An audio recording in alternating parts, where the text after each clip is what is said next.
They were last seen running southbound on Delaney Valley Road towards the circle. Juvenile robberies spike in Baltimore City and Baltimore County. What residents are saying about the robberies as state lawmakers continue their debate over the juvenile crime laws. It's exactly how I'll serve you in the United States Senate. Let's get back to work. Former Maryland Governor Larry Hogan announcing he is running for U.S. Senate. Why many were surprised by the move. And it's a brand new week, and I'm tracking a new weather maker. I've got an updated look at exactly when the rain returns and when we could also see some snowflakes in just a couple of minutes. Live from WBFF in Baltimore, this is Fox 45 Early Edition. Good morning to all of you. Thank you for waking up with us after a late night watching the Super Bowl. It's Monday, February 12th. I'm Megan Gilland. Let's bring in meteorologist Amy Aronson. Had a little rain overnight. What are we expecting, Amy? Yeah, that was kind of just a preview of what's coming our way tonight. That's the main event. That's the main weather maker. But all is dry right now. You may notice roadways are wet if you're headed out extra early on this Monday morning. Temperatures are starting off well above freezing. We've got mid and upper 40s across the region right now. So actually feels not too bad as you step out for the bus stop this morning. I'd say rain jackets are a great idea because by pickup time later this afternoon, that's when that rain is expected to return. Now, coming up in just about 10 minutes, I do have an updated look at the timeline of the rain. I'll let you know when the heaviest is expected and when we're also tracking the potential for just a little bit of snow with this system, too. Megan? Thank you, Amy. Out on the roads, we've got your Len Stoller Traffic Network. A live look over Towson and Loch Raven Boulevard here where we've got light volume. No major issues to report across the region right now. Developing this morning, we are following 2 juvenile robberies over the weekend. Baltimore police say 8 to 10 young people robbed a store around 7:30 Saturday night in Pigtown, assaulting a man inside. About an hour later, Baltimore County police say several juveniles were detained following a robbery near Towson Town Center. Residents are calling the juvenile crime problem unsettling. It's not an easy thing to know that in my neighborhood that this kind of thing is happening when we are out and about just doing our business. Just about 30 minutes, we will have live team coverage on the latest developments of these 2 robberies as lawmakers prepare for their next hearing on the juvenile crime laws. A shed fire in Cecil County is now under investigation, displacing 10 people. Officials say the fire began in a backyard in Elkton before spreading to 3 townhomes yesterday. No one was hurt, but one home suffered extensive damage. Look at those images. Investigators say some homeless people have been taking refuge in the shed and were possibly trying to run extension cords in there. However, there is no official word on what caused that fire. In your election 2024 coverage, former Governor Larry Hogan is now running for U.S. Senate, vying to become Maryland's first Republican senator since 1987. During his time as governor, he pushed for 2 tough-on-crime bills multiple years in a row. Well, the first one is the Judicial Transparency Act. The bill would publish sentencing data, including the judges' names. A watered-down version of that bill passed in 2022, although critics say the changes did not provide the transparency that the original bill intended to create. The other, the Violent Firearms Offender Act, it aimed to implement mandatory minimums for felonies committed using guns and impose stricter penalties on repeat violent offenders. It passed the Senate twice, but stalled in the House. When he left office, Hogan called that his biggest frustration during his time in the State House. We had legislation that we thought was critically important, and every single year, all of the city leaders and all of the city legislators killed those bills. That's my biggest frustration of being governor, that we couldn't get that fixed. But it wasn't for a lack of trying, it was for a lack of cooperation. Now, Hogan says he is tired of politics in Washington and wants to bring change to Capitol Hill. In his announcement posted to X, Hogan said that he wants to get to work with solutions to fix what he calls the nation's broken politics and to fight for Maryland. Hogan's announcement coming as somewhat of a bombshell, as he has made it clear numerous times that he wasn't interested in the Senate seat. I'm not really cut out to be a legislator. Going to Washington, arguing with 99 other people and never getting anything done. I'm not sure I'd be passionate about doing that every day. One political analyst had this to say about why Hogan might have had a change of heart. I think because the Republican National Committee really twisted his arm in many ways to suggest we're willing to financially help you and support you any way you can because Republicans want to get a control majority of the Senate. John Deedy also telling Fox 45 News that Hogan's announcement could prove to be a major shakeup in a blue state. Fox 45 News is your home for complete coverage of the 2024 election. Stay with us on air and on foxbaltimore.com as we continue to follow the most important races here in Maryland and at the national level.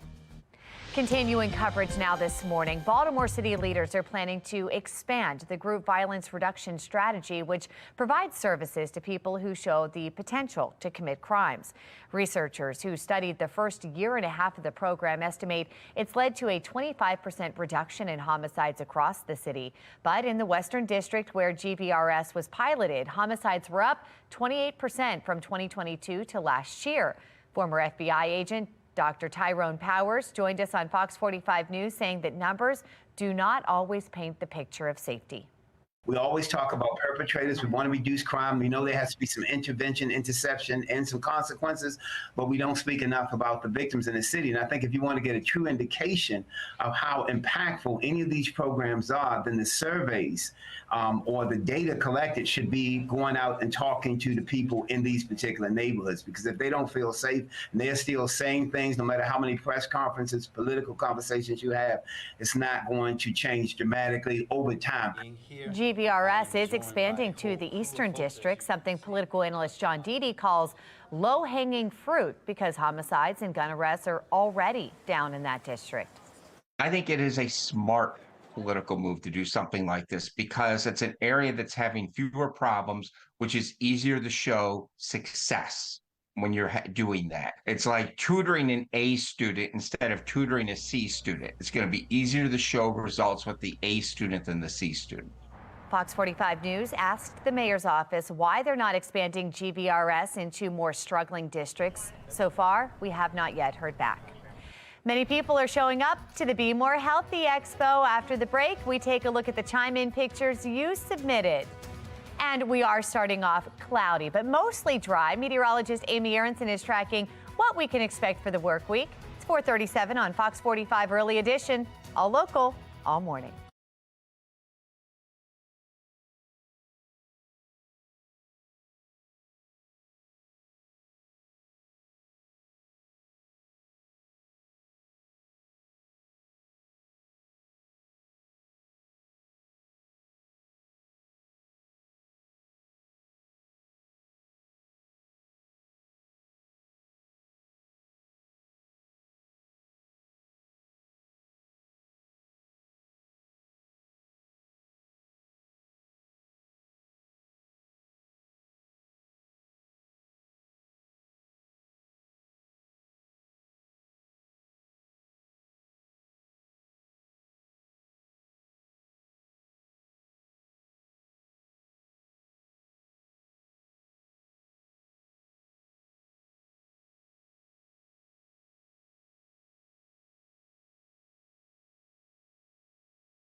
just about 4:40 on this Monday morning, and rain is returning at least by tonight. I think our rain chances will go up just in time for your drive home this evening. Showers returning right around 6 o'clock and then increasing in intensity overnight. So tonight, 100% chance of rain overnight. And as cold air actually works its way in behind this system tomorrow morning, we'll end with a rain-snow mix. I've got an updated look at the timeline of all of this in just about 10 minutes. Megan? Thank you, Amy. Well, we want to say thank you to all of you who came out to our Be More Healthy Expo this weekend. We've been loving your photo submissions on Chime In. Charlene sharing this picture behind the Fox 45 news desk there, all smiles for the camera, looking great. And check out Michael taking his turn at the green screen, practicing his weather forecast. If you attended the expo this weekend, we would love to see your photos and videos. Just scan the QR code that you see there on your screen or submit those pictures through the Chime In tab at the foxbaltimore.com website. Well, from the baseball plate to the graduation stage, after the break, we're going to take a look at the Orioles' first ever Baseball Academy graduation. And it's going to be a quiet day in the office today. Why many might be calling out sick due to the super flu. Can you guess what that means? But first, here's what's ahead this morning on the National Desk. I'm Jan Jeffcoat. This morning on the National Desk, a question of competency. How old is too old to hold a public office? The latest on the special counsel's report and President Biden's fitness. That's this morning on the National Desk. America's News Now, weekday mornings. You can watch the National Desk on our sister station, the CW Baltimore, weekdays from 6 to 9 a.m. It's 4:41. You're watching Fox 45 Early Edition, all local, all morning.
Mahomes flings it. It's there!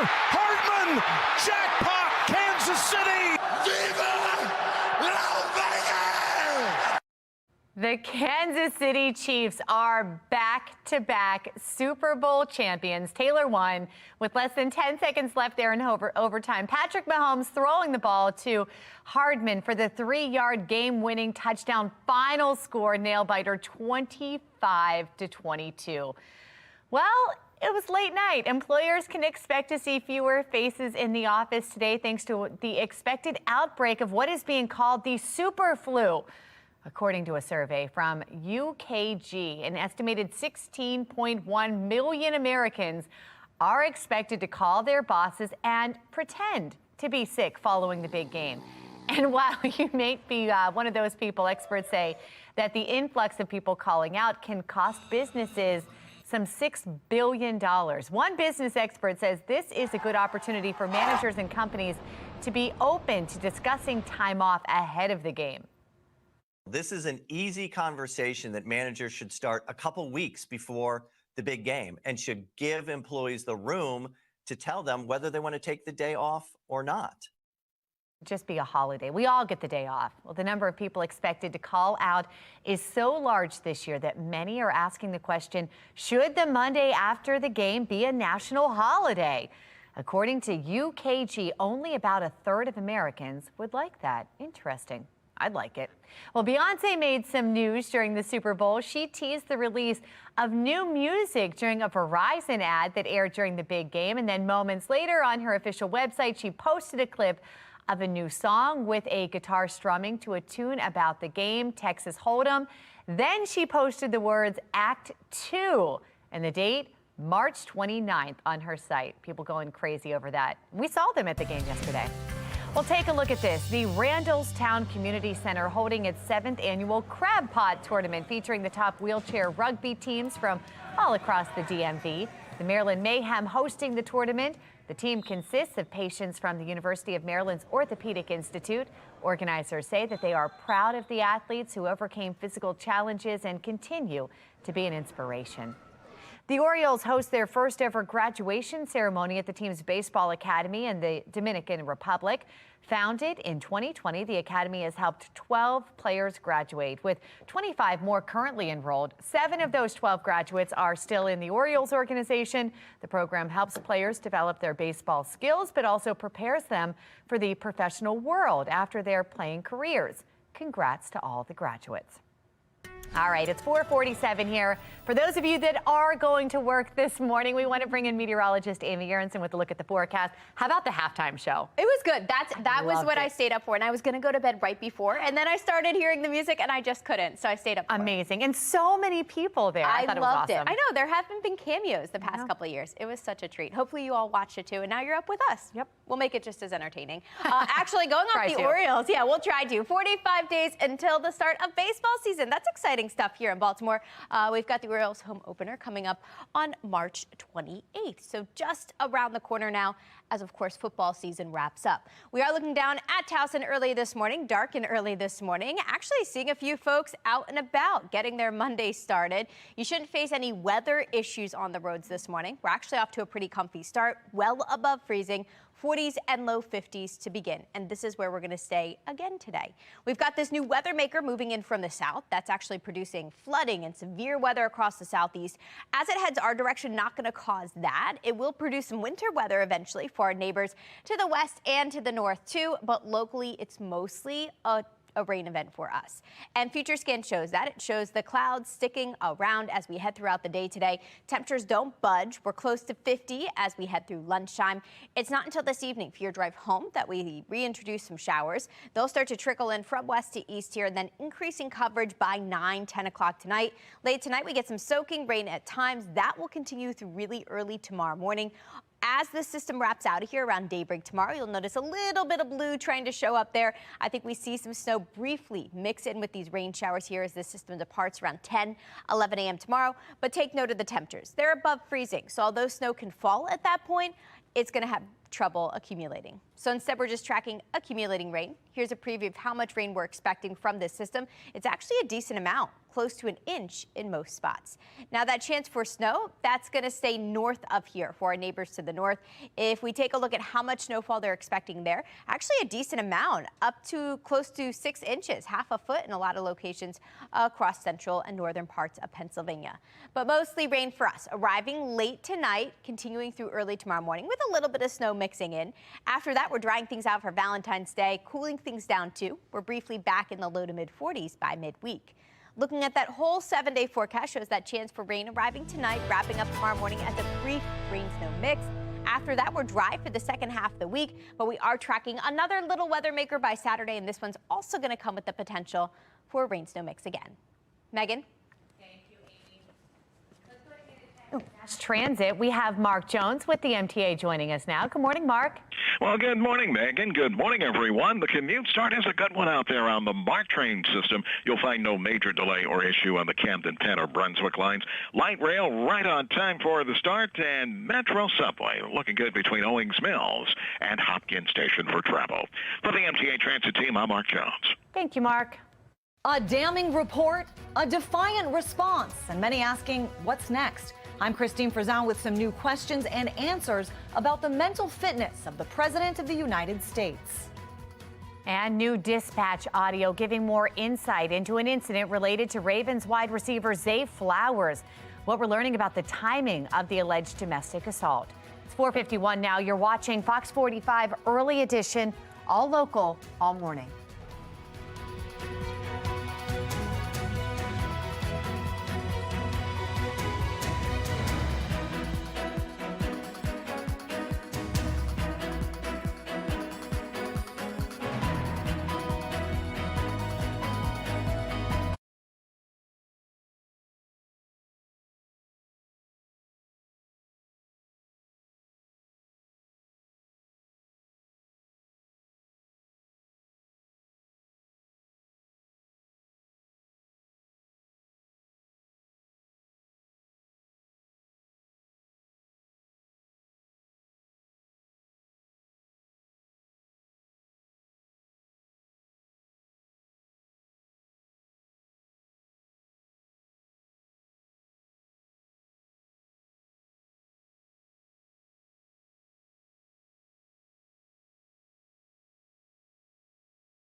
An update this morning to an incident related to Ravens wide receiver Zay Flowers. Baltimore County Police investigators confirmed that they are in fact looking into an alleged domestic assault at Flowers' residence. Police say the incident happened in Owings Mills before the AFC Championship game. Flowers has not been charged with a crime or named as a suspect. However, audio from a 911 dispatcher is shedding more light on the incident. Dispatcher sent 2 officers to Flowers neighborhood for a welfare check after getting a call from a woman who abruptly hung up the phone. Female answered and was crying, said she didn't have an emergency but seemed in distress when she hung up the phone. Well, the results of that call are not clear. Fox 45 News requested inbound records from the Baltimore County Police Department related to this incident, but they refuse, saying that it is part of an open investigation. We spoke with State Delegate Ryan Naraki of Baltimore County, who tells us that these records should be available for public access. He says, quote, "I think in this case and cases that are similar to this, the legal basis and legal fines are clear that these are records that should be open to the public." Well, he went on to say, along with 6 other Maryland lawmakers, that they sent a letter to Baltimore County Executive Johnny Olszewski demanding the release of the full 911 recording related to the incident. Fox 45 News has reached out to Zay Flowers and his agent for comment on the incident. We haven't yet received a response, but you can find any developments and more details on our website, foxbaltimore.com. In your election 2024 coverage now, the White House is on the offense following a stunning report about President Joe Biden's handling of classified documents. While there are no criminal charges, the report is raising some questions about the president's ability to do his job. And he's not the only one facing that criticism. National correspondent Christine Frizzell explains. My memory is fine. My memory, take a look at what I've done since I become president. President Joe Biden's defiant response, not enough to drown out the chorus of concerns, growing louder about his age and mental fitness. The most damaging things that can happen in politics are things that reinforce a meme that's out there that is hurting you. And the central meme that is hurting the president is this issue of age. That issue magnified by the release of special counsel Robert Hur's report, describing Biden as a well-meaning elderly man with a poor memory. A brand new ABC News Ipsos poll taken in the days following found 86% of Americans think Joe Biden at 81 is too old to serve another term. Still, Biden supporters maintain the report was politically motivated. This is a man who is sharp, who is on top of his game, who knows what's going on in the Middle East and around the world. Still, writer Andrew Sullivan labels it the Ruth Bader Ginsburg syndrome, asking, has anything hurt the Democrats as much as old lions refusing to leave the stage? I talk to people in the White House all the time, and they know it's an issue, but as I like to say, look, it's a legitimate issue. It's a legitimate issue for Trump, who's only 3 years younger. Donald Trump himself confusing his opponent, Nikki Haley, with former House Speaker Nancy Pelosi, also mixing up world leaders. These are people making decisions on our national security. These are people making decisions on the future of our economy. We need to know they're at the top of their game. Others say he needs to be out there more, not less, sounding alarm bells about him turning down a pre-Super Bowl interview. It's the biggest television audience, not even close, and you get a chance to do a 20, 25-minute interview on that day, and you don't do it. That's a kind of sign that the staff or yourself doesn't have much confidence in you. That issue of confidence expected to remain front and center as we get closer to November. I'm Christine Frizzell reporting. A woman was robbed over the weekend here outside the Towson Town Center. Coming up, who police arrested and why it has residents in this area concerned. We are tracking our next weather maker today. I'll let you know exactly when that arrives and what that means for the start of a brand new week in a couple of minutes. Live from WBFF in Baltimore, this is Fox 45 Early Edition.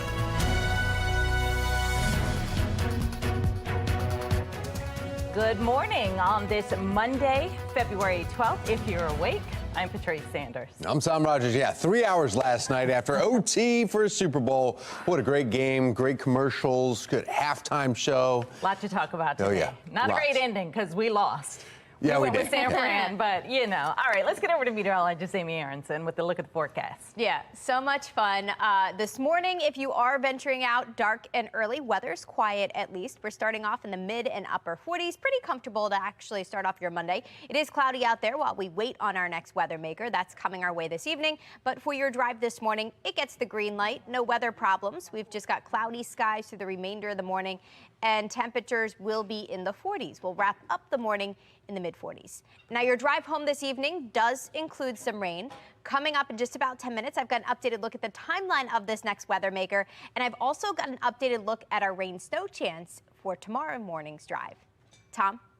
Thank you, Amy. Let's take a look now at your Len Stoller traffic network here, and taking a look over Loch Raven and, you know, the inner and outer loops here. On a Monday morning around the Baltimore region, no issues to report. Some good news there, especially it may look like some of the roads are just sweating, or some of you actually got some rain last night, but not much. Continuing coverage of the state's juvenile crime crisis. We are following 2 juvenile robberies that happened over the weekend. The Baltimore City Police Department saying that 8 to 10 young people robbed a store around 7:30 last night, Saturday night, I should say, in Pigtown, assaulting a man who was inside. About an hour later, Baltimore County Police say several juveniles were detained following a robbery right near Towson Town Center.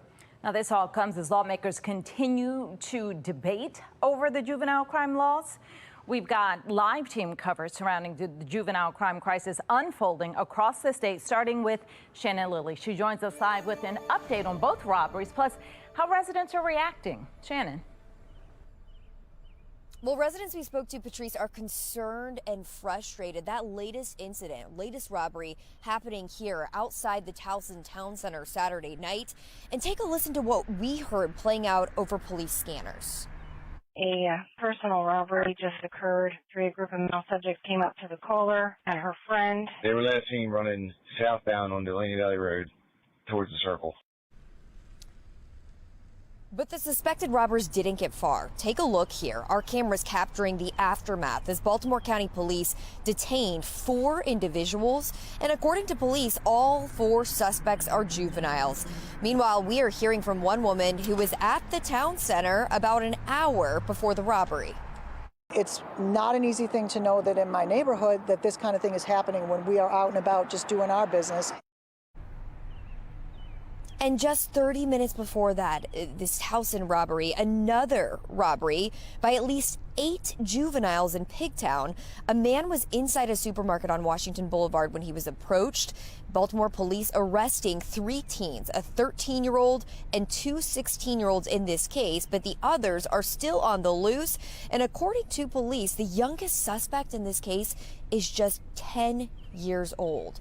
This all while changes to current juvenile crime laws are being proposed in Annapolis, with a couple of bills that, of course, we will continue to follow throughout this session. Reporting live in Towson, I'm Shannon Lilly, Fox 45 News, Early Edition. Thank you, Shannon. Now, state lawmakers will continue to their debate on a Democratic plan this week, which will include 3 main pillars. They want to change a portion of the state's current crime code. Right now, children under 13 cannot be charged with certain crimes like firearm offenses, sexual assault, and car thefts. Democrats are also looking for changes within the Department of Juvenile Services, including shorter deadlines for intake decisions and more staff within the ankle monitoring unit. And the plan also strives to extend probation for young offenders. Now, for months, we've heard from prosecutors across Maryland who say the current juvenile crime laws keep their hands tied and that something needs to change. Maryland lawmakers will convene tomorrow for a Senate Judicial Committee meeting on several proposed changes to the state's juvenile crime code. Taylor Stewart is joining us live this morning with more on that upcoming hearing. Taylor. That's right. It's a pickup from last week's heated, defiant, passionate hearing inside the Judicial Hearing Committee as state's attorneys took the floor expressing the issues they've had with current laws. We do know that this goes back to Senate Bill 744, which rolls back many of the reforms that were passed in the legislature just 2 years ago. It allows for juveniles under 13 to be prosecuted for certain firearm offenses, third-degree sexual assault, animal abuse, and vehicle theft. The 12-year-old who walks into an Anne Arundel County school with a loaded gun, and all of a sudden we look at the law and we're like, oh, we can't do anything. Why would we ever want to limit the length of time they're on probation if we're trying to help them? I want them to be helped so that when they commit the crime as a juvenile, I don't have to see them as an adult. It would also allow for probation to be extended for juveniles from the current 6 months to a year. But opponents insist the bill is still misguided and fails to provide the services that young offenders need.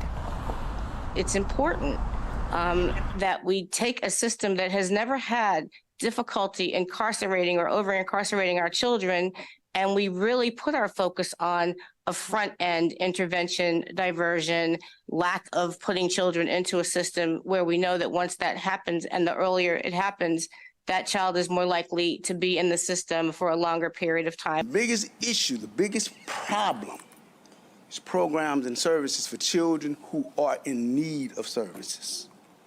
And that's our problem.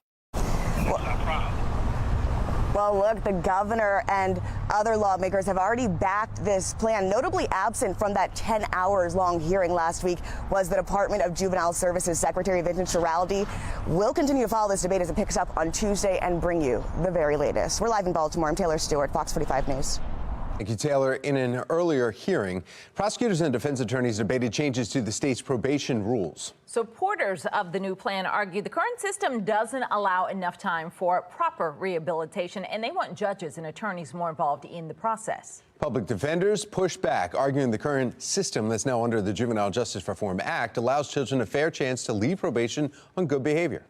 Sometimes this is, or rather that this is a response, or we're asking for a favorable response, because sometimes we have parents who call us and say, I don't know what to do. He's not listening. And our hands are tied because we don't have any response other than to set yet another hearing where the child is told by the magistrate or the judge, yet again, you have to follow the rules of probation, and the child has no response. It's 6 months to a year for misdemeanors. It's 1 year to 3 years for felonies. That is more than sufficient to determine what a child needs, to give them the services, and then to free them from the restrictions of probation if they're not reoffending, if they're doing well. Well, that brings us to our question of the day. Do you think lawmakers should hold juveniles accountable for violent crime? So far, at 98% of those who voted say yes. You can make your voice heard at foxbaltimore.com/vote. A surprising move for the former governor of Maryland, Larry Hogan. The new seat he's pursuing instead of the White House. The blueprint for Maryland's future will be front and center in Annapolis today. Still ahead this morning, the questions now about how it will continue to be funded. And here comes our next weather maker, producing severe weather in the southeast. You'll notice winter storm watches and warnings posted for areas north of here. I'll explain what this system means for us in the next 24 hours in a couple of minutes. It's 5:07. You're watching Fox 45 Early Edition.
5:10 on this Monday morning, and I am tracking a new weather maker that's actually headed our way right now. The rain arrives here this evening. Heaviest rain comes through overnight tonight, and then we'll actually wrap up with a rain-snow mix briefly tomorrow morning, especially north of Baltimore.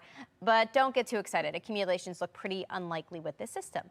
Now, coming up in 10 minutes, I'll walk you through the future scan so you can see what I'm talking about hour by hour, and also let you know when we're tracking another chance for a rain-snow mix in the week ahead. Tom, Patrice. Thank you, Amy. 5:10, Israel frees 2 hostages in Rafah under the cover of airstrikes. Let's get right over to Megan Gillen in our live center with what we're learning about that at this hour. Megan. Yeah, take a look right here. This is just into our newsroom here. It's brand new video here of the helicopters landing with those hostages inside, guys, following this special rescue operation. This small yet symbolic victory, again, bringing home 2 hostages held captive since the October 7th attack. They are being identified as 60-year-old Fernando Merman and 20-year-old Luis Har. You see them right there. Both were just examined by doctors, and we're told overall they are in good medical condition. Now, at the same time, we are seeing reports of expanded ground strikes in Rafah. Here's the latest video obtained by CNN. Right now, we are seeing reports of more than 100 casualties. Yesterday, President Biden warning Israeli Prime Minister Benjamin Netanyahu against expanding strikes. Taking you live now to the White House, where today the president plans to meet with Jordan's king to discuss the ongoing effort to free hostages and promote a ceasefire in Gaza. The meeting is the first with an Arab head of state at the White House since the October 7th attack. That's the very latest from our live center. Tom. Thank you, Megan. Fox 45 News celebrating Black History Month through our Champions of Courage series. After the break, a local nonprofit's mission to help residents in the area of the city who say their grocery store is too expensive. Many people showed up to the Be More Healthy Expo. After the break, we're going to take a look at the Chime In pictures that you submitted. You're watching Fox 45 Early Edition, all local, all morning.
Well, a group that provides college scholarships is also weeding out pain in Baltimore community. Shannon Lilly and photojournalist Megan Quinn introduce us to this week's Champion of Courage. Any given day, you see all the people talking about the different pains in the city. Pockets of pain. Homelessness, poverty. Around just about every corner. The Jonestown neighborhood, no different. Situated between the bustling Harbor East and downtown, the dilemma here. It's about just a lack of access to resources is pain. The nearest grocery store, a 15-minute walk if you're willing to spend. Wrong key. Try again. And it's that pain. How many times have we been doing this? One group hopes to uproot and turn to something beneficial. It says BP and then beneficial pain. Whether printed on their bags or on their sleeves. You look down, and if you're having a tough day, you can say pain is inevitable, but make it beneficial. Devin Harvin and Bill Wingo not only live by that motto. Like the story of, our whole organization. They're taking it to the streets. We're here every Saturday, so, rain, sleet, or shine, we're going to be here. Every Saturday from May to November. This is a picture of me and Devin here and some of the members of the community. These longtime friends turned business partners bring the grocery store to Jonestown, setting up their Joshua's Pantry here in the Exeter Gardens. Milk, bread, oatmeal, and then here goes all the fruit. And it's all for free. But what's now a blossoming nonprofit started from a seed that was anything but. When you're 22 years in college, I played football all my life, you think you're invincible. 5 years ago now, the then senior football player at Stonehill College says his life forever changed. Kind of like the room is spinning, when you hear the doctors say, you have cancer. The diagnosis coming at Johns Hopkins one morning. Testicular cancer, stage 3, already spreading to his lungs. And I remember I was downstairs in the basement studying, and I got that text. And then he reinforced that text by saying, this idea of beneficial pain, it's now real. Bill admits it was harder to see the benefits then, but attributes in part his recovery to immersing himself in the idea that would grow into this. You really don't get to feel that gratitude like in the moment. It's kind of like when you look back and say, hey, it was all worth it. Pain. 5 years in remission. That was fruitful. It's the very idea they hope to cultivate here. Yes, life is unfair. Yes, things happen. But if we take just a step back and look at it from a different lens, I think it's important that this city especially sees that it's beneficial.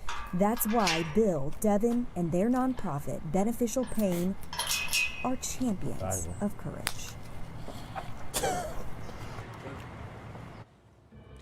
Well, all this month, Fox 45 is saluting our champions of courage as positive role models who keep Dr. Martin Luther King Jr.'s dream alive. You can watch our Champions of Courage special on March 2nd at 11:30 in the morning, CW Baltimore. You can also catch it the next day, Sunday, March 3rd on MyTV Baltimore at 1 that afternoon, and right here on Fox 45 that night at 11. 5:18. Thank you to all of you who came out to the Be More Healthy Expo this weekend. We've been looking at your photo submissions on Chime In. Charlene sharing this picture as she's behind the Fox 45 news desk right there, all smiles for the camera. Does she want to work this morning? She can do it. Yeah, come on. And then check out Michael. He's taking his turn at the green screen. He's practicing his weather forecast. If you attended the expo this weekend, we'd love to see your photos and your videos. Scan the QR code right there on your screen and submit your pictures through Chime In tab right on your foxbaltimore.com. You can go to that website or your app. So many people yet again. This was our 15th year, and it gets bigger, and the crowd gets bigger every time. All right, well, we need to get over to meteorologist Amy Aronson. You were there taking the people through the weather wall. I saw some good prospects. I don't know. People are learning, I guess, 15 years, and they're becoming pros. But yeah, we saw some really good meteorologists out there working our green screen.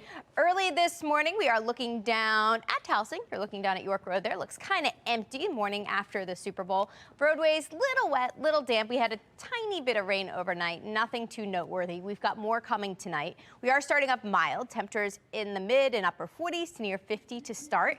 this is where temperatures are going to stay today. So if you're planning out your outfit, I'd dress for near 50-degree temperatures, again, much like yesterday.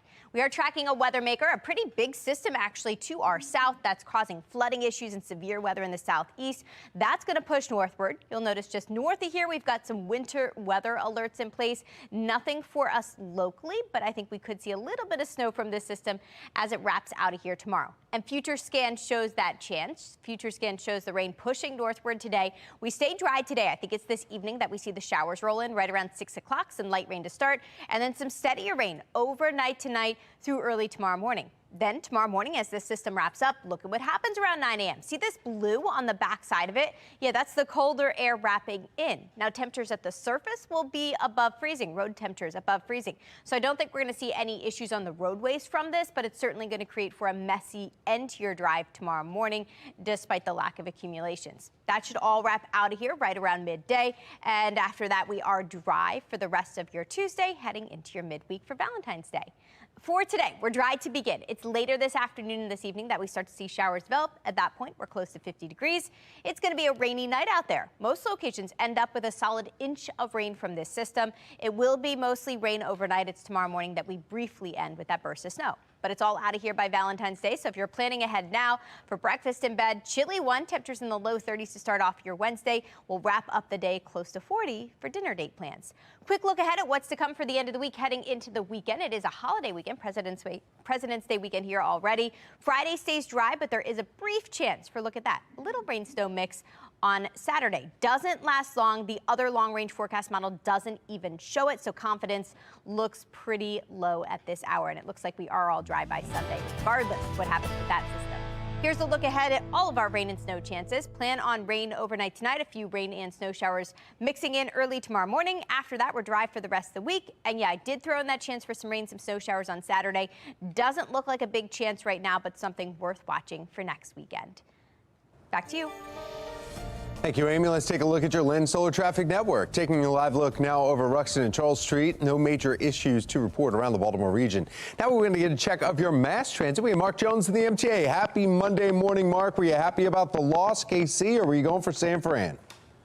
I'm not saying. I'm trying to... I'm with you. I got you. Yes, indeedy.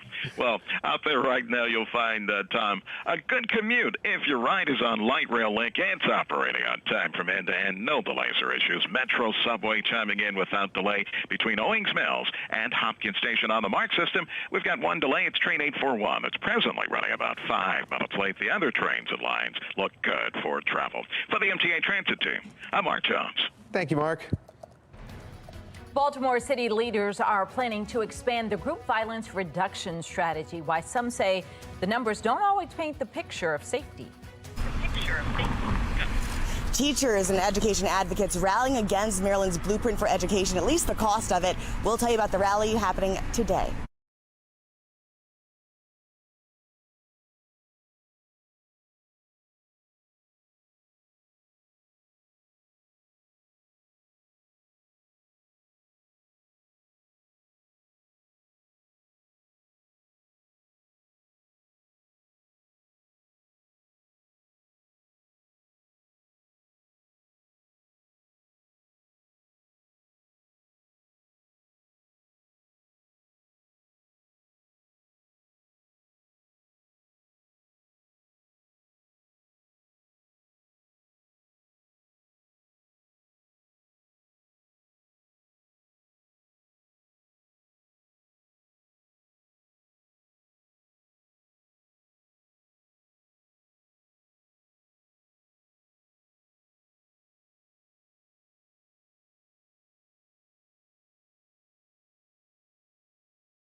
Developing this morning, a shed fire in Cecil County now under investigation. It displaced 10 people. Officials say the fire began in the backyard in Elkton before then spreading to 3 townhomes yesterday. Now, no one was hurt, but one home did suffer extensive damage. Investigators say some homeless people have been taking refuge in the shed, and they were possibly trying to run extension cords in there. However, no official word on what led to the fire. Investigators say a dryer caught fire at the laundromat in Salisbury, and this happened yesterday morning. The Wicomico County Fire Department says the fire caused damage to both the laundromat and an attached car wash. Investigators say no one was inside at the time, but a building inspection revealed there were no working smoke alarms. Our Fox 45 Weather Authority team is tracking the next weather maker that is moving in fast. The adjustments you may need to make due to a rain-snow mix. Former Governor Larry Hogan is vying to become Maryland's first Republican senator in decades. Coming up, the changes he wants to bring to Capitol Hill. You're watching Fox 45 News, Early Edition.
Live from WBFF in Baltimore, this is Fox 45 Early Edition.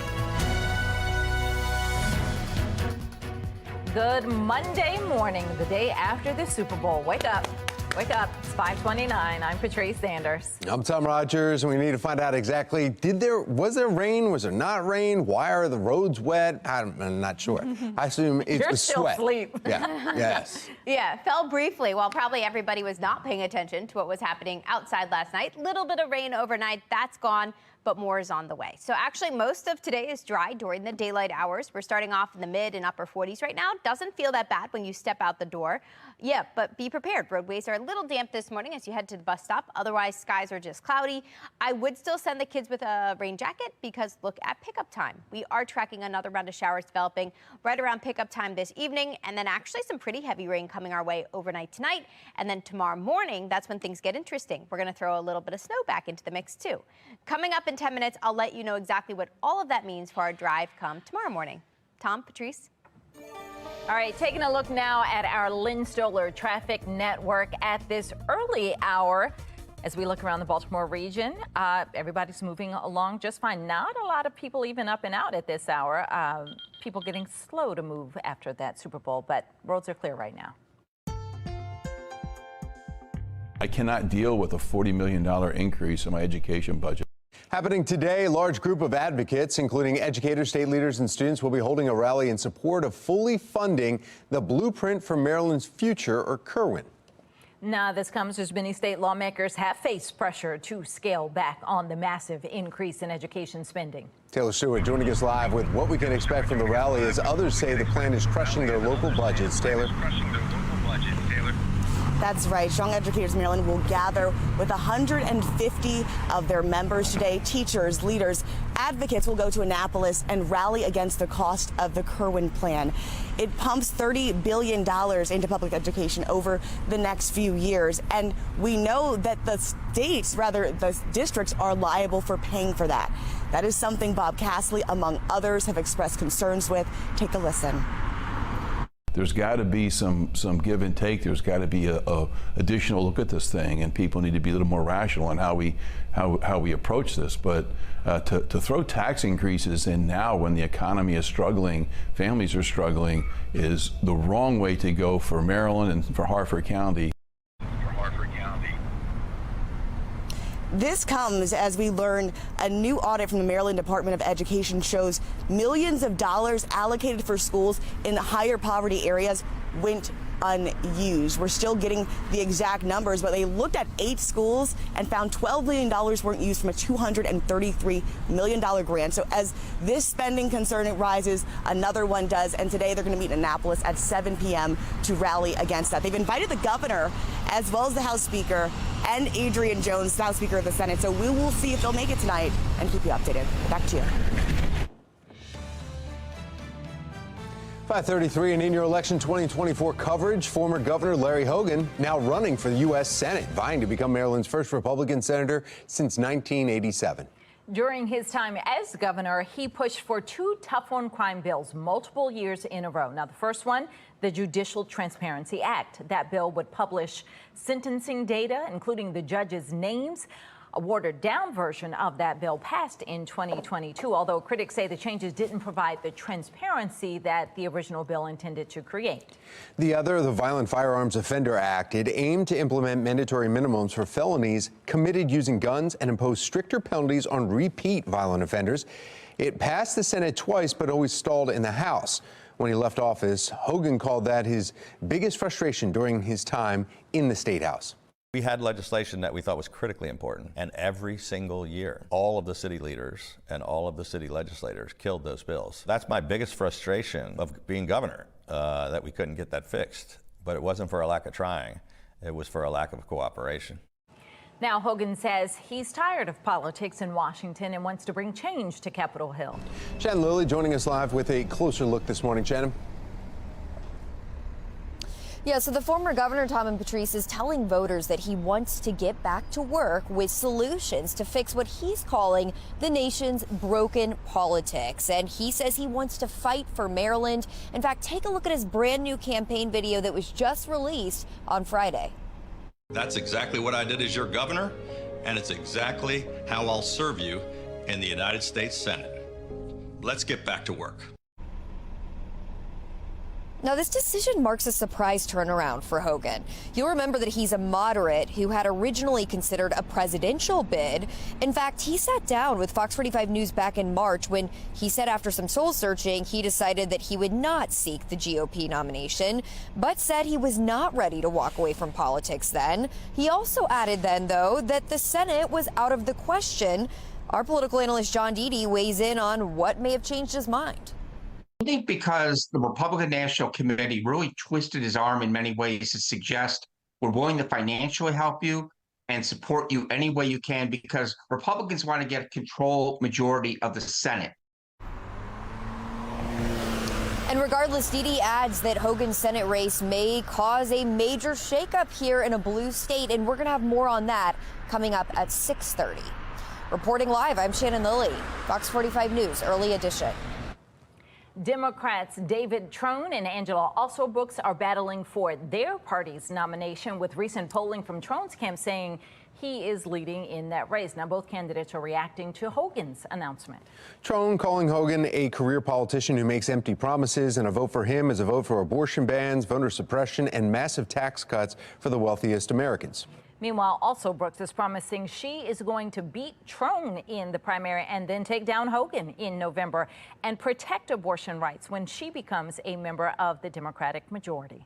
Fox 45 News is your home for complete coverage of the 2024 election. Stay with us on air and at foxbaltimore.com as we continue following the most important races here in Maryland and at the national level.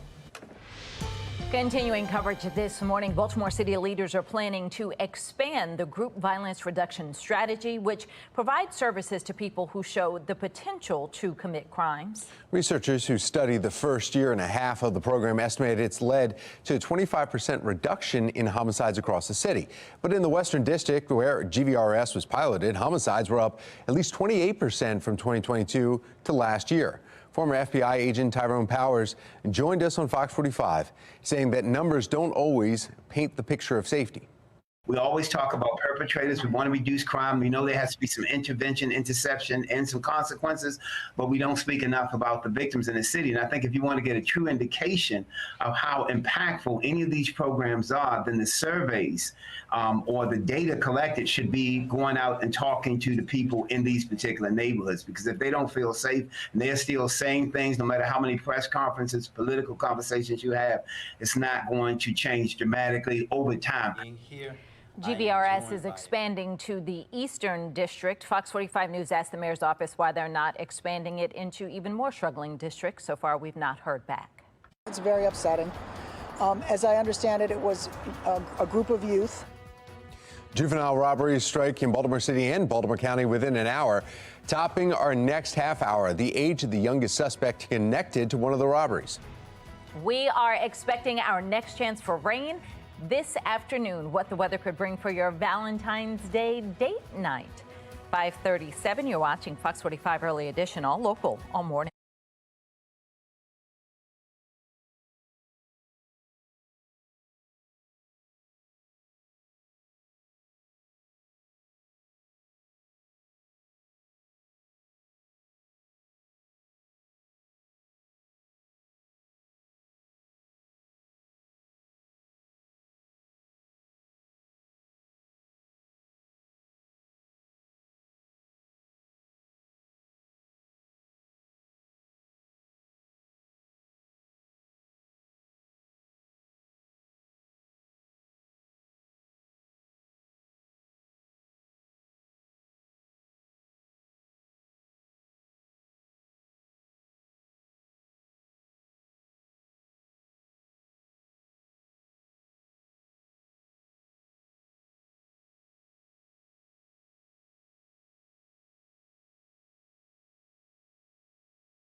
We are following new developments this morning in the deadly shooting at one of the country's largest Christian megachurches in Texas. We want to get right over to Megan Gillen in our live center with what we know now. Megan? We are taking you live to Houston, Texas, guys, where this deadly shooting unfolded at Lakewood Church just as the afternoon service was about to begin yesterday afternoon. A woman entering the church with a long rifle, wearing a backpack and a trench coat, and with a small child, roughly 4 to 5 years old, with her. She began shooting, and off-duty officers at the scene returned fire, killing her. Now, we are getting updates this morning that the child with her was injured in the attack and remains in critical condition. Right now, his relation to the shooter is still unclear. A 57-year-old man was also hurt after being shot in the leg. Thankfully, both of them are expected to survive. Now, at this hour, the shooter has not been identified, but is described as a woman 30 to 35 years old. Just hours ago, Lakewood Church pastor Joel Osteen speaking out on the attack. We've been here 65 years and have somebody shooting in your church, but, you know, we don't understand why these things happen, but we know God's in control, and we're going to pray for that little 5-year-old boy and pray for the lady that was deceased, her family and all, and the other gentleman. Texas Governor Greg Abbott now offering support, saying in a statement in part, quote, "Places of worship are sacred. I have been in contact with Mayor Whitmire and offered the full support and resources of the state of Texas, including Department of Public Safety officers and Texas Rangers, to help this community and help bring swift justice to the criminal who committed this heinous act." Now, we are learning the shooter was taken down by off-duty officers that were hired as security for the church. That's the very latest from our live center. Tom? Thank you, Megan. Employers are preparing for an outbreak this morning. Just ahead, why you should not be worried about your health if this happens. From baseball caps to graduation caps. After the break, who the Orioles Baseball Academy is helping the most. 5:42, you're watching Fox 45 Early Edition, all local, all morning.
.545, the Orioles host their first ever graduation ceremony at the team's baseball academy in the Dominican Republic. Founded Founded in 2020, the Academy has helped 12 players graduate, with 25 more currently enrolled. 7 of those 12 graduates are still in the Orioles organization. The program helps players develop their baseball skills, but also prepares them for the professional world after their playing careers. So congrats to all of the graduates.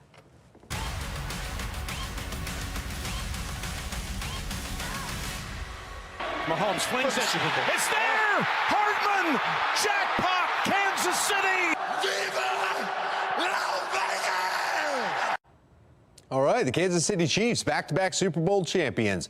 Less than 10 seconds left in overtime. Mahomes, you saw that, throwing the ball to Hardman for the 3-yard game-winning touchdown. Final score in OT, 25-22.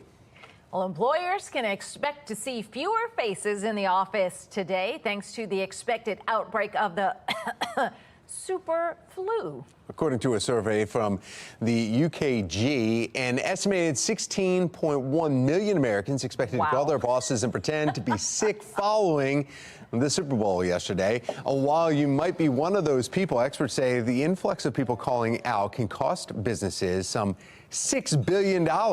One business expert says this is a good opportunity for managers and companies to be open to discussing time off ahead of the game. So we should have done it last week. This is an easy conversation that managers should start a couple weeks before the big game and should give employees the room to tell them whether they want to take the day off or not. Now, the number of people expected to call out is so large this year that many are asking the question, should the Monday after the game be a national holiday? According to UKG, only about a third of Americans would like that. I don't think that's necessary, but so I'm going to guess that Justin cleared this ahead of time. Yes. He did it the right way. He did it the right way. Yeah, this was pre-planned, but how smart of him, right?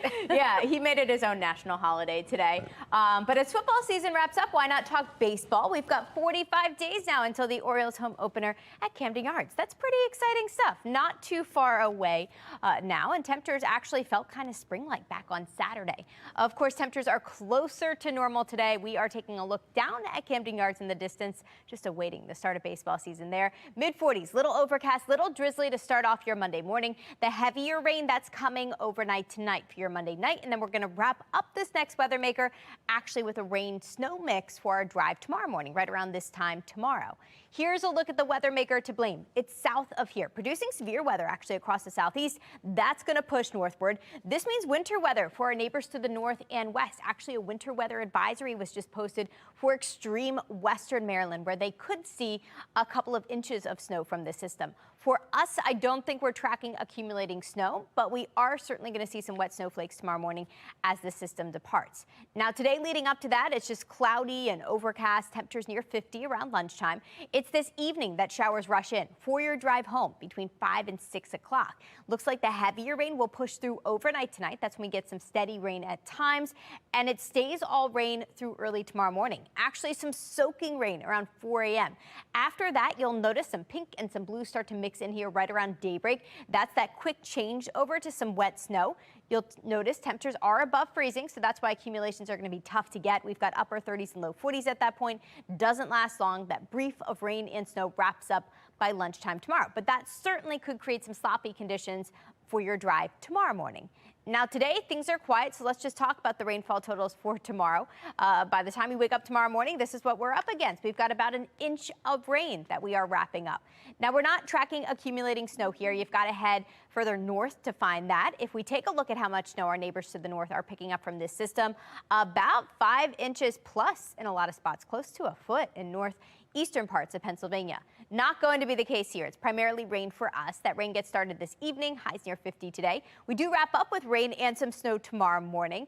After that, we're dry Tuesday afternoon, and then we are dry for Valentine's Day on Wednesday with highs in the colder mid-40s at that point. Plus, it's going to be a little breezy as this system departs. So plan on rain starting up this evening, heavy rain overnight tonight. We wrap up with that rain-snow mix early tomorrow. After that, we're dry for the rest of the week. We are watching Saturday. That system looks pretty weak right now, so that chance is not big. I would not cancel or change plans because of that rain-snow chance next Saturday. Just something worth watching for the start of your President's Day weekend. Tom, Patrice? Let's take a look at what's happening on the roads in our Lynn Stoller Traffic Network as we take a live look across the Baltimore region. Pretty light volume on the roads now. I guess that's that 16.1 million people who called out of work today. We've got no issues as of right now to report. Let's get a check of Mark Jones with the MTA. He made it to work this morning. Good morning, Mark. Sure did. Good morning. Out there right now, you'll find, Patrice, a delay on MARC train number 843, operating with a 5-minute delay. The other trains of MARC look good for the start. Light rail checking it on time from end to end, with Metro Subway operating with about a 10-minute delay between Owings Mills and Hopkins Station. Allow time for travel there. For the MTA Transit Team, I'm Mark Jones. Thank you, Mark. New curfews and new cuts. I'm Christine Frizell with a look at some tough choices big cities are now having to make as they deal with fallout from the migrant crisis. More than 4 dozen dairy products being recalled. Still ahead, the items you should avoid adding to your grocery list. Or if you have them in the fridge right now. 5:51, you're watching Fox 45's Early Edition, all local all morning.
.554 and making headlines this morning. Defense Secretary Lloyd Austin has been taken to the hospital with a bladder issue, according to Pentagon officials. This comes less than 2 weeks after Austin was admitted to the hospital for prostate cancer treatment, but failed to notify President Joe Biden or the public about his stay. Austin was diagnosed with prostate cancer in December, and he's previously been hospitalized twice. 5:55 in this morning, some changes at the southern border have accentuated the lack of changes in Washington, D.C. when it comes to our nation's border policy. Here's national correspondent Christine Frizell.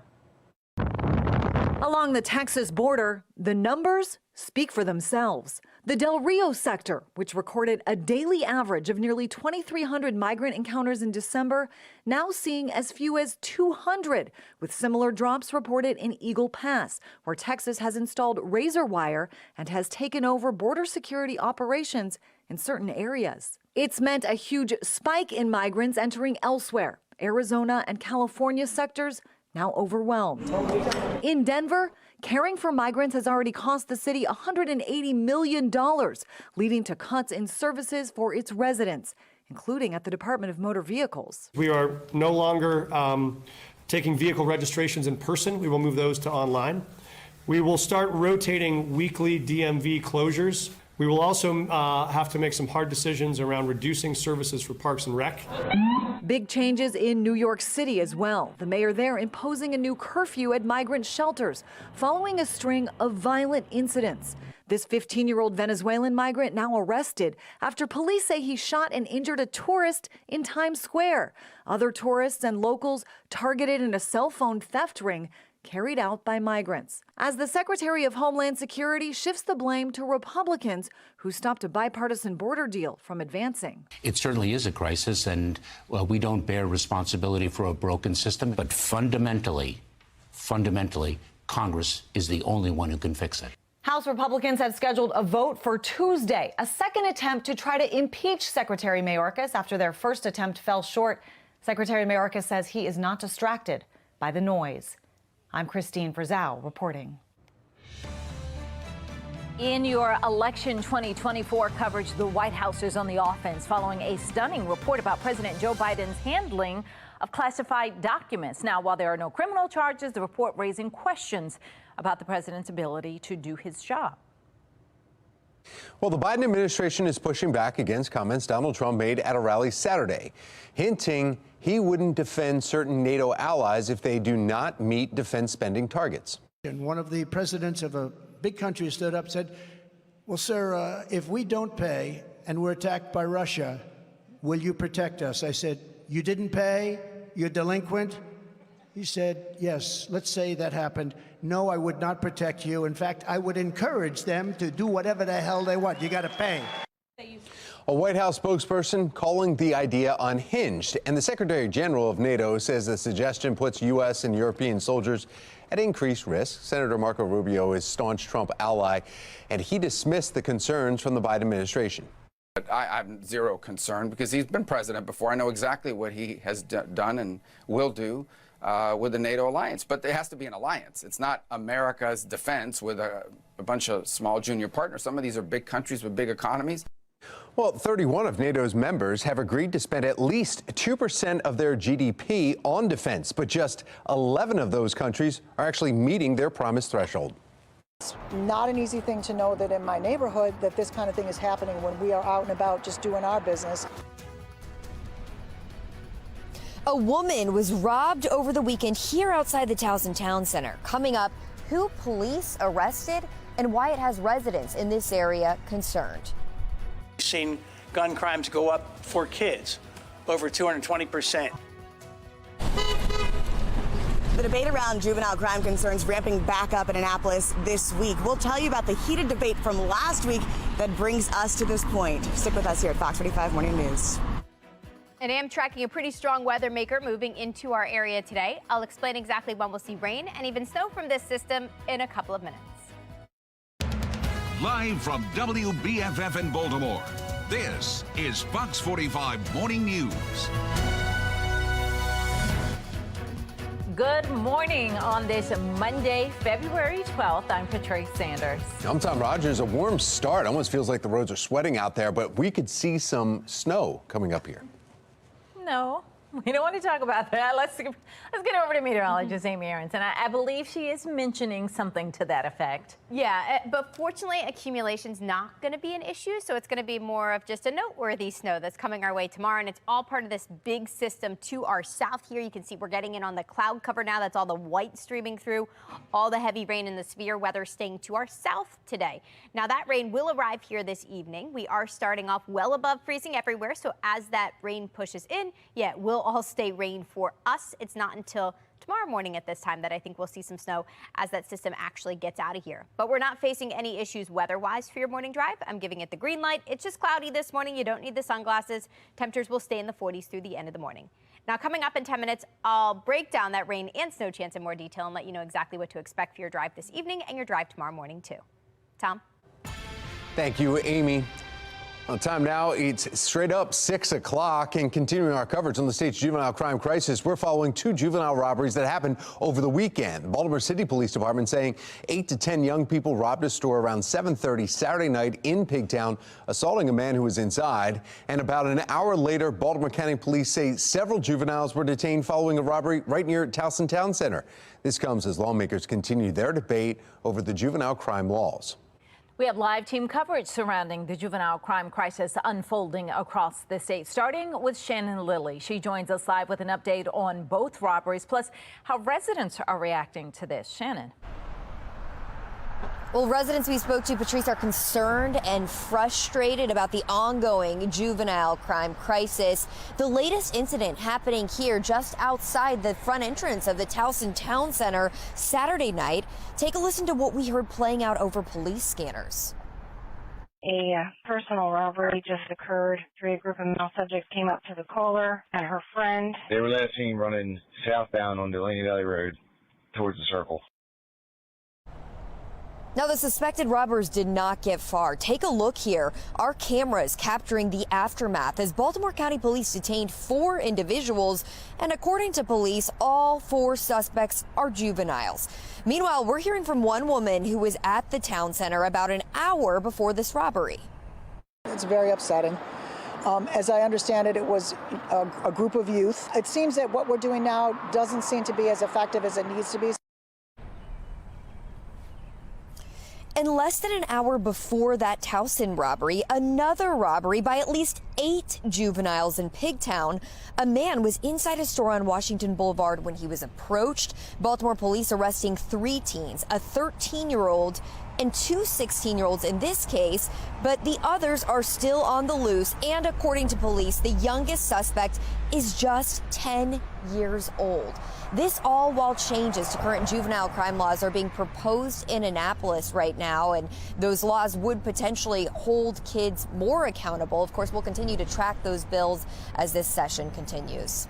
Reporting live in Towson, I'm Shannon Lilly, Fox 45 Morning News. Thank you, Shannon. 6:02 is the time. State lawmakers continue their debate on the Democratic plan this week, which include 3 main pillars. Now, they want to change a portion of the state's current crime code. Right now, children under 13 cannot be charged with certain crimes like firearm offenses, sexual assault, or car thefts. Democrats are also looking for changes within the Department of Juvenile Services, including shorter deadlines for intake decisions and then more staff within the ankle monitoring unit. And the plan also strives to extend probation for young offenders. We've seen gun crimes go up for kids over 220%.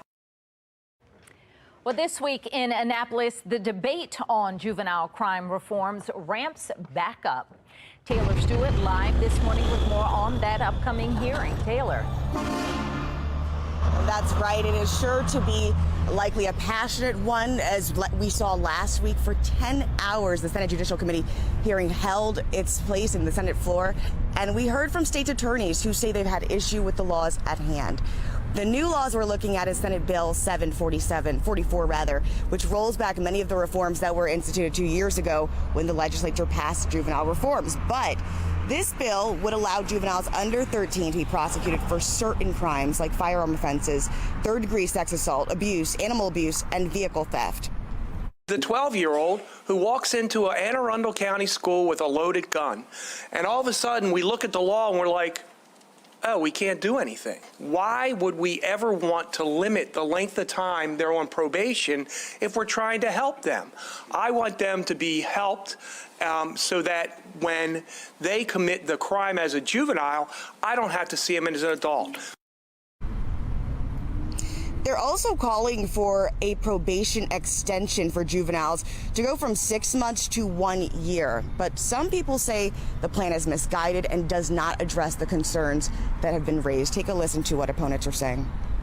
It's important that we take a system that has never had difficulty incarcerating or over-incarcerating our children, and we really put our focus on a front-end intervention, diversion, lack of putting children into a system where we know that once that happens and the earlier it happens, that child is more likely to be in the system for a longer period of time. The biggest issue, the biggest problem is programs and services for children who are in need of services.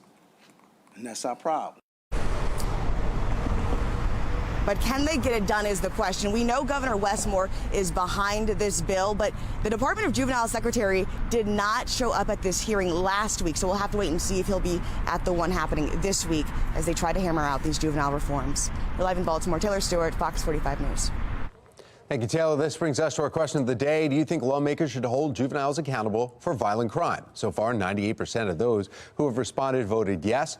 You can make your voice heard right now by going to foxbaltimore.com/vote. Breaking news as 2 hostages are freed in Rafah here. What we know about the rescue operation and how Washington is now responding. A big announcement coming from former Maryland Governor Larry Hogan. Still ahead, the reasons he's tired of politics in Washington and the new seat that he's now pushing for. And here comes our next weather maker, producing severe weather in the south, expected to produce winter weather to our north. I'll explain what it means for us in just a couple of minutes. Before we go to break, we want to take another look at your Lens Solar Traffic Network here on this Monday morning. A live look over Lock Raven Boulevard in Towson. Light volume on the roads. No major issues to report. You're watching Fox 45 Morning News. We're all local all morning.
.09 on this Monday morning. We are tracking a new weather maker moving towards us today. The rain from that will come our way this evening, and then heavy rain actually tonight.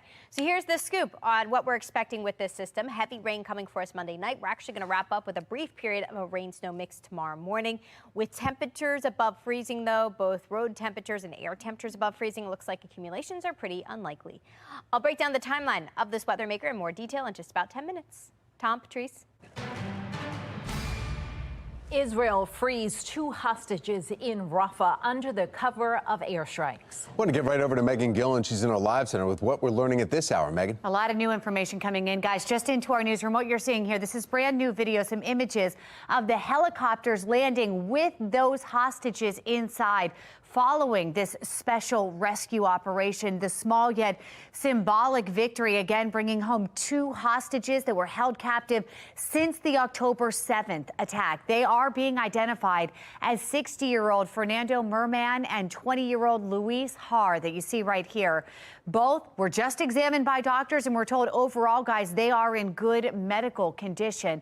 At the same time, we are seeing reports of expanded ground strikes in Rafah. Here is the latest video here obtained by CNN. Right now, we are seeing reports of more than 100 casualties. Taking you live now to Rafah, just outside a hospital there, where Egyptian officials say fighting in this area will shut off vital supply lines for Palestinian refugees. We know President Biden now warning Israeli Prime Minister Benjamin Netanyahu against expanding strikes here.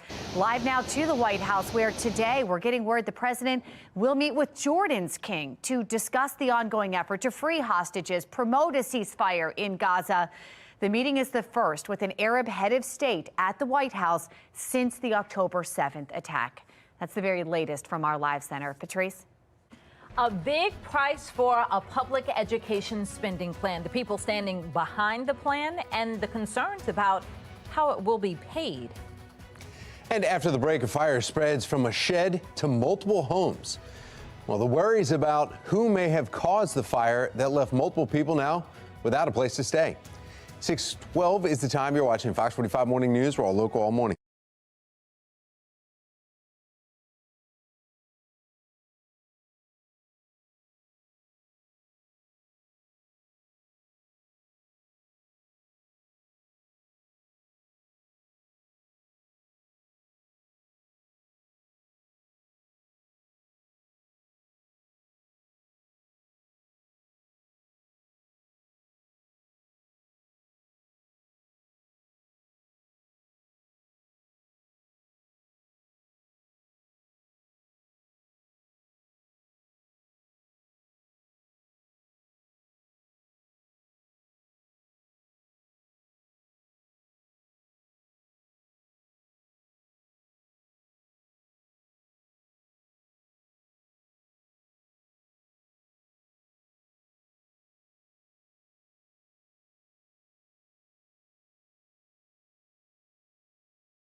Developing now, the Collier County Sheriff's Office has confirmed 2 people are dead after a twin-engine plane crashes Friday on 75 right near Naples in Florida.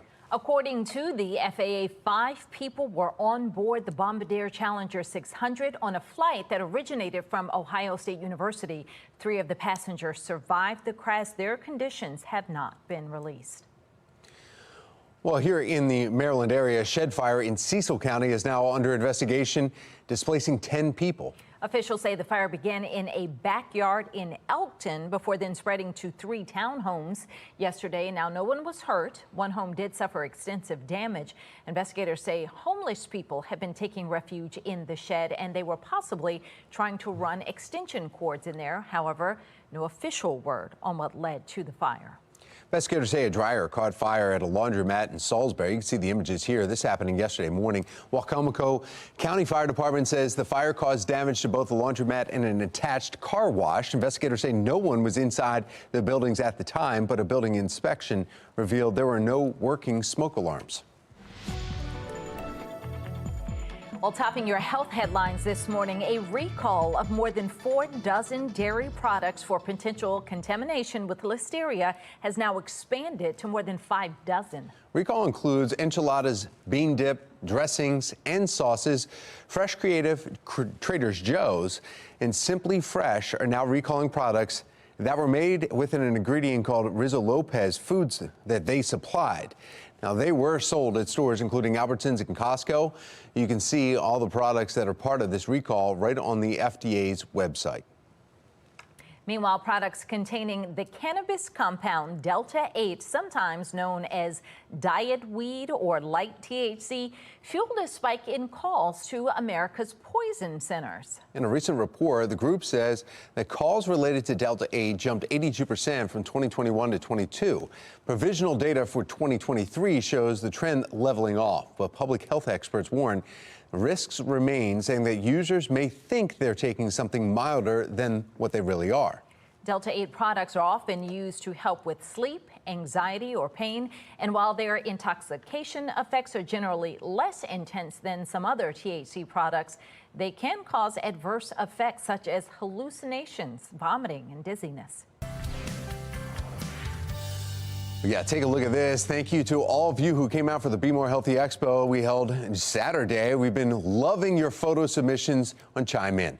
This picture was sent and shared from Anu enjoying his time behind the Fox 45 news desk. I remember him. He was one of the Special Olympics athletes. He was passing out his card to folks, so it was good to see him. Michael there spent his 21st birthday at the expo, taking his turn at the green screen, practicing the weather forecast. Well, if you attended the expo this weekend, we would love to see your photos and videos. Scan the QR code on your screen or submit your pictures through the Chime In tab at foxbaltimore.com. 6:18, and we need to find out exactly when the rain and when the snow could be falling. Meteorologist Amy Aronson is here with the full Weather Authority forecast. Amy. Yeah, 'tis the season for some snow chances, right? And we've got a couple of them coming up in our 7-day forecast. This morning, all is dry now. We had a little rain overnight, so you might notice the roadways are a little wet. I'm also seeing some reports of fog, but we're not seeing that from our Towson camera currently. Just a little misty out there this morning. Temperatures are starting off in the mid-40s, low 50s, so it is pretty comfortable as you step out the door. All these temperatures starting off well above freezing. And we'll stay above freezing as this weather maker moves in from the south. It's currently producing severe weather and flooding in the southeast. We've got some winter weather alerts out for it north and west of here. For us, it's going to be mostly a rain event with some rain and snow to wrap things up. So this is traveling northward. We have some time to kill before it gets here. Most of today is actually dry. I don't think it's until your drive home this evening that we really see the rain from this system. You'll notice that overspreads our region between 5 and 6 o'clock tonight. The heavier rain comes through overnight tonight while most of us are sleeping. A messy night ahead of us with some heavy rain at times. And then I want to stop the clock at what happens between 8 and 9 a.m. tomorrow morning. That's when the system's actually wrapping out of here. Cold air rushes in behind it. If that catches up with the moisture, this is the result for us. That blue stuff, that would be a brief period of some snow coming down. Now, temperatures at that time should be above freezing. Road temperatures well above freezing, so I don't think we're going to see any of that accumulate on the roadways, but certainly noteworthy tomorrow morning. And it could certainly lead to some messy conditions for the tail end of your morning commute, too. That should all wrap up by midday tomorrow. After that, things turn dry and breezy for the rest of your Tuesday and for your Valentine's Day, too. Here's a look at our rainfall forecast from this system. So you'll notice a good amount of rain, over an inch from all of our forecast models here. Just about an inch is what we're expecting overnight. We start off dry today, highs near 50. The showers will arrive this evening just in time for your drive home. Rain all night long. That's when we pick up that inch of rain, temperatures settling into the mid-40s. It's out of here for Valentine's Day, so for whatever you have planned, it's just going to be colder, little breezy too, with actual temperatures close to 40. Feel like temperatures a little colder than that. Here's a look at all of our precipitation chances. Plan on rain tonight, a rain-snow mix tomorrow morning, and then it looks like another small chance for some rain and some snow showers. We've got to watch that chance come next Saturday. Tom, Patrice? All right, let's take a look at our mobile track. This is our Lynn Stoller mobile track out on 695 on the outer loop heading toward Towson, and smooth sailing, no issues right there. Let's get a check now with Mark Jones of the MTA. Good morning, Mark. Good morning, Patrice. Good morning, everyone out there on the MARC train system. We've got Camden train 845 with a 5-minute delay for the commute start. Allowed time perhaps there. Light rail is on time, but Metro subway taking a delay, running about 10 minutes late in both directions. Allowed time for travel on Metro. For the MTA Transit team, I'm Mark Jones. Well, get this. There's going to be a new Oscar for the first time in nearly 25 years. The Academy of Motion Pictures Arts and Sciences is adding an award for Best Achievement in Casting. The last time a new category was added was in 2001 for Best Animated Feature Film. Casting directors have been fighting for recognition since the late 1990s. The new award will not be handed out until next year's ceremony. Lamar Jackson won MVP last week, but another honor is coming his way. Still ahead, Governor Wes Moore's tribute to the Ravens star QB. 3 years after it's passed, city leaders are saying, how will we pay for it? The blueprint for Maryland's education and why the cost is causing a rally today. We'll give you that update just ahead. You're watching Fox 45 Morning News, all local, all morning. Fox 45 News, winner of 16 2022 Regional Emmy Awards, more than all other Baltimore news stations combined.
The Super Bowl The Super Bowl is over, and that means we have turned a page to baseball. Opening day for the Orioles just 45 days away. They'll be taking on Los Angeles Angels at Camden Yards Thursday, March 28th.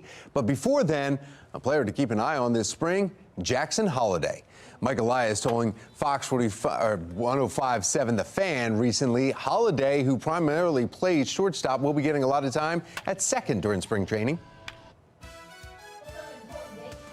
Mind ahead of opening day. Pitchers and catchers report on Wednesday. Their first workout is on Thursday. Position players report next Monday. The first full squad workout is Tuesday the 20th, and the first game comes on February 24th against the Boston Red Sox. Ooh, all happening fast. Well, we are celebrating Black History Month here at Fox 45. And this morning, we want to recognize the University of Maryland College Park. They are the only Power 5 school in the country with a Black president, athletic director, and head football coach. We're starting off the morning dry, but showers, they're looming. Coming up, meteorologist Amy Aronson tracking our next weather maker and how it's going to impact our area. Former Governor Larry Hogan is vying to become the state's first Republican senator in decades. Coming up, the changes he wants to bring to Capitol Hill. You're watching Fox 45 Morning News, all local, all morning.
Live from WBFF in Baltimore, this is Fox 45 Morning News.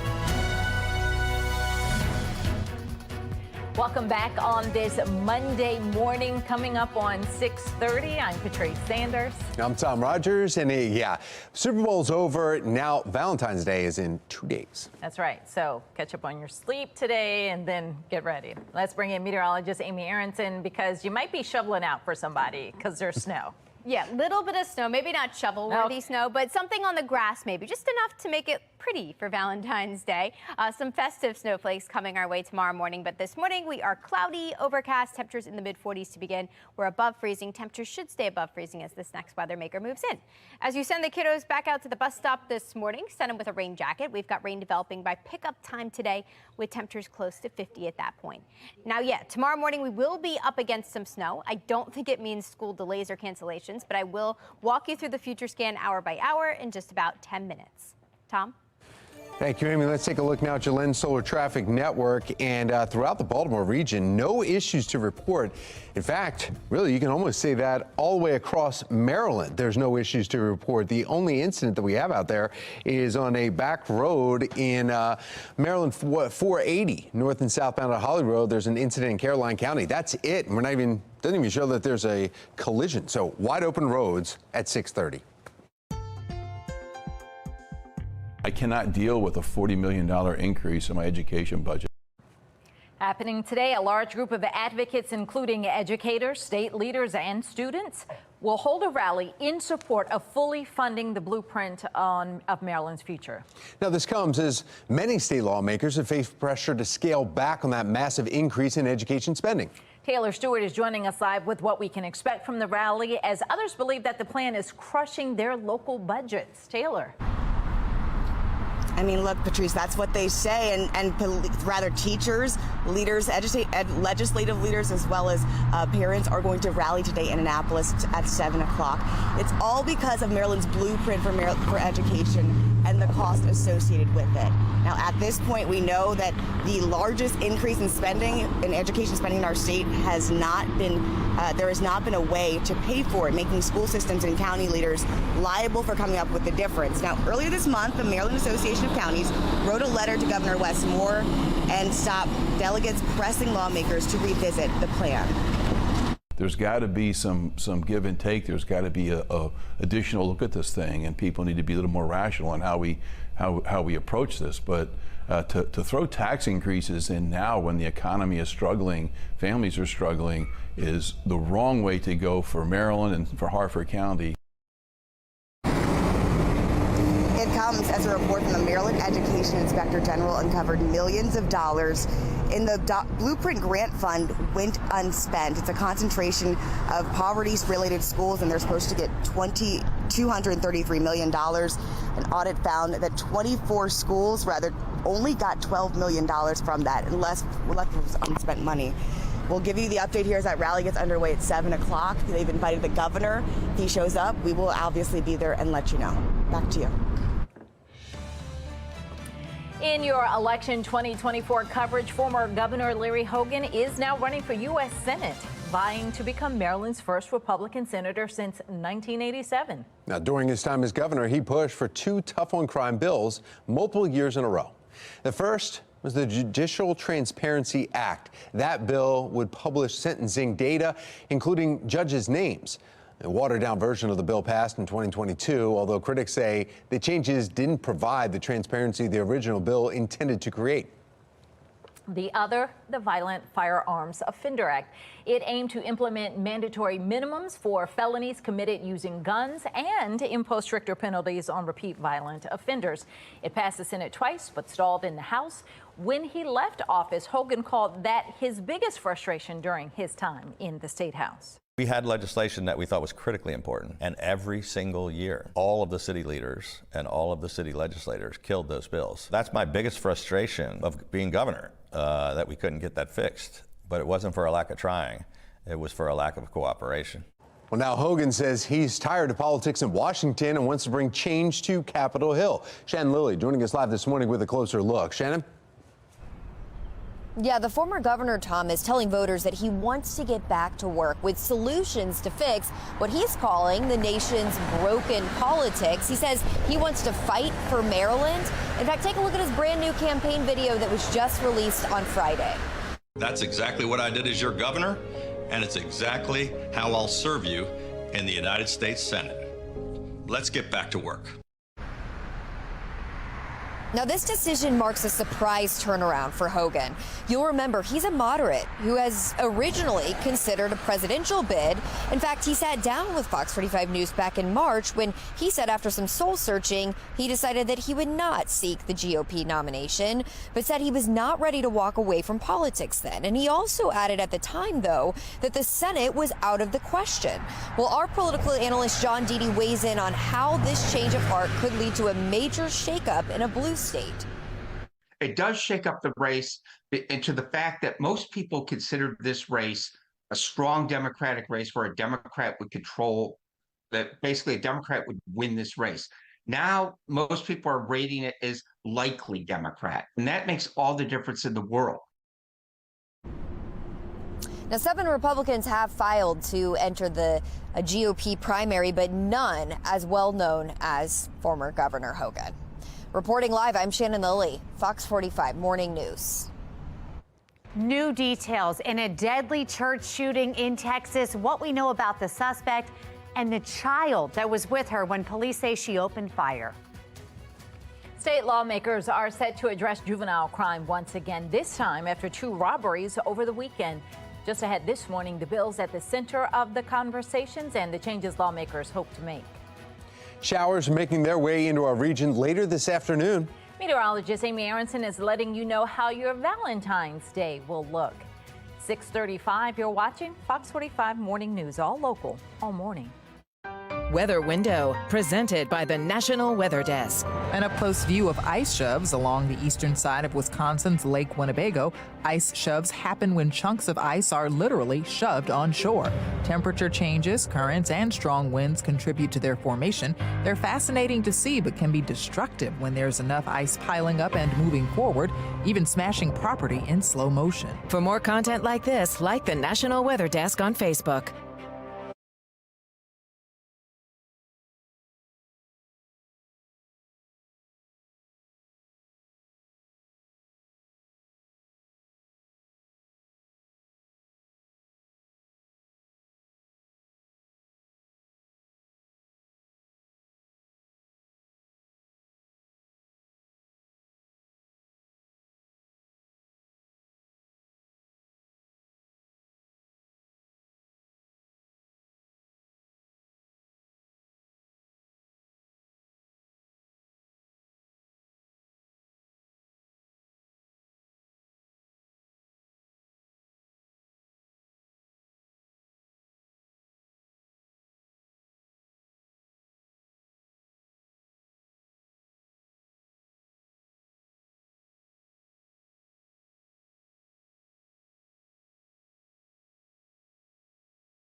6:38 on this Monday morning. I am tracking a new weather maker arriving tonight, sending us some rain late. Actually starting this evening, steadiest rain overnight.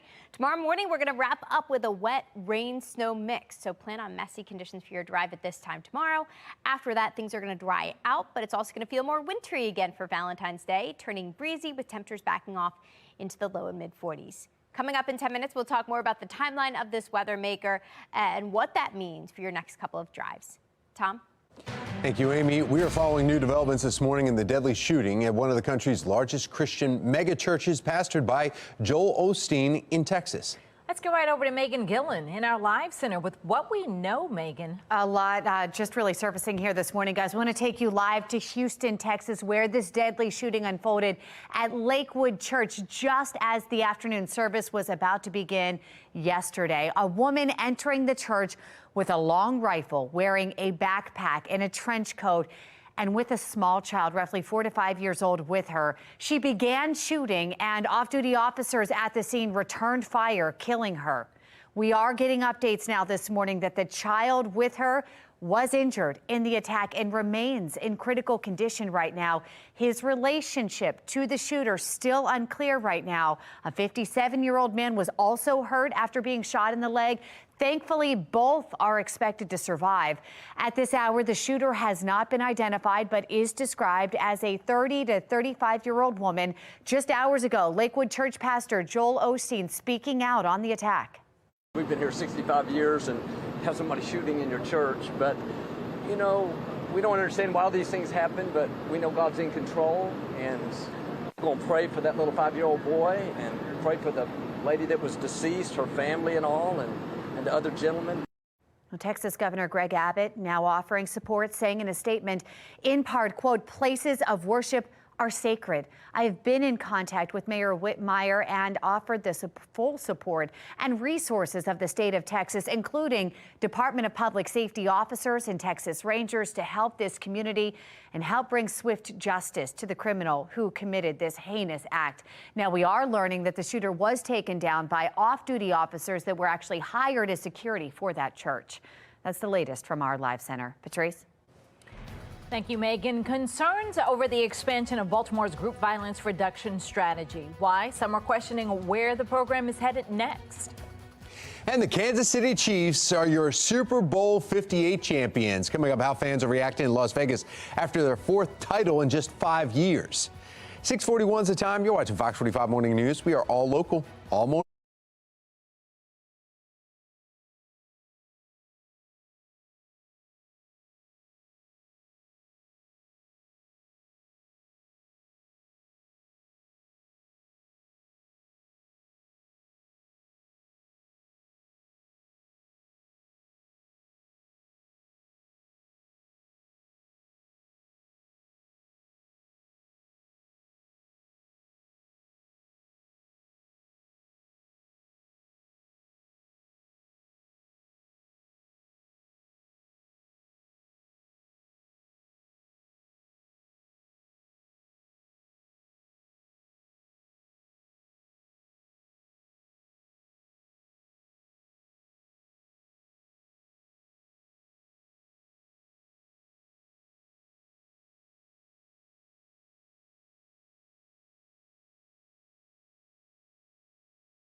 6:44 in your morning rush. We're following two brazen juvenile robberies over the weekend, one in the city, the other in the county. Shannon Lilly joining us live with the latest in the investigation and just how young these suspects are. Shannon. Well, in one of the cases, Patrice, we are talking as young as 10 years old. In fact, 8 juveniles are suspected in a robbery that happened Saturday night at a store in Pigtown. And then less than an hour later, a woman was robbed here outside the Towson Town Center. And in that case, our cameras were rolling as arrests were made. 4 juveniles were taken into custody in this case here in Towson. Of course, this ongoing issue of juvenile crime has some people in this area on edge. So coming up in 15 minutes, we are going to hear from a woman who was here at this mall just before the crime and what her concerns are now. Now back to you. Thank you, Shannon. This week in Annapolis, the debate on juvenile crime reforms ramps back up. Taylor Stewart joining us live this morning with more on the upcoming hearing. Taylor? That's right. Lawmakers are meeting once again to discuss juvenile crime reforms. Now, 2 years ago, the legislature passed reforms, but today they're saying those very changes are in need of a reform themselves.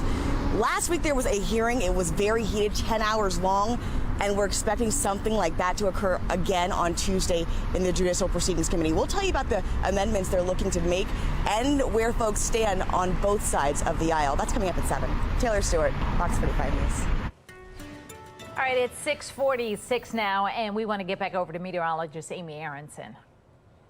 Yeah, football season ending. Why not talk about baseball season, right? That's next up. 45 days to go now until the start of that at Camden Yards. Home opener coming up on March 28th. And we are looking down at Camden Yards, dark and early this morning. Actually, things are starting to slowly brighten up there. Not talking much in terms of sunshine today. It's going to be a cloudy one. Some drizzle, a little bit of fog this morning. The heaviest rain will hold off until this evening. And then we're going to wrap up this latest weather maker with a wet rain, snow, slushy mix tomorrow morning. No accumulations on the streets from that, but I think we could see some on grassy surfaces by the time this system wraps out of here. Here's what we're working with. It's the system to our south, currently producing severe weather, flooding for the southeast. As it heads our way, you'll notice a number of winter weather alerts, both west and north of here.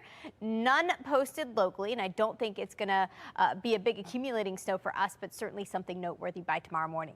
Let's talk timing. Today, we're just cloudy and quiet while we wait on that storm system. Highs close to 50 today. Here comes the rain. Rushes in this evening. Heaviest rain will push through overnight tonight. That's when we get some steady rain, some soaking rain at times, actually while most of us are sleeping. If you're heading out the door extra early tomorrow morning, you'll start off with that soaking rain, and then you'll notice that quick transition over to some pink and some blue. Doesn't last long, but we get this brief burst of wet snow on the backside of this system from Baltimore and northward right around 9-10 a.m. tomorrow morning. Not going to accumulate on the roadways because temperatures are above freezing, but we could certainly see some of that on grassy surfaces. That's going to zip out of here just as fast as it arrives, getting out of here by midday, and then we're dry for the second half here Tuesday, but turning brisk and much cooler. This system's mostly a rain producer. Here's a look at how much rain we're expecting from it through tomorrow morning. Looks like most locations end up with a solid inch of rain. Now, in terms of how much snowfall, accumulations north of here. So here's a look at how much snow our neighbors will see to the north and to the west. A decent amount, up to a half a foot in a lot of locations across central parts of Pennsylvania. Behind this system, our temperatures will come crashing down. Here's a look at our feel-like temperatures for the next 2 days. Today, feeling like the actual temperatures in the upper 40s to near 50, but tomorrow feels like winter again. Feel like temperatures will be settling back into the brisk 30s at that point. We do have this weather maker moving through for the start of the week. Plan on rain tonight, wrapping up with a rain-snow mix tomorrow morning. We are dry and colder for Valentine's Day, actually one of the colder days out of the next 7. Dry for the second half of the week, and then there's a brief chance for some light rain, snow and rain showers again by Saturday. That system's worth watching, but by Sunday, either way, we are dry with highs in the mid-40s. Let's take a look now at your Lynn Solar Traffic Network and a live look over Ruxton and Charles Streets. You see the volume starting to pick up. Everyone's moving along with no issues to report. In fact, the only incident across the state of Maryland is down in D.C. Aren't you glad you don't have to travel down there for your morning commute? Here's a live look now from our Lynn Solar Traffic, our mobile track, and cruising along 695's outer loop right near Pikesville area.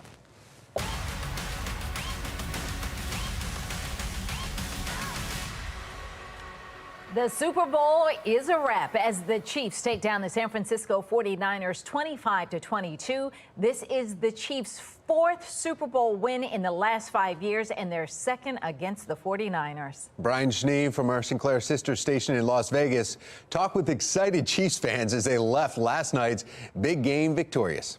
Super Bowl 58 did not disappoint here in Vegas. The Chiefs and the Niners literally went down to the wire, required extra time. The Chiefs go back-to-back. The script, the way you draw it up, some of the best players in the game on the field in Vegas on Sunday night. Fans, at least those for the Chiefs, celebrating, taking pictures out here in the plaza, the same space that pumped them up before the game.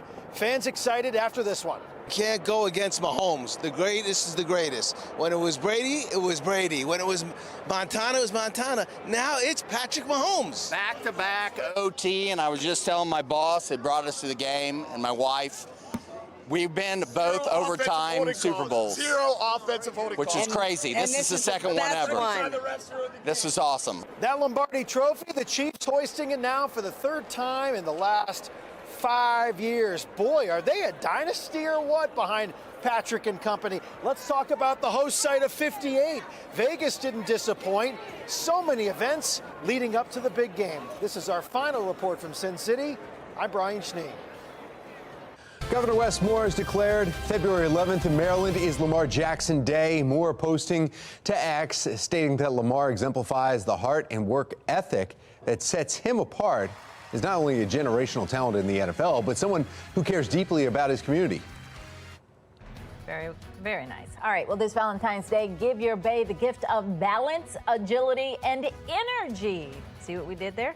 In our 9 o'clock hour, some basic exercises you can do with your special someone. Celebrating the entire community and providing resources to those with special needs, Mark Clark will be sharing all the services for his unique birthday experience. And you know you need it. If you stayed up late last night, you need it. Yeah, definitely need it. It's time for a coffee break.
I'm not really cut out to be a legislator. You know, going to Washington, arguing with 99 other people and never getting anything done. I'm not sure I'd be passionate about doing that every day.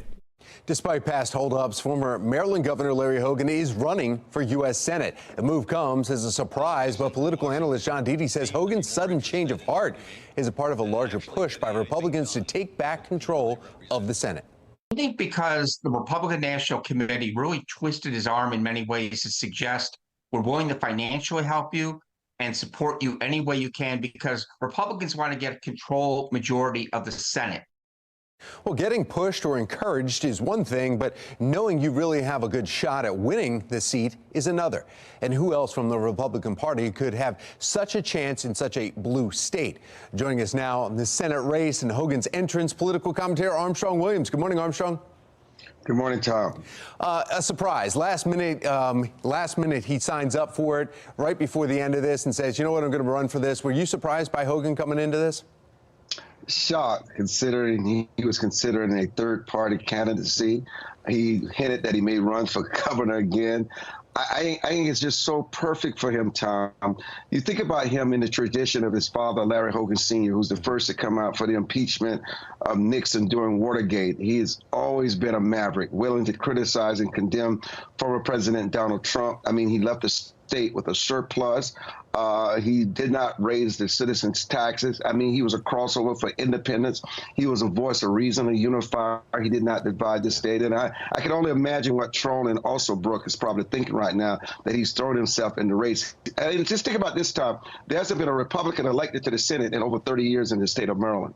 Right, and a lot of people are saying, okay, well, if there is going to be one to actually get a two-party system in the state, it would definitely be more like a Hogan, since he was able to do so well with 70+, almost 80% acceptance when he was governor, and people liked him. So chances, though, talking about the Republican candidates versus taking on Trone and Alsobooks in the general, can you go into that a little bit more? There's 10 Democrats right now, 8 Republicans that are still left, plus 2 third-party candidates. You know, I think when it's all said and done, Hogan will have no challenges in the Republican primary. He has that kind of chutzpah. He has that kind of respect. And remember, he had his bout with cancer that he was able to overcome and put behind him. People have a lot of sympathy for him, but a lot of respect for him. And listen, the only issue is whether or not the state of Maryland are willing to give the GOP another Republican senator, which could tilt the scale. I think if they use that in the campaign ads, I think that's the only issue they have. But I think Marylanders are more concerned with what delivered for them, what worked for them, that will keep Maryland relevant and keep this country unified instead of divided. I think Hogan certainly has the edge over any other candidates running or thinking about running. Well, Trone also coming right out, though, was saying when he was asked about it, he said, you know what, I'm not only just going to beat Larry Hogan in the general, but I'm also going to be beating Mitch McConnell, signifying that this one debate here in Senate in Maryland is a lot bigger. It's more of a nationwide battle. Well, they must make it a nationwide battle against Trump, though, listen, Hogan is one of his harshest critics. But the issue is whether or not it will tilt the scale to give the Republicans the control of the Senate again. That is an issue that is looming, and we'll just have to see how it plays out. But I think it's very colorful and add a lot of excitement to the race that the former governor has decided that he will run for something in the U.S. Senate in the state of Maryland. Armstrong Williams, thank you. Appreciate your expertise. Thank you, Tom. Well, in the second half of our hour, we will have more on the former governor's surprise run for U.S. Senate, including a look at some of the tough-on-crime bills that he pushed for during his time as Maryland's governor. Coming up, debate in Annapolis over changes to the current juvenile crime laws. Ahead, we have more on the proposed changes and what lawmakers are saying. A woman was robbed over the weekend here outside the Towson Town Center. Coming up, who police arrested and why it has residents in this area concerned. And I am tracking a new weather maker moving our direction. I'll explain when all that rain to our south arrives here in a couple of minutes. Live from WBFF in Baltimore, this is Fox 45 Morning News. Good morning on this Monday, February 12th. I'm Patrice Sanders. I'm Tom Rogers. Thinking about the commercials from last night, you know, the ones that stuck out. The Dunkin' one, I mean, definitely got me. That was fun. That was hilarious. Yeah, with the whole group there. A lot of celebrities, though. A lot of celebrities. A lot of celebrities in the commercials and at the game. Yes. I mean, it was just star-studded. All right, let's get over to our own star here, meteorologist Amy Aronson with the forecast. Yeah, I'm excited for Twister. Did you see the movie preview for that? That's exciting. And Wicked, too. And Wicked, yes. I can't wait. Super excited for that. So, yeah, lots of fun stuff last night, this morning. We're also tracking some fun stuff on the radar. We've got a weather maker to our south. Lots of heavy rain moving across the southeast, along with some severe storms there. We're just getting in on the clouds right now. That's all that white stuff you're seeing stream northward. No snow just yet. We are waking up to temperatures well above freezing, low and mid 40s across our region right now. So pretty comfortable stuff, actually, as you step out the door. I would throw a rain jacket in the car, especially if you're going to be out for a while today, because although we don't have rain for your morning drive and we still have the green light, this afternoon, this evening, we are going to be tracking some showers rushing in, and you'll need the rain jacket and the umbrella at that point. Now, tomorrow morning, we're actually going to throw some snow into the mix, too, along with the rain. I've got an updated look at that forecast and what to expect in 10 minutes. Tom? Thank you, Amy. Let's take a look now at your Lynn Solar Traffic Network. And looking at some of the cameras around the area from our traffic map, you can see a volume starting to pick up a little bit here, but no issues to report. The only incident that we have on the at all on the MDOT maps are Maryland 85. There is a disabled vehicle that's in the roadway, 85 westbound here, so that's causing a little bit of a slowdown. The right lane blocked. Everybody else here are moving along just fine. A little bit of volume now on the western outer loop right near Woodlawn. Making your headlines this morning, Howard County Police, they're investigating a fatal crash and domestic homicide that happened just minutes apart. Just after 7 p.m. last night, police were called to a Laurel neighborhood over a report of a domestic assault where a woman was found dead on the scene. Minutes later, officers were called to Route 29 near Old Columbia Road, where a vehicle had struck and killed a pedestrian. Now, police say the man assaulted the woman at his home and then fled along Route 29, where he was then struck by an unrelated vehicle. The driver was uninjured and remained at the scene. Continuing coverage on the state's juvenile crime crisis. We are following 2 juvenile robberies that happened over the weekend. Baltimore City Police saying a group of youths robbed a store, assaulted a man at around 7:30 Saturday night in Pigtown. About an hour later, Baltimore County Police say several juveniles were detained following a robbery right near Towson Town Center. Now, these incidents come as lawmakers continue their debate over changes to the current juvenile crime laws. We have live team coverage surrounding the juvenile crime crisis unfolding across the state in just a few minutes. Taylor Stewart will have more on the debates in Annapolis and an upcoming hearing on proposed changes. But first, Shannon Lilly joins us live with an update on both of the robberies and reaction from residents. Shannon. Yeah, residents we spoke to, Patrice, are concerned and frustrated about the ongoing juvenile crime problem and the latest incident happening here near the front entrance of the Towson Town Center Saturday night. Take a listen to what we heard playing out over police scanners. A personal robbery just occurred. A group of male subjects came up to the caller and her friend. They were last seen running southbound on Delaney Valley Road towards the circle. But the suspected robbers did not get far. In fact, take a look here. Our cameras captured the aftermath as Baltimore County Police detained 4 individuals. And according to police, all 4 suspects are juveniles. Meanwhile, we're hearing from this woman who was at the town center about an hour before the robbery. It's not an easy thing to know that in my neighborhood that this kind of thing is happening when we are out and about just doing our business. Now, less than an hour before that Towson robbery, another robbery by at least 8 juveniles in Pigtown. A man was inside a store on Washington Boulevard when he was approached. Baltimore police arresting 3 teens, a 13-year-old and 2 16-year-olds in this case. But the others are still on the loose. And according to police, the youngest suspect is just 10 years old. This all while changes to current juvenile crime laws are being proposed in Annapolis to potentially hold kids more accountable. Of course, we'll continue to track those bills as this session continues. Reporting live in Towson, I'm Shannon Lilly, Fox 45 Morning News. Thank you, Shannon. Well, state lawmakers will continue their debate on the Democratic plan this week, which will include three main pillars. They want to change a portion of the state's current crime code. Right now, children under 13 cannot be charged with certain crimes like firearm offenses, sexual assault, and car thefts. Democrats are also looking for changes within the Department of Juvenile Services, including shorter deadlines for intake decisions and then more staff within the ankle monitoring unit. And the plan also strives to extend probation for young offenders. For months, we've heard from prosecutors across Maryland who say the current juvenile justice laws keep their hands tied and that something needs to change. Maryland lawmakers will convene tomorrow for a Senate Judicial Committee hearing on several proposed changes to the state's juvenile crime code. Taylor Stewart joins us live this morning with more on that hearing. Taylor, good morning. Good morning. They will likely review that testimony from state attorneys last week when they convened for a 10-hour-long hearing to discuss some of the reforms that Democrats have proposed. This has been backed by Senate President Bill Ferguson. We're talking about the Senate Bill 744. It rolls back a lot of the measures that were passed just 2 years ago.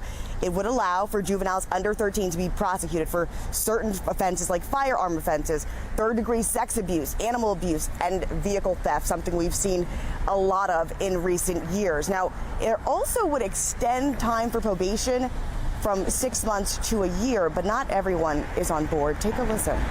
The 12-year-old who walks into an Anne Arundel County school with a loaded gun, and all of a sudden we look at the law and we're like, oh, we can't do anything. Why would we ever want to limit the length of time they're on probation if we're trying to help them? I want them to be helped so that when they commit the crime as a juvenile, I don't have to see them as an adult. That was Scott Schellenberger, state attorney in Baltimore County. But as we know right now, one of the major concerns raised by Democrats and people at the hearing is the Department of Juvenile Services. Do they have adequate resources and enough time to really take care of the children and the teens that have been brought in here? The question is, will Vincent Giraldi be present at the hearing this Tuesday? He was not at the first one, and that has been a concern for lawmakers. We'll continue to keep you updated as more reforms move through the House and the Senate. Back to you, Taylor Stewart, Fox 45 News. In an earlier hearing, prosecutors and the defense attorneys debated changes to the state's probation rules. Supporters of the new plan argue the current system doesn't allow enough time for proper rehabilitation, and they want judges and attorneys more involved in the process. Public defenders pushed back, arguing the current system under the Juvenile Justice Reform Act allows children a fair chance to leave probation on good behavior.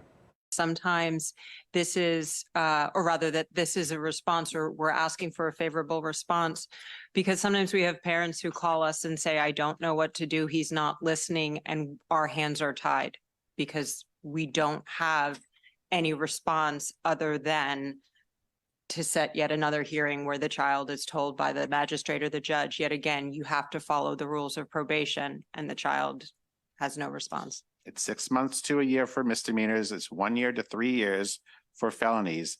That is more than sufficient to determine what a child needs, to give them the services, and then to free them from the restrictions of probation if they're not reoffending, if they're doing well.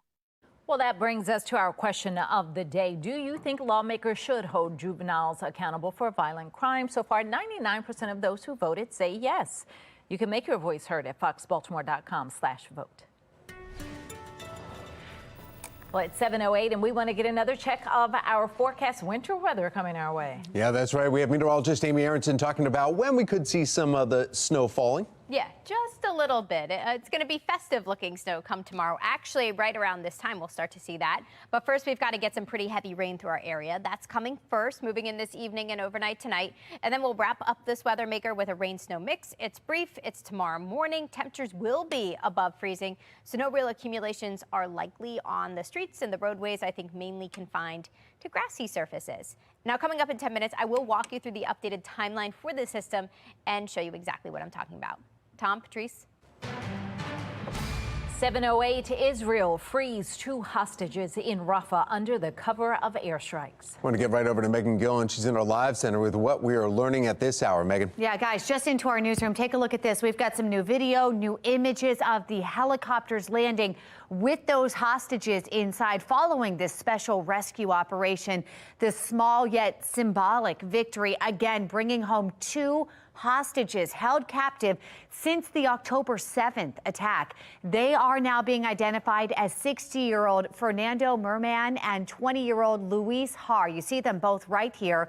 Both were just examined by doctors, and we are told overall they are in good medical condition. Now, at the same time, we are seeing reports of expanded ground strikes in Rafah. Here is the latest video obtained by CNN. Right now, we're seeing reports of more than 100 casualties there. I want to take you live now to Rafah, just outside a hospital, very active there. We know Egyptian officials are saying that fighting in this area will shut off vital supply lines for the Palestinian refugees. We know President Biden is now warning Israeli Prime Minister Benjamin Netanyahu against expanding the strikes here.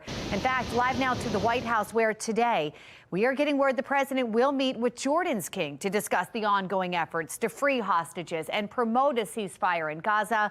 The meeting is the first with an Arab head of state at the White House since the October 7th attack. That's the very latest from our live center. We'll send it back to you, Patrice.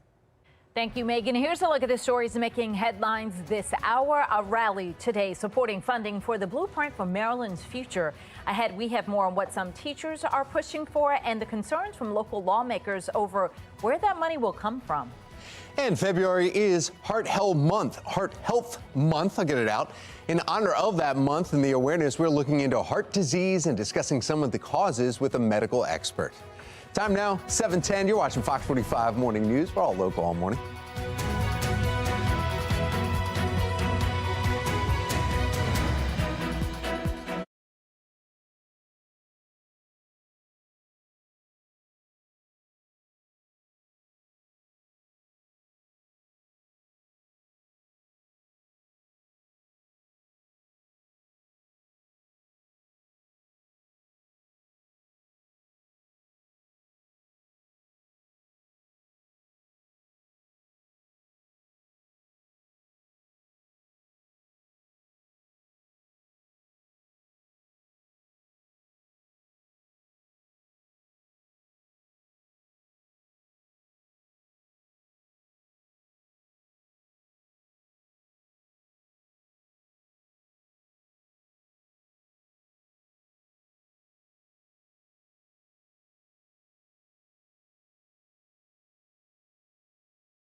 Fox 45 News, winner of 16 2022 Regional Emmy Awards, more than all other Baltimore news stations combined.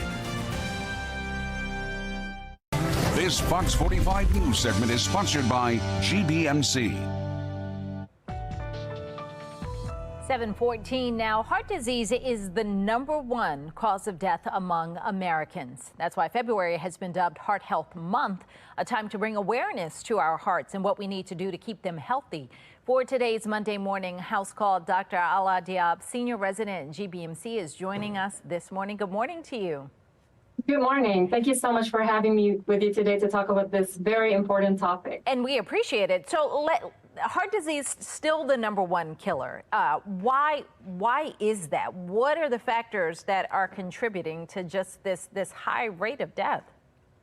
This is a very good question. I would like to start with saying that knowledge is power. So this is very important that today we're spreading the news and telling everybody what they need to know, how to prevent heart disease and stay healthy and keep heart healthy. So first, the factors are very common. So first of all, managing your weight is very important, keeping a healthy weight. So a BMI, if you've heard of that, which is the body mass index, keeping it between 18.5 and 25 would be ideal. So a second thing would be managing your blood pressure. So people with high blood pressure, or even you might not even know it that you have high blood pressure. So keeping your blood pressure less than 120, the top number, and 80, the bottom number. Thinking about what you're eating. So eating better. Overall healthy eating could mean more fruits, more vegetables, less salty food, less sugary food, less processed meat for sure. Being more active. So about 2.5 hours of moderate exercise or 75 minutes of vigorous physical activity per week is actually recommended by the American Heart Association. And you'll be surprised that you don't really need to go to the gym for that. As simple as just gardening or cleaning your house or vacuuming could count in for these, 2.5 hours per week. Are there signs and symptoms that you'll notice that raises red flags to say, hey, there's something that's not right. I need to go get this checked out? Oh, absolutely. Of course, there are signs of symptoms of, having a heart attack if that's where you're thinking about. Is definitely chest pain. It could be not the usual symptoms that men usually have. Women can have like nausea, vomiting, chest pain, discomfort. But on the simple terms, on daily basis, if you're, getting short of breath as you're walking around or you're going up the stairs, if you're having some chest pain when you're doing your usual everyday activities, if you feel like you're getting a headache, sometimes could be a sign of, having high blood pressure. And, you can simply walk to a pharmacy and ask for your blood pressure checked if you can get in with your doctor. Are there screenings or tests that we should ask for specifically each year when we do our annual physicals, or is looking at the condition of your heart just something that doctors will do on your visits? Absolutely. So some people who might already have like a family history of heart disease, doctors might be more vigilant about, getting all the testing done, or some history of high cholesterol, high blood pressure in the family. But definitely on your yearly physical, you should get your blood pressure checked at your doctor's office, check your cholesterol levels. I'm sure some people might have heard of the bad cholesterol. You want to keep those numbers in check. Eating a healthy diet and eating the good fats, like the avocados, if people love avocado.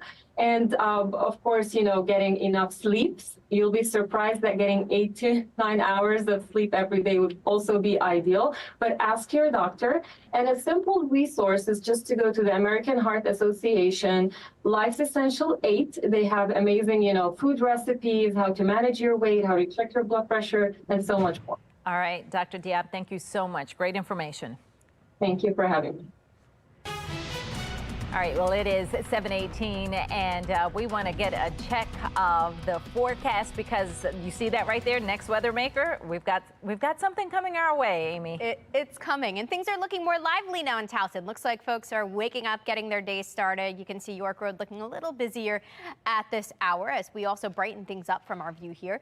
Cloudy, not a ton of sunshine out there this morning. We're starting off in the mid-40s to near 50. Temperatures, not bad. Pretty comfortable, actually, to start off your Monday. This is what's coming, though. See this weather maker? You can't miss it. Lots of bright colors showing up here on the weather map. This is going to push northward. Now, it's producing severe weather and flooding across the southeast. Not going to be the case as it heads our direction.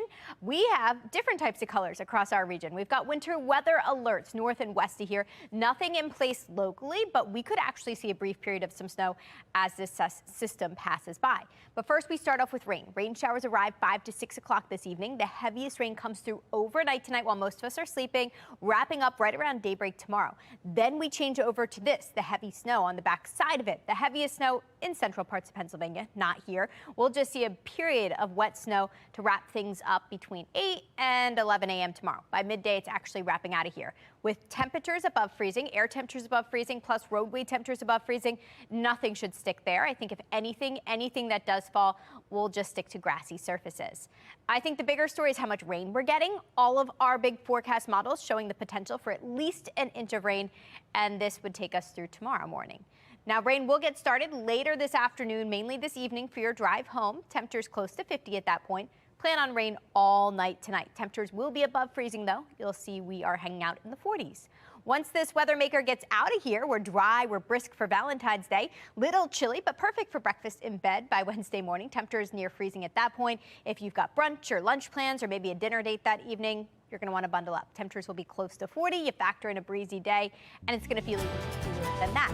So here's what we've got for the week ahead. We have rain moving in tonight, wrapping up with a rain-snow mix tomorrow morning. Once again, no accumulations from that, but it could create some messy conditions for the second half of your morning drive. We're dry for Valentine's Day, dry Thursday and Friday too, and then we've got another small chance for a rain-snow mix by Saturday. Tom, Patrice.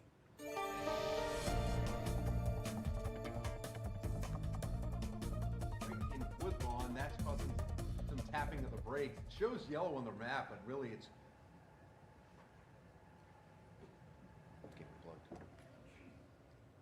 All right. There is a disabled vehicle on the outer loop, 695 in Woodlawn. The right two lanes blocked. There's stop and go traffic all the way back to Liberty Road. You see a slow go there, so you might want to consider taking an alternate route or give yourself some time. Well, coming up, Larry Hogan is running for U.S. Senate. We have everything about his decision to run and what he hopes to accomplish in Washington. 7:21, you're watching Fox 45 Morning News. We're all local all morning.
Chinese authorities have canceled a second soccer friendly against Argentina over Lionel Messi's lack of playing time in a recent match. The Beijing authorities said on their social media that, quote, Beijing currently has no plans to host relevant competitions in which Messi will participate.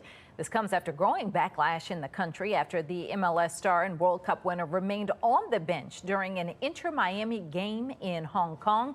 Messi was nursing a hip inductor injury, which also forced him to miss 2 matches in Saudi Arabia earlier in the year. Well, coming up, it is a cloudy post-Super Bowl Monday with highs reaching into the 50s. Ahead, meteorologist Amy Aronson has more on the rain that we have coming overnight. Maryland's blueprint for education has been expensive, and there have been questions about who's going to pay for it. Well, we'll tell you about the latest debate happening in Annapolis as folks ask for lawmakers to reconsider.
Live from WBFF in Baltimore, this is Fox 45 Morning News.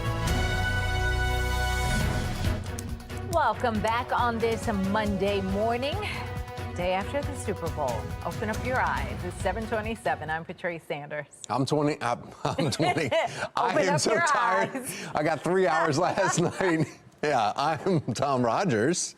And yeah, I'm the one that's on second cup of coffee. And Amy, did you watch any of the game? And if you did you Google or look up or do anything from the ads that were going last night that were constantly hitting you? Yeah, a little bit actually. I stayed up through halftime, so I caught a good part of it. I love the movie previews, but there was like a celebrity in every single commercial that you actually had to really pay attention, or else, I mean, there were some commercials with multiple celebrities. You had to pay attention to who was even in the commercial. But yeah, lots of fun, lots of ads. Missed the second half though, so I'll have to catch up on any ads that played later on in the game. But of course, know all about the ending. Exciting stuff. Temperature-wise, we're off to a comfortable start, mid-40s this morning as you head out to work and school. Things are quiet to begin, but we have changes on the way. Big changes on the way. Rain arriving by pickup time, so send the kids with a rain jacket today. Highs close to 50 at that point. Now, I'm actually just working on updating a little snowfall map for you guys for tomorrow morning now, so that's going to be coming up in just just about 20 minutes. I'll have that ready to go to let you know exactly what to expect as you head out the door tomorrow morning. Tom, Patrice. I cannot deal with a $40 million increase in my education budget. Happening today, a large group of advocates, including educators, state leaders, and students, will be holding a rally in support of fully funding the Blueprint of Maryland's Future, or Kerwin plan. Now, this comes as many state lawmakers have faced pressure to scale back on the massive increase in education spending. Taylor Stewart joining us live this morning with what we can expect from the rally, as others say the plan is crushing their local budgets. Taylor. Well, that is right, and today state leaders will face more pressure to address Maryland's Blueprint for Education. Strong Schools Maryland will hold a rally today as they advocate for the Kerwin plan's costs to be paid for by the state. Educators, leaders with the organization, as well as teachers, will be out there tonight at 7 o'clock in Annapolis. Annapolis approved the largest education spending increase in state history 3 years ago without a way to pay for it, making school systems and county leaders liable for coming up with the additional funding. But we've heard from countless people who say they just can't afford it, including Bob Casserly in Harford County. Take a listen. There's got to be some give and take. There's got to be a additional look at this thing, and people need to be a little more rational in how we approach this. But to throw tax increases in now when the economy is struggling, families are struggling, is the wrong way to go for Maryland and for Harford County. He is one of several leaders voicing those concerns. Mayor Brandon Scott called it a gut punch. And it comes as a new report from the Maryland Education Inspector General uncovered millions of dollars from Blueprint grant funds went unspent. They were supposed to go to highly concentrated poverty schools with $233 million statewide allocated, but an audit found that of 8 schools, only $12 million were used from that grant, and they're still looking into why that money wasn't spent properly. We'll keep you updated this morning as we continue to follow this rally that takes place this evening. Back to you. Thank you, Taylor. In your election 2024 coverage, former Governor Larry Hogan is now running for U.S. Senate, vying to become Maryland's first Republican senator since 1987. During his time as governor, he pushed for 2 tough-on-crime bills multiple years in a row. The first one is the Judicial Transparency Act. That bill would publish sentencing data, including the judges' names. A watered-down version of the bill passed in 2022, although critics say the changes did not provide the transparency the original bill intended to create. The other, the Violent Firearms Offender Act, is aimed to implement mandatory minimums for felonies committed while using guns and impose stricter penalties on repeat violent offenders. It passed the Senate twice, but then stalled in the House. When Hogan left office, he called that his biggest frustration during his time in the State House. We had legislation that we thought was critically important, and every single year, all of the city leaders and all of the city legislators killed those bills. That's my biggest frustration of being governor, that we couldn't get that fixed. But it wasn't for a lack of trying. It was for a lack of cooperation. Now, Hogan says he's tired of politics in Washington and wants to bring change to Capitol Hill. Shannon Lilly joining us live this morning with a closer look. Shannon? Yeah, so the former governor, Tom Patrice, is telling voters that he wants to get back to work with solutions to fix what he's calling the nation's broken politics. He says he wants to fight for Maryland. In fact, take a look at his new campaign video that was just released on Friday. That's exactly what I did as your governor, and it's exactly how I'll serve you in the United States Senate. Let's get back to work.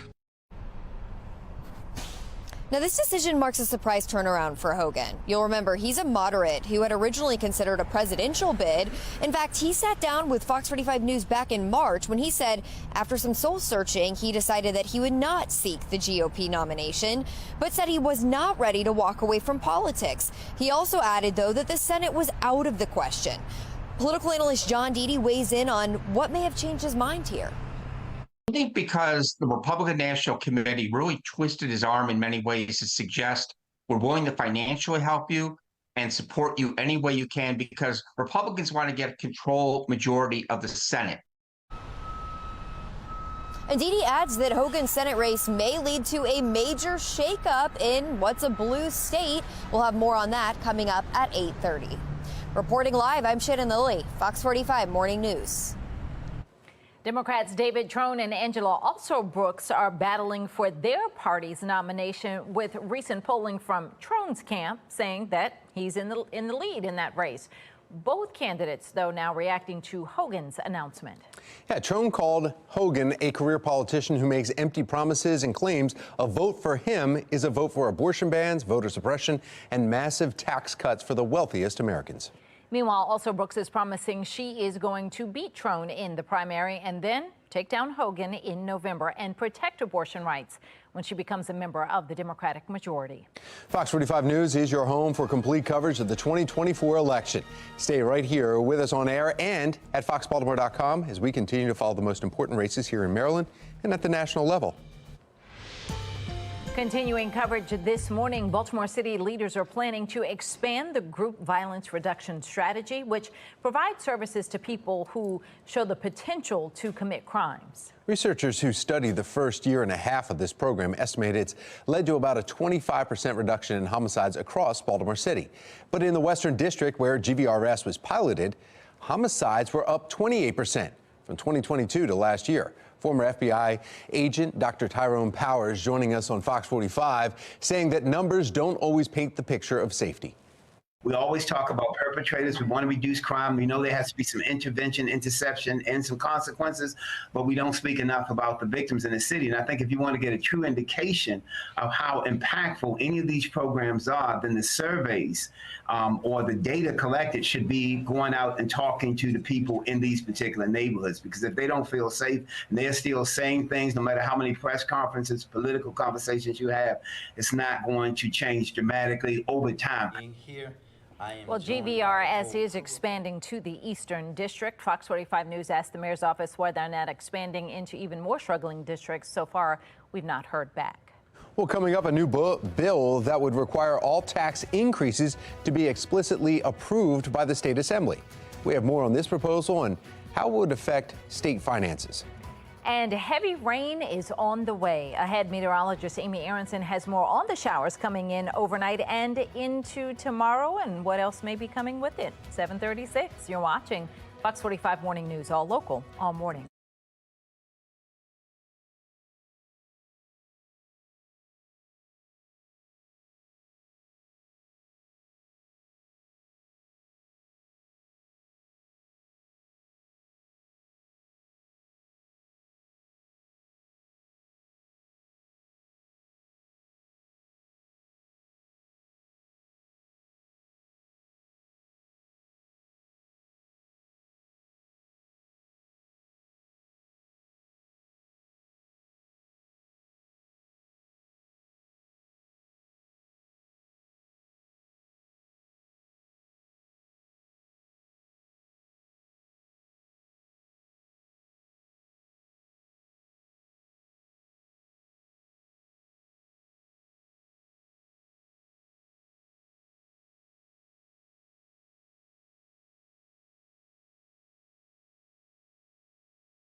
Well, with the Super Bowl now behind us, we're looking ahead as opening day is just 45 days away. That's right, MLB now from NFL to MLB. But before we can start thinking about that opening game against Los Angeles Angels, March 28th, we got to get through February. That's right. Let's get a quick check of our forecast with meteorologist Amy Aronson. Yeah, 45 days, that's nothing. But in the meantime, still feels like winter here this week. We actually have a couple of brief chances for some snow showers. But first, we've got a lot of rain coming our way. We are tracking showers starting up this afternoon and this evening, and then the highest chance for rain actually comes overnight tonight. We'll be tracking some heavy rain at times during that time period, and most locations end up with about an inch of rain by this time tomorrow. And then after that, we're briefly going to say goodbye to this weather maker with a burst of snow. So coming up in 10 minutes, I've got an updated look at the timeline of that and how much snow we could see on grassy surfaces before that system moves out of here. Tom, Patrice? Thank you, Amy. We are following new developments this morning in the deadly shooting at one of the country's largest Christian megachurches. It's pastored by Joel Osteen right in Texas. Let's get over to Megan Gillen in our live center with what we know. Megan. Yeah, we want to take you live to Houston, Texas here this morning, guys, where this deadly shooting unfolded at Lakewood Church. It was just as the afternoon service was about to begin yesterday afternoon. A woman entering that church with a long rifle, wearing a backpack and a trench coat, and with a small child, roughly 4 to 5 years old, with her. She began shooting off-duty officers at the scene, returning fire, killing her. Now, we are getting updates this morning that the child with her was injured in the attack and remains in critical condition right now. His relationship to the shooter still unclear right now. A 57-year-old man was also hurt after being shot in the leg. Thankfully, both of them are expected to survive. Now, at this hour, the shooter has not been identified, but is described as a 30 to 35-year-old woman. Just hours ago, Lakewood Church pastor Joel Osteen speaking out on the attack. We've been here 65 years and have somebody shooting in your church, but, you know, we don't understand why these things happen, but we know God's in control, and we're going to pray for that little 5-year-old boy and pray for the lady that was deceased, her family and all, and the other gentlemen. Texas Governor Greg Abbott, meantime, offering support, saying in a statement, in part, quote, "Places of worship are sacred. I have been in contact with Mayor Whitmire and offered the full support and resources of the state of Texas, including Department of Public Safety officers and Texas Rangers, to help this community and help bring swift justice to the criminal who committed this heinous act." Now, we are learning here this morning that that shooter was taken down by off-duty officers that were actually hired as security for that church. That's the very latest from our live center. Tom? Thank you, Megan. Coming up, if you are trying to get in shape ahead of Valentine's Day, you got a couple days, but it's never too late to start. Ahead in our 9 o'clock hour, we have the perfect workout routine to make sure your heart gets pumping. And the Kansas City Chiefs have been crowned the Super Bowl champions, but the competition's not over yet, because after the break, we're looking at all the big games ads and determining Sunday's winners and losers. 7:42, you're watching Fox 45 Morning News, all local, all morning.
7:45. Okay, if you watched it last night, did any of the Super Bowl commercials stand out to you? And more importantly, do you remember what product they were actually pushing?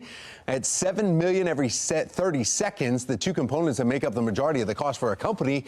Joining us now to break down the wins, the losses for every Super Bowl game pause, Planet's Executive Creative Director, Jed Jesselin. Thank you so much for coming in, Jed. Thanks for having me. Appreciate it. So much. First of all, $7 million every 30 seconds, $14 million for 1 minute. There were some that went well above a minute, too. So you're thinking, okay, they're upwards of $20 million to get this ad across. What are they pushing? Did they get it? What was the first one that you were like, oh, this one definitely was worth the money? You know, the Dunkin' commercial with Affleck and J-Lo and Matt Damon and Tom Brady, I thought was really funny and obviously star-packed. So that was the first one that I thought was super memorable. And obviously humor is maybe the biggest thing that advertisers are doing during the Super Bowl. So it nailed that. Yeah, going back to that classic of getting the humor, I mean, you're sitting around watching it and you're telling everyone, wait, shh, watch this.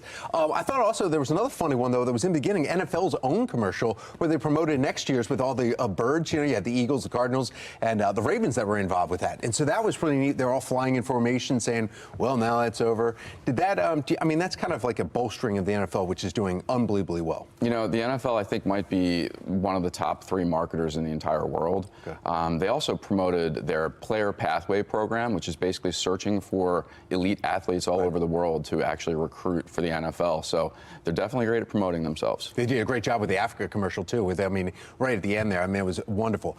Let's go back to the products, though, when we see about it. Something that was different this year that we saw more of than we have in the past.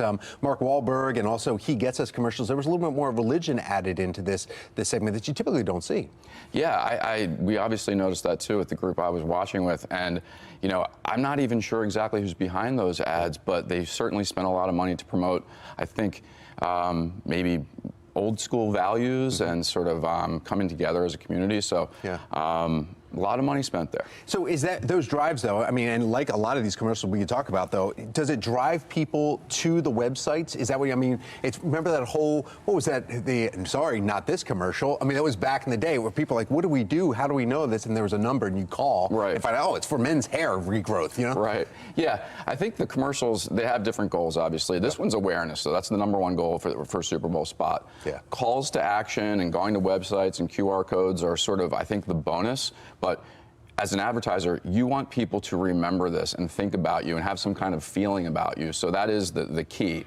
The bonus of actually going and doing something is obviously a great thing, but remembering it is the key. What about cross-branding? I mean, I guess cross-media, where you go from, okay, we're watching this on TV, but now I'm going to go here, I'm going to search it here, or I can watch the rest of the commercial here. Do they work? Because last year we saw everyone driving somebody to go see streaming or go over to this website to see the full commercial. Do people actually go and look at the unedited versions? They do. Okay. You know, not everyone, but some of these things are actually almost like films. There's a Volkswagen ad, if you recall, that was essentially the history of the bug. And there's a 2-minute version online that is a very emotional spot, and it matches heritage with future. So if you're interested in that product or that service, you very well might go check out more. BMW, the Uber Eats commercials also, I mean, they're just stacked with celebrity. One of the ones that was surprising, though, in the middle of all this going on, laughter and everything, you see Snapchat come out with an ad saying they're not social media. Yeah, I struggle to say that some of these ads are losers because I know how much it goes into actually making them, but that one felt very disingenuous to me. You know, it was, here are the evils of social media, and we are not that. That does not strike me as very accurate or true. And, you know, kids who are the ones who use social media the most, they're actually pretty savvy. They see through things like that. So that was a bit of a loser, in my opinion. The one that we're going to be talking about, the last question for you, the one that we're going to be talking about the most, maybe for a couple of weeks to come. Wow, I think probably DoorDash. Yeah. They promoted the fact that they're actually going to DoorDash every single product advertised during the Super Bowl to a sweepstakes winner. So to see how that might play out should be pretty interesting. Yeah, that's not bad. It'd be a great concept. Jed, thank you so much for coming in. Give us a little bit of your time on that, trying to break down as much that went on in the, 4 hours of advertising that we just watched yesterday. Thank you so much. Appreciate it. Yeah, Jed Jesselin with Planet. So, Amy, out of that discussion right here, any other commercials pop out to you that you thought of yesterday? Yeah, so is it Temu? There were like a bazillion commercials. Yes. I don't know how much they spent on advertising, but I felt like that was like on and on again. So yeah, crazy stuff yesterday. Now switching gears completely and talking about our next weather maker. It's not here just yet. We're actually easing into the day in the brand new week. Just cloudy skies, temperatures in the mid 40s to begin, close to 50 to end today. We are tracking some drizzle, a little bit of fog this morning, just not down at the Inner Harbor. Some heavy rain coming our way tonight, and then we're actually going to wrap up with a rain-snow mix now by the end of tomorrow morning. And this is the weather maker we're tracking. It's a system to our south producing severe weather, flooding, rain there. As it heads our way, you'll notice a number of winter alerts are posted, both westy here for western parts of Maryland and northy here for central parts of Pennsylvania. We're not officially included in any alerts, and that's because minimal impacts expected for us. First, we're going to be tracking the rain, though. Today, we're mostly cloudy through the afternoon, temperatures in the mid and upper 40s near 50. Here come the showers, rushing in around 6 o'clock. So as you head home from work and school, plan on some light rain starting up then. And then the heaviest stuff pushes through overnight tonight. Heavy rain at times to kick off your Tuesday morning. As this system wraps out, some cold air catches up with it. Temperatures will stay just above freezing, but at that time, a brief burst of wet snow pushes through for the end of the morning. It doesn't last long, and it does wrap out of here pretty quickly. Air temperatures, road temperatures above freezing, so I don't think we'll see accumulating snow on the roadways, just on the grassy surfaces. So first, let's talk about how much rain we're picking up from this system, because we're getting a whole lot of it. About an inch in most locations through tomorrow morning. And then in terms of snowfall, I think a coating to a slushy inch, and that's only on grassy surfaces from Baltimore on northward. If you're south of the city, this just stays a chilly rain event for you tomorrow morning. I think the higher chance for snow is north of here. Here's a preview of how much snow our neighbors will see in central parts of Pennsylvania, up to a half a foot in a lot of locations as this system wraps out of there on Tuesday. Cold air will come in behind the system. Today we'll make a run for the upper 40s. That's how cool it's going to feel. Tomorrow feels more like winter again, feeling like we're back in the low to mid to upper 30s through the afternoon as winds pick up behind this system. We are dry for Valentine's Day, Thursday and Friday. Another brief chance for some rain and some snow showers by Saturday. Tom, Patrice. Thank you, Amy. Coming up, Instagram making a change when it comes to political content on the social media platform. We have more on their new policy change and when it's coming to Facebook and Threads. And it is February. Ahead in our 8 o'clock hour, a local company wants you to shuck and stout as they bring local oysters and beer pairings to restaurants around the state. Well, before we can enjoy any oysters or even beer, we are going to need some coffee to get through this post-Super Bowl slump. That's right. We need a coffee break.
Technology company Meta is making a change to what political content you'll be able to see on its social media platforms. Instagram will no longer recommend political content from accounts you don't follow. Meta's Twitter competitor Threads will also follow this policy, and both apps will add a setting to let users opt in to political content recommendations. Customization tools will also be rolled out on Facebook at a later date. Well, coming up, state lawmakers set to address juvenile crime in the wake of 2 weekend robberies. Ahead, we have more on their arguments in the upcoming hearing on 2 proposed changes. 7:56 now. You're watching Fox 45 Morning News, all local, all morning.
It's not an easy thing to know that in my neighborhood that this kind of thing is happening when we are out and about just doing our business. Concerns growing larger after more instances of juvenile crime over the weekend. The frustration of community members who are wondering if an answer will ever be found. Meanwhile, lawmakers continue putting the state's new crime plan under the microscope, the reforms that are on the table and why not every elected leader agrees with them. And I am tracking a brand new weather maker for the start of the week. I've got an updated look at exactly when we'll see rain and when we'll see snow from this system in a couple of minutes. Live from WBFF in Baltimore, this is Fox 45 Morning News. Good morning on this Monday, February 12th. I'm Patrice Sanders. I'm Megan Gilland. We want to bring in meteorologist Amy Aronson. It's the day after the Super Bowl, but also your birthday eve, Amy. It sure is. And of course, I'm tracking snow for my birthday tomorrow. That always happens every year. I end up with some snow at least on my birthday, and that looks like it's going to be the case tomorrow morning. But first, we've got a whole lot of rain coming our way today. So we are tracking a weather maker to our south, pushing northward, sending us clouds this morning. That's all the white stuff you're seeing. No snow just yet. The heavy rain is in the southeast today. That's going to head our direction overnight. We're starting off mild. We've got mid-40s across the region right now, so temperatures are starting well above freezing and should stay above freezing even as this weather maker moves through. So for your morning drive, just plan on clouds, no issues, temperatures in the upper 40s by lunchtime, giving your morning drive the green light because we're not facing any issues right now. Now, your drive home looks a little different, and your drive tomorrow morning, we're going to have a few issues too. So coming up in 10 minutes, I've got an updated look at the timeline of this system and what it means for your next couple of commutes. Patrice? All right, Amy, thank you. Let's take a look at what's happening on the roads in our Lynn Stoller traffic network. We're looking live over Ruxton Road and Charles Street. No accidents or incidents to report across the Baltimore region. Everybody moving up to speed in this shot. Continuing coverage now on the state's juvenile crime crisis. We are following 2 juvenile robberies that happened over the weekend. The Baltimore City Police Department says 8 to 10 young people robbed a store around 7:30 Saturday night in Pigtown, assaulting a man inside. About an hour later, Baltimore County Police say several juveniles were detained following a robbery near Towson Town Center. This comes as lawmakers continue their debate over the juvenile crime laws. We have live team coverage surrounding the juvenile crime crisis unfolding across the state, starting with Shannon Lilly. She joins us live with an update on both robberies, plus how residents are reacting. Shannon. Well, residents we spoke to, Patrice and Megan, are concerned and frustrated with the ongoing juvenile crime problem. The latest incident happening here near the entrance here of the Towson Town Center Saturday night. Take a listen to what we heard playing out over police scanners. A personal robbery just occurred. A group of male subjects came up to the caller and her friend. They were last seen running southbound on Delaney Valley Road towards the circle. But the suspects, the robbers, did not get far. Take a look here. Our cameras capturing the aftermath as Baltimore County Police detained 4 individuals. And according to police, all 4 suspects are juveniles. Meanwhile, we're hearing from this woman who was at the town center just about an hour before the robbery. It's very upsetting. As I understand it, it was a group of youth. It seems that what we're doing now doesn't seem to be as effective as it needs to be. And to her point, less than an hour before that Towson robbery, another robbery by at least 8 juveniles in Pigtown. A man was inside a store on Washington Boulevard when he was approached. Baltimore police arresting 3 teens, a 13-year-old and 2 16-year-olds in this case, but the others are still on the loose. And according to police, the youngest suspect is just 10 years old. This all while changes to current juvenile crime laws are being proposed in Annapolis to hold kids more accountable. Of course, we will continue to track those bills as this session continues. Reporting live in Towson, I'm Shannon Lilly, Fox 45 Morning News. Thank you, Shannon. For months, we've heard from prosecutors all across Maryland who say the current juvenile justice laws keep their hands tied and something needs to change. Maryland lawmakers will convene tomorrow for a Senate Judicial Committee on several proposed changes to the state's juvenile crime code. We've got Taylor Stewart joining us live this morning with more on that upcoming hearing. Taylor. Well, guys, it happens on Tuesday, but I got to tell you, after last week's heated, sometimes defiant and passionate debate that took place on the Senate floor, we are expecting more of that this week. Last week, state's attorneys took to the floor and explained the issue they have prosecuting young people. And this week, we're expecting to see more conversation on Senate Bill 744.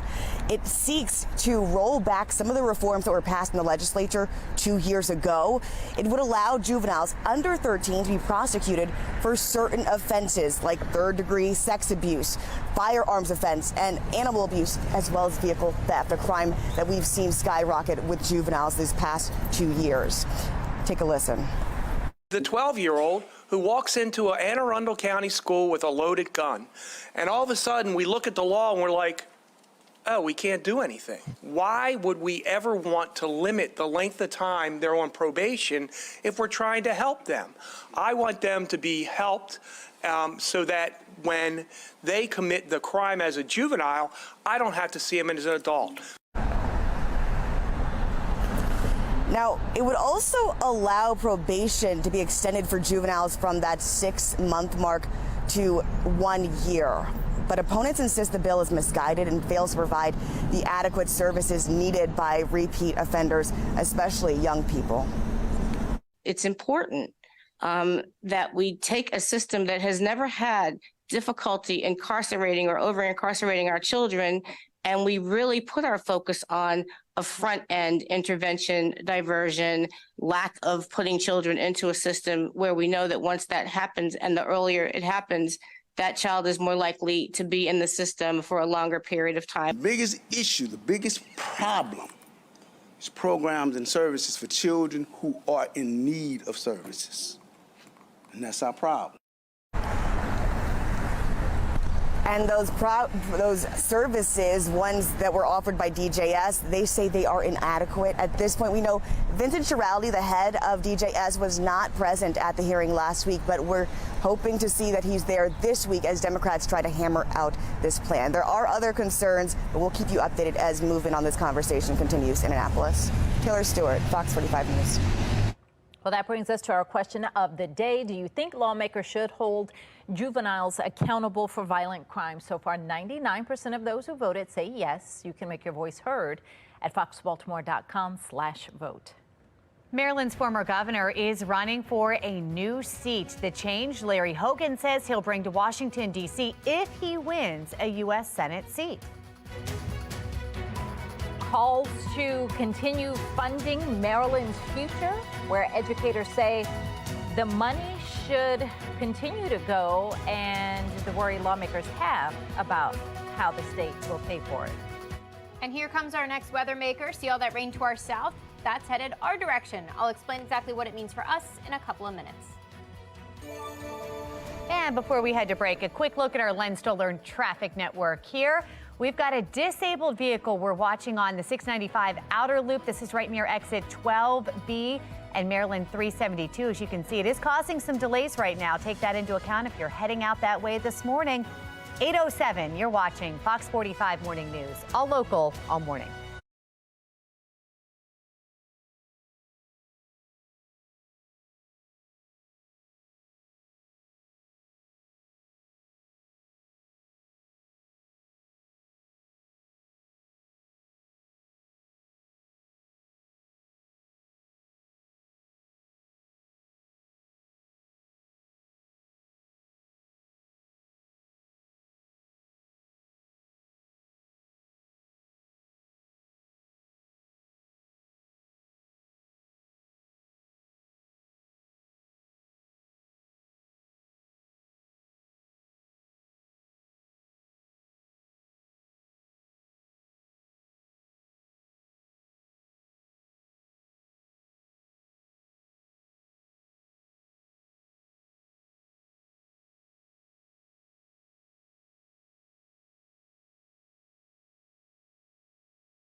Israel frees 2 hostages in Rafah under the cover of airstrikes. Let's get right over to Tom Rogers in our live center with a look at what we're learning. Tom.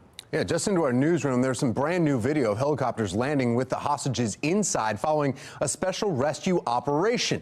The small yet symbolic victory again bringing home 2 hostages that were held captive since the October 7th surprise attack, as we're taking you right here to Gaza. And they're being identified as 60-year-old Fernando Merman and 70-year-old Louise Har. Now, both were just examined by doctors and were told overall they are in good medical condition. At the same time, we are seeing reports of expanded ground strikes in Rafah. In the latest video obtained by CNN, right now we are seeing reports of more than 100 casualties. Yesterday, President Joe Biden warning Israel's Prime Minister Benjamin Netanyahu against expanding strikes. This as Netanyahu continues stating he will not end this force until all hostages are freed and the terrorist group Hamas is dissolved. Well, taking you back again to Gaza in the Strip here, where Egyptian officials say fighting in the area will shut off vital supply lines for Palestinian refugees. We know President Biden is now warning again Netanyahu against expanding any strikes here. Now to the White House this morning, where today the president plans to meet with Jordan's king to discuss the ongoing efforts to free hostages and promote a ceasefire in Gaza. The meeting is the first with an Arab head of state at the White House since the October 7th attack. That's the latest from our live center. Megan Patrice. All right, Tom, thank you. How can Maryland stay fiscally responsible? Coming up, the proposed legislation aimed at helping out and other options to help keep Maryland in the black. And we're highlighting a locally harvested delicacy. In our next half hour, we're getting ready to shuck and stout to celebrate February. 8:12 is the time. Fox 45 News, winner of 16 2022 Regional Emmy Awards, more than all other Baltimore news stations combined.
New this morning, Maryland ranks among the most educated state in America. Wallet Hub just releasing the polls this morning.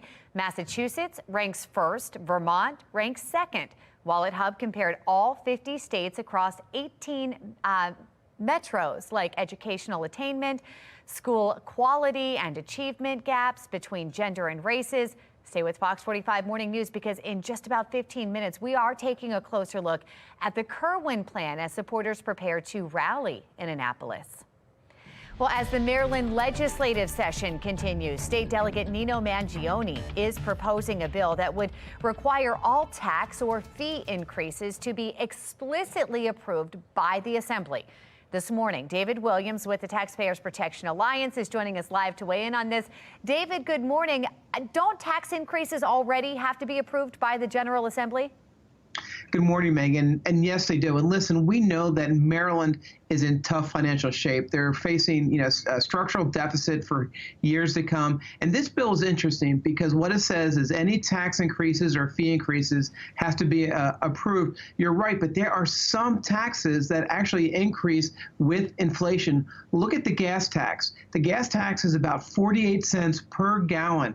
And that goes up with inflation. And that's something that the General Assembly, they don't vote on. So it's a tax increase, and they can just kind of shrug their shoulders and say, well, we didn't do this. Now, what he is saying is that anytime there's a tax increase, it has to be approved by the General Assembly. And I really like that because it brings honesty and transparency to the whole process. And I'm concerned that if they don't do this, more taxes will be tied to inflation so they can, skirt that sort of transparency. Very interesting. David, are there any other talks or any other ideas to help with the finances in the state?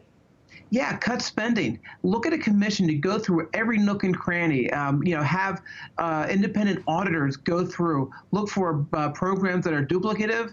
Yeah, there's a lot of public safety programs that the governor has proposed, and also corporate welfare. Oh my goodness, we have stadiums that are being built with taxpayer money. We have green energy projects that are being funded that are giving to companies, right? This is corporate welfare. These are going to companies, and that's really what needs to be looked at is spending and the taxes. And Delegate Mangione, he's really hit the nail on the head here, is tax increases have to be voted by the General Assembly. And this is something that will actually go to the ballot in November of this year, but hopefully it passes and the voters get to really vote on it in November. What are the chances of that happening, David? Do you think there's a good shot?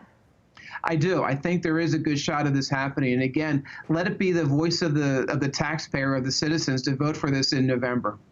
All right, David, we appreciate you weighing in. Thank you. Thank you. Well, it's 8:18 now, and we need to get back to our meteorologist, Amy Aronson. That's right. She's got to look at our forecast here on this post-Super Bowl Monday. A little sleepy out there right now. Yeah, a little gloomy, kind of goes with the feeling of the morning, not helping us wake up. No sunshine in sight looking down at Towson. Things are pretty quiet still at this hour, but we're not really tracking any rain just yet. We're awaiting our next weather maker. Temperatures are off to a pretty comfy start, mid-40s, upper 40s to near 50 to begin. Not bad for a Monday morning, but this is what's coming. Lots happening on our weather map here. So we've got a system well south of here, heavy rain, storms associated with that. That's going to lift northward. And for us, it's not going to be a severe weather concern. It's going to send us a decent amount of rain and then eventually a brief winter weather threat. We've actually got winter weather alerts posted for areas well north of here and west of here. Nothing locally, but we will see a little bit of snow out of this system. We'll start off with rain, though. Showers arrive this evening. We've actually got some soaking rain overnight tonight through really early tomorrow morning. On the back side of this, as this wraps through, cold air pushes in and takes over, and it's cold enough for a brief period of wet snow. Now, it doesn't last long. Air temperatures and road temperatures will be above freezing, so I don't think it's going to stick there. If anything, I think just a coating to an inch on grassy surfaces as this wraps out late morning through early afternoon. After that, it turns very blustery for the rest of your Tuesday, heading into your midweek. Here's a look at how much rain we're tracking from this system. It looks like about an inch in most locations. Here's a look at what all our different forecast models are predicting for this system. In terms of snowfall, like I just mentioned, I think just a slushy coating to an inch north of Baltimore, and that's just on grassy surfaces, so shouldn't have an impact on our roadways tomorrow morning. First, we'll have rain. That's going to have an impact on your drive home this evening. Showers will rush in just in time for your drive home with highs close to 50 today. And then tonight, that's when most of the rain moves through. We do have showers showing up this afternoon through early tomorrow. After that, Wednesday, Thursday, Friday are dry. And then another brief chance for some rain and some snow by Saturday. Megan, Patrice. All right, Amy, thank you. Let's look at our Lynn Stoller traffic network now. We are tracking a disabled vehicle, which is causing some major delays on the 695 inner loop near Ruxton. You can see traffic just stop and go there. Things backed up all the way to the JFX. So find an alternate or give yourself some time. Let's go ahead and take a live look now from our Len Stoller mobile track. This is 695 in Parkville, and you can see we've got some brake lights ahead through this stretch as well, kind of stop and go through that stretch. The Chiefs are champions once again. In our next half hour, we'll show you the moments that the Chiefs Kingdom witnessed their overtime win in Super Bowl 58.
Take a look at this. The Randallstown Community Center holding its 7th annual Crab Pot Tournament featuring the top wheelchair rugby teams from across the DMV.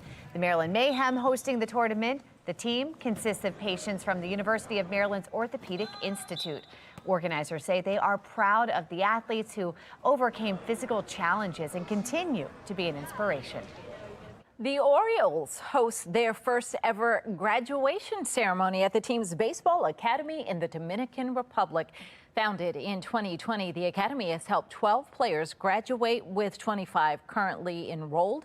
7 of those 12 graduates are still in the Orioles organization. The program helps players develop their baseball skills, but also prepares them for the professional world after their playing careers. So congrats to all the graduates.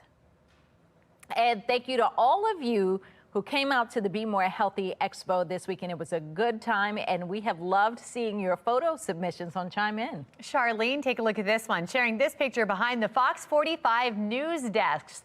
She looks like a pro, all smiles there. I was wondering if she wanted to come in this morning while we slept. And then this is Michael. He's taking his turn at the green screen and practicing his weather forecast. If you attended the expo this weekend, we would love to see your photos and videos. You can scan the QR code that you see there on your screen or submit those pictures through the Chime In tab at foxbaltimore.com. Funding Maryland's blueprint for a better future. The concern lawmakers have about making it happen as educators get set to rally in Annapolis. Former Governor Larry Hogan is vying to be the state's first Republican senator in decades. Coming up, the changes he wants to bring to Capitol Hill.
Live from WBFF in Baltimore, this is Fox 45 Morning News. Welcome back to Fox 45 Morning News on a Monday, the Monday after the Super Bowl, February 12th. I'm Megan Gillen. I'm Tom Rogers. Now, there's all that betting, about everything else that was happening besides the game. Now you can bet how many times somebody's going to yawn in one day. Oh, my goodness. I take the over on that. Yeah, you do. You just did. And I'm fighting one right now because you just did right before. And I'm like, oh, don't do it. It should be a holiday today, right? And just kind of some meteorologists say it should be, and they planned ahead accordingly. Meteorologist Amy Aronson is here. Working hard early this morning after that game. Yeah, Justin was the smart one. He really planned ahead for this morning. But of course, we're here making sure you know exactly what's happening weather-wise. We are tracking a weather maker pushing in from the south. Not here yet, just cloudy and comfortable. We're in the mid-40s to get your Monday morning started. It's a quiet start to the day, but rain returns tonight. And then we're actually going to wrap this system up with a rain-snow mix tomorrow morning. After that, it's colder for Valentine's Day. Feels like February again, with temperatures in the blustery mid-40s. Now, coming up in 10 minutes, we will talk more about the timeline of this weather maker, and I'll let you know exactly when we'll see rain and when we'll see some snow, too. Megan? All right. Thank you, Amy. Looking at our Lens Solar traffic network, we are still following major slowdowns. This is not because of rain or snow. This is just 695 Inner Loop in Ruxton. It's a disabled vehicle that has been blocking traffic. It's now backed up all the way to the JFX. Cars are moving, but very slowly through that stretch. 8:30 now, and making your headlines this morning, Howard County Police investigating a fatal crash and domestic homicide that happened minutes apart last night. Just after 7 p.m., police were called to a Laurel neighborhood over a report of a domestic assault where a woman was found dead on the scene. Minutes later, officers were called to Route 29 near Old Columbia Road, where a vehicle had struck and killed a pedestrian. Police say the man assaulted the woman at his home, then fled along Route 29, where he was then struck by an unrelated vehicle. The driver was uninjured and remained on the scene. I cannot deal with a $40 million increase in my education budget. Happening today, a large group of advocates, including educators, state leaders, and students, will be holding a rally in support of fully funding the blueprint of Maryland's future, or the Kerwin plan. Now, this comes as many state lawmakers have faced pressure to scale back on the massive increase in the education spending. Taylor Stewart joining us live now with what we can expect from the rally, as others believe the plan is crushing their local budgets. Taylor. That is right. Strong Schools Maryland is the group behind this rally. They're bringing out 150 of their own members. Teachers will be there. Legislators could be there. And it gets underway today, 7 o'clock in Annapolis. They are rallying against the cost of the Kerwin plan, which we know that districts and counties have been told they're liable to make up the difference. Now, 3 years ago, it was the largest education spending increase in state history, and still no way to pay for it today, according to leaders. Now, earlier this month, the Maryland Association of Counties wrote a letter to Governor Wes Moore and top state delegates pressing lawmakers to revisit this plan. It was a gut punch. We're struggling. I think I speak for all of our county executives in saying that our people can't deal with the financial impact that the Kerwin, as it stands, is placed upon our taxpayers and our citizens. So we've got to make adjustments. Look, it is not just Mayor Brendan Scott or Harford County Executive Bob Casserly. It is a multitude of people who have expressed concerns with making up the funding. $30 billion pumped through the education system due to Kerwin. But where that money gets made up is the question. We're going to see how that rally turns out today. We know that Strong Schools Maryland has invited the governor and Senate President Bill Ferguson, as well as House Speaker Adrian Jones. So we'll see if they make it out here today and give you the very latest. We're live in Baltimore. Taylor Stewart, FOX45 News. All right, Taylor, thank you. In your election 2024 coverage, former Governor Larry Hogan is now running for U.S. Senate, vying to become Maryland's first Republican senator since 1987. Now, during his time as governor, he pushed for 2 tough-on-crime bills multiple years in a row. The first was the Judicial Transparency Act. That bill would publish sentencing data, including judges' names. A watered-down version of the bill finally passed in 2022, although critics say the changes did not provide the transparency the original bill intended to create. The other, the Violent Firearms Offender Act, and it aimed to implement mandatory minimums for felonies committed using guns and impose stricter penalties on repeat violent offenders. It passed the Senate twice, but it stalled in the House. When he left office, Hogan called that his biggest frustration during his time in the State House. We had legislation that we thought was critically important, and every single year, all of the city leaders and all of the city legislators killed those bills. That's my biggest frustration of being governor, that we couldn't get that fixed. But it wasn't for a lack of trying, it was for a lack of cooperation. Now, Hogan says he's tired of Washington politics and wants to bring change to Capitol Hill. Shannon Lilly joining us live this morning with a closer look at his claims. Shannon? Yeah, the former governor, Tom, is telling voters that he wants to get back to work with solutions to fix what he is calling the nation's broken politics. He says he wants to fight for Maryland. In fact, take a look at his brand new campaign video that was just released on Friday. That's exactly what I did as your governor, and it's exactly how I'll serve you in the United States Senate. Let's get back to work. Now, this decision marks a surprise turnaround for Hogan. You'll remember he's a moderate who had originally considered a presidential bid. In fact, he sat down with Fox 45 News back in March when he said after some soul searching that he had decided not to seek the GOP nomination, but said that he wasn't ready to walk away from politics. He also added, though, at the time that the Senate was out of the question. Political analyst John Deedy weighs in on how this change of heart could lead to a major shakeup in a blue state. It does shake up the race into the fact that most people considered this race a strong Democratic race where a Democrat would control, that basically a Democrat would win this race. Now, most people are rating it as likely Democrat, and that makes all the difference in the world. 7 Republicans have filed to enter the GOP primary, but none as well known as the former governor. Reporting live, I'm Shannon Lilly, Fox 45 Morning News. Thank you, Shannon. Democrats David Trone and Angela Also Brooks are battling for their party's nomination, with recent polling from Trone's camp saying that he's leading in that race. Both candidates are reacting to Hogan's announcement, Trone calling Hogan a career politician who makes empty promises, and that a vote for him is a vote for abortion bans, voter suppression, and massive tax cuts for the wealthiest Americans.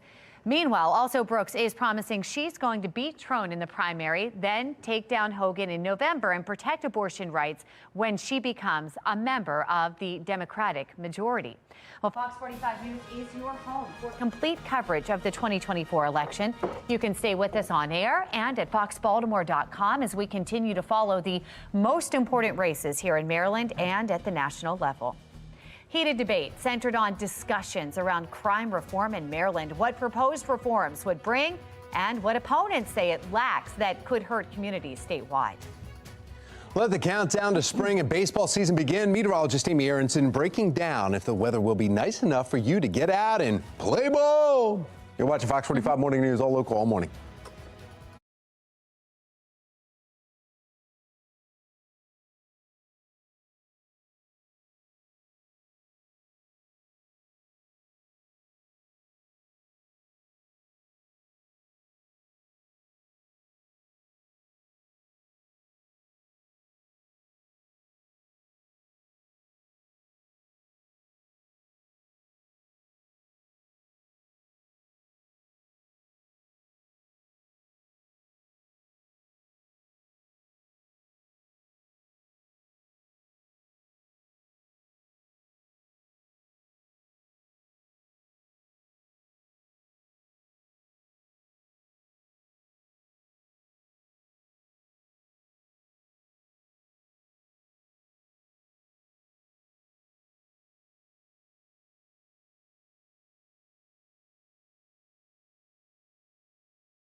Well, football season, you know it. It's done. As of last night around 10:40ish, it ended. Yeah, and now we need to break out the bats and the gloves for baseball.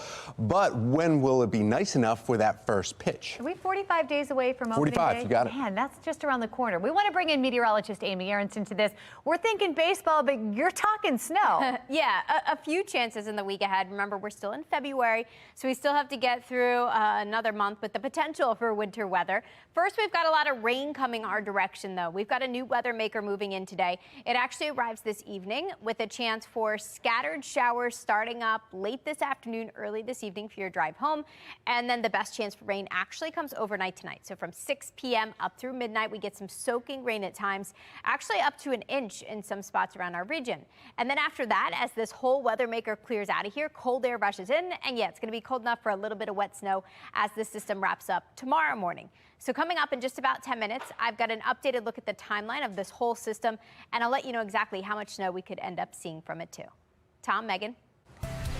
Well, thank you, Amy. If you're looking for some last-minute plans to spend with your special someone, the Maryland Zoo has you covered. Interesting. The zoo is offering events during the day and the night. Valentine's Day is Wednesday, mind you. During the day, they're holding an enrichment day where you can see the animals receive Valentine's Day treats. Cute. If you're looking for an adult-only nighttime option, the zoo will be open for couples to learn about wildlife matchmaking. Ooh la la. You can find more information on both of these events at our website, foxbaltimore.com. All right, it's time to start cracking up, right? Coming up after the break, we are learning why February is the month to shuck and stout.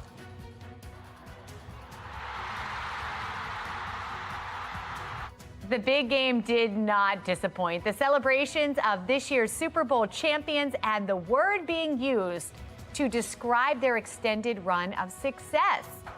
We'll share it. It's 8:41 now on Fox 45 Morning News. All local, all morning. Dynasty.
Look at that. You even started for me? All right. The behind the scenes here at TV, Valentine's Day is this week. You know, it's Wednesday, and oysters may be on the menu for dinner. But we do want to crack into one, and you want to make sure you do it safely. Joining us this morning, owner of Local Oyster, Nick Schauman, is ripping them apart nonstop like he's done it for years, along with Seafood Marketing Director for the Maryland Department of Agriculture, Matthew Scales. Matthew and Nick, thanks again for coming in. Okay. Yeah. The biggest thing, though, we have knives, and I was asking them like during the commercial break. Yep. I'm like, how safety is the issue. The first pry is really the issue. So how do you shuck an oyster? Very carefully. Let's see. You want to hit the hinge sometimes. Hit the hinge, really? Yeah. Get so back here. Yep. All right, get back in there. Give it a little popsy. Right. Okay. Yeah. Little scrape along the top. Open up the lips, and then I just pull apart. Now, you didn't use your hands, really. You did it with the knife. You did the peel back and everything, and there it is. You're a pro. So, look at that. Man, look at the size of that oyster. Look at that. That's huge. Come on, that's a meal right there. Would you eat that with some oyster stout? I would, but I don't have the oyster stout. You have a beer that's named after a local oyster. Tell us about that real quick, because we're talking about shucking and stout. So, Nick, tell us about this real quick. What is it? It's February. If you drink a lot of stouts, it makes sense. February comes out real easy, right? And I think we had a few last night during the game. Yes, you should. Keep going. Let us know about that stout while I eat this. Local oyster stout made right down the hill here in Woodbury, Hamden, Union Craft Brewing. Nice. It's a delightful beverage to pair with your favorite bivalve. And that's just one of many stouts. We have Milk House Brewery, which was actually the first farm brewery in the state of Maryland and uses 90% of ingredients that are locally grown. Oh, and you know, we're all local all morning. So, I mean, we're talking all local stuff. So right here, you have different tastes of stout, too. I mean, there's like, you can get really deep, dark ones, the kind that are like almost a meal themselves. Yeah, look at that. Just milk stout coming through here, and it's all different types of ABV in them as well. So you've got a little bit lighter one. Creamy. I know. Look at that. It's almost like a the doubles where you have the black and tans that doing it by itself. So where can we get this? Because there's a list. You want to go around. I mean, Nick is a great guy, but there's also other people that do oysters and food in Harford County. Correct. So we have 10 featured restaurants that are serving local Maryland harvested oysters and farm breweries. Part of our Shuck and Stout. So if you go on our website, marylandsbest.net, we have those 10 featured, or you can make your own experience. We have all the farm breweries there, the restaurants that are carrying local oysters, and create your own adventure. Like you said, Valentine's Day is coming up. What says love like beer and oysters, right? I mean, come on, they're a match made in heaven. Date night. I mean, and we're doing raw here, but I mean, talk about is it bad to say, you know, baked versus grilled, or do you like just raw oysters? Do you care? All the ways are delicious. Our restaurant down the hill, also in Hamden, True Chesapeake Oyster Company. We do oyster stew, grilled oysters, roasted oysters, fried oysters. All sorts of varieties on the half shell. So, you know, mix and match. Do however you like. Do it the way you want. All right, last question for you then. How long is this running, and when can we get started? Start right now? Start now. Actually, it's going a little bit into March, too. Because no way. There's so much participation and excitement around this campaign. And you're supporting the Bay, the local economy, the watermen. So, hey, you're tasting good stuff, and you're helping the Bay and the economy. Matthew, Nick, thank you so much. We really appreciate you. Going to ring the bell? Give it up for February. February. All right, Amy. Cheers. Oysters down the hatch. Cheers. Yeah, so good for the Bay and the environment. So love that campaign. We are looking at downtown Baltimore right now. That'll brighten things up because it's gray. It's gloomy out there as we kick off this Monday. We're at 46 degrees right now. We near 50 today. Little bit of drizzle this morning. The heavy stuff comes tonight. That's heavy rain to start. And then we're tracking that potential for a rain-snow mix briefly early Tuesday. So here's a look at where that weather maker is right now. It's off to our south, producing heavy rain, thunder, lightning, severe weather for the southeast. As it heads our direction, not going to be a severe weather threat for us, but it will send us a decent amount of rainfall. We've got a winter weather concern well west of here, winter weather advisory out for Garrett County. And then we've got winter weather alerts north of here up in central parts of Pennsylvania, too, because of this system. Let's talk timing. We're cloudy today. Temperatures in the comfy upper 40s to near 50. Showers roll in this evening around 6 o'clock, and then we've got on and off showers tonight. Actually, the heaviest stuff comes through overnight tonight through really early Tuesday morning. Really soaking rain around 4 in the morning, and then we transition over to this pink and blue. That's that brief snow chance. It's a wet snow that falls with temperatures above freezing. So air temperatures and road temperatures will be above freezing. That means anything that falls will have trouble sticking to the roadways. I think any accumulations are confined to just grassy surfaces. As that system blows out of here, winds will pick up. It's going to be a blustery day and turn much cooler for midweek. Here's a look at how much rain this system will produce. A good amount, actually, close to an inch in most spots across our region, and then a little bit of snow to wrap things up. I think just a coating to an inch and only on grassy surfaces north of Baltimore tomorrow. If you're south of the city in Anne Arundel County, just most likely a chilly rain there. I think a better chance for snow north of here. So if you're venturing northward tomorrow through central parts of Pennsylvania, up to a half a foot of snow in some locations. So significant snow as you travel north. But for us, I think it's going to be mainly just on grassy surfaces and not as impactful for your drive tomorrow. We do have temperatures in the upper 40s to near 50 today. Feel like temperatures very similar to that. Feel like temperatures tomorrow much colder. So as that system moves out, winds will be picking up, making it feel like we're in the wintry upper 30s again.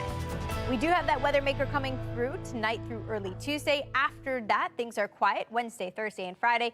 But then we've got another brief chance for some rain and some snow showers by the start of the weekend. Tom, Megan. Thank you, Amy. Let's take a look now at your Lens Solar traffic network here, and you can see some of the issues that we're following right now. In fact, there's a vehicle at 695's inner loop right in Ruxton, and there's stop and go traffic in the area, so make sure you either find an alternate route or take this delay into account. And you can see it's going on for a few miles, but they are moving. It's just slow go. And here's a live look from our Lens Solar mobile track for you. This is 695 in Gwynn Oak, and this section looking great right now. That traffic moving very nicely.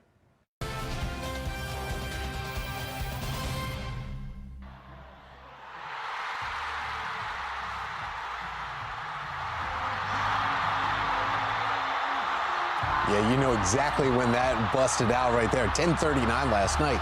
Seems like this has been commonplace across Kansas City these past 2 years, really go back 5 years, and 4 out of those 5 years. Last night, they had another big reason to just go crazy and scream.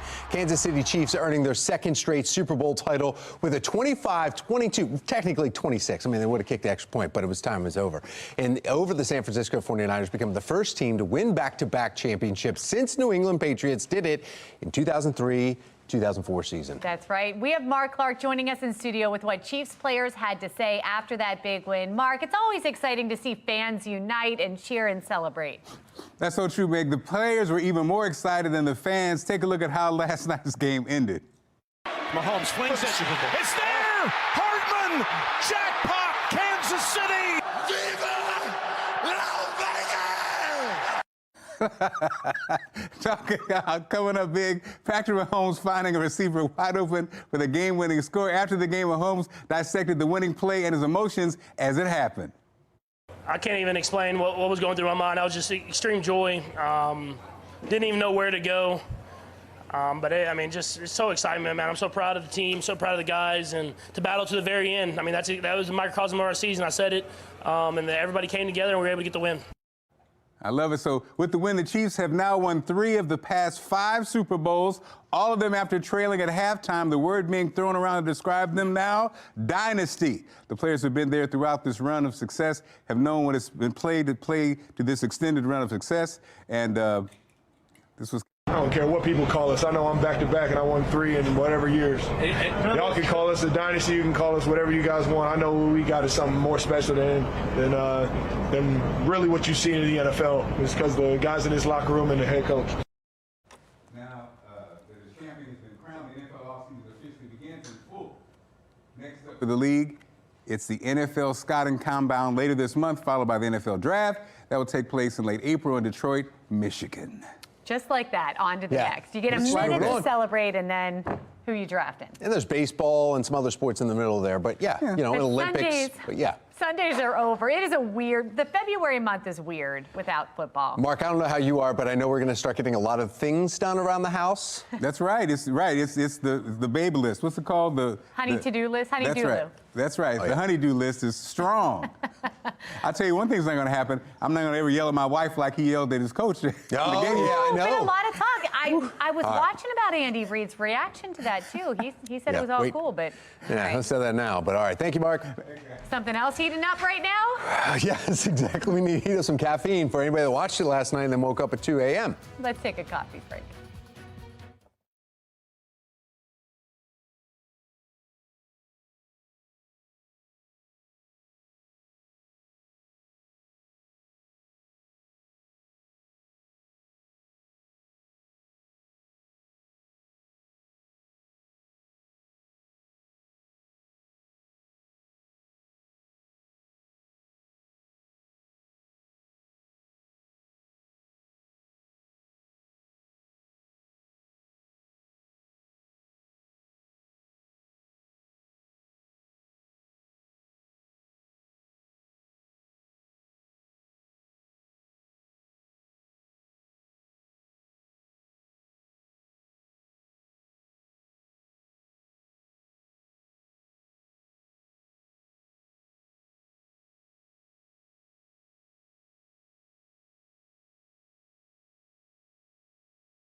8:57 now to your morning business report. Jeff Bezos sells about 12 million shares of his Amazon stock holdings. And according to a company filing, its founder began selling some of his company stocks worth about $2 billion. Sale plan is subject to conditions and will not be completed until January 1st of next year. This comes after Bezos stepped down from being Amazon CEO in 2021, became its executive chairman. And Bezos is the world's second richest man with a net worth of about $200 billion. The nation's second largest car maker lost $4.7 billion on electric vehicles last year, and they may lose even more in 2024. Ford says those losses could grow to about $5.5 billion this year. A Wall Street Journal report says without losses on the Mustang Mach-E and the F-150 Lightning truck, operating profit would be 50% higher than it currently is. Ford says its next generation of EVs will need to be profitable within a year of launch, and they will develop smaller and lower cost EVs. Now it's time for today's America Steals and Deals. The following segment is sponsored by Naki. So I'm a mom to a 3-month-old. Getting sleep doesn't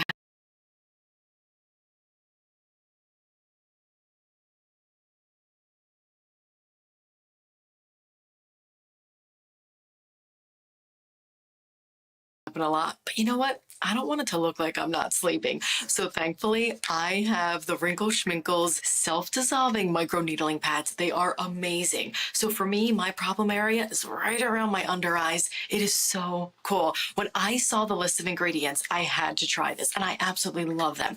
So this is what you're going to do. You're going to take the self-adhesive off, and you're going to apply these to your problem area. So I put it on my under eyes, and that's when you're going to let the crystals or the microneedling work. You're going to let it penetrate your skin and really get in there. And listen to this.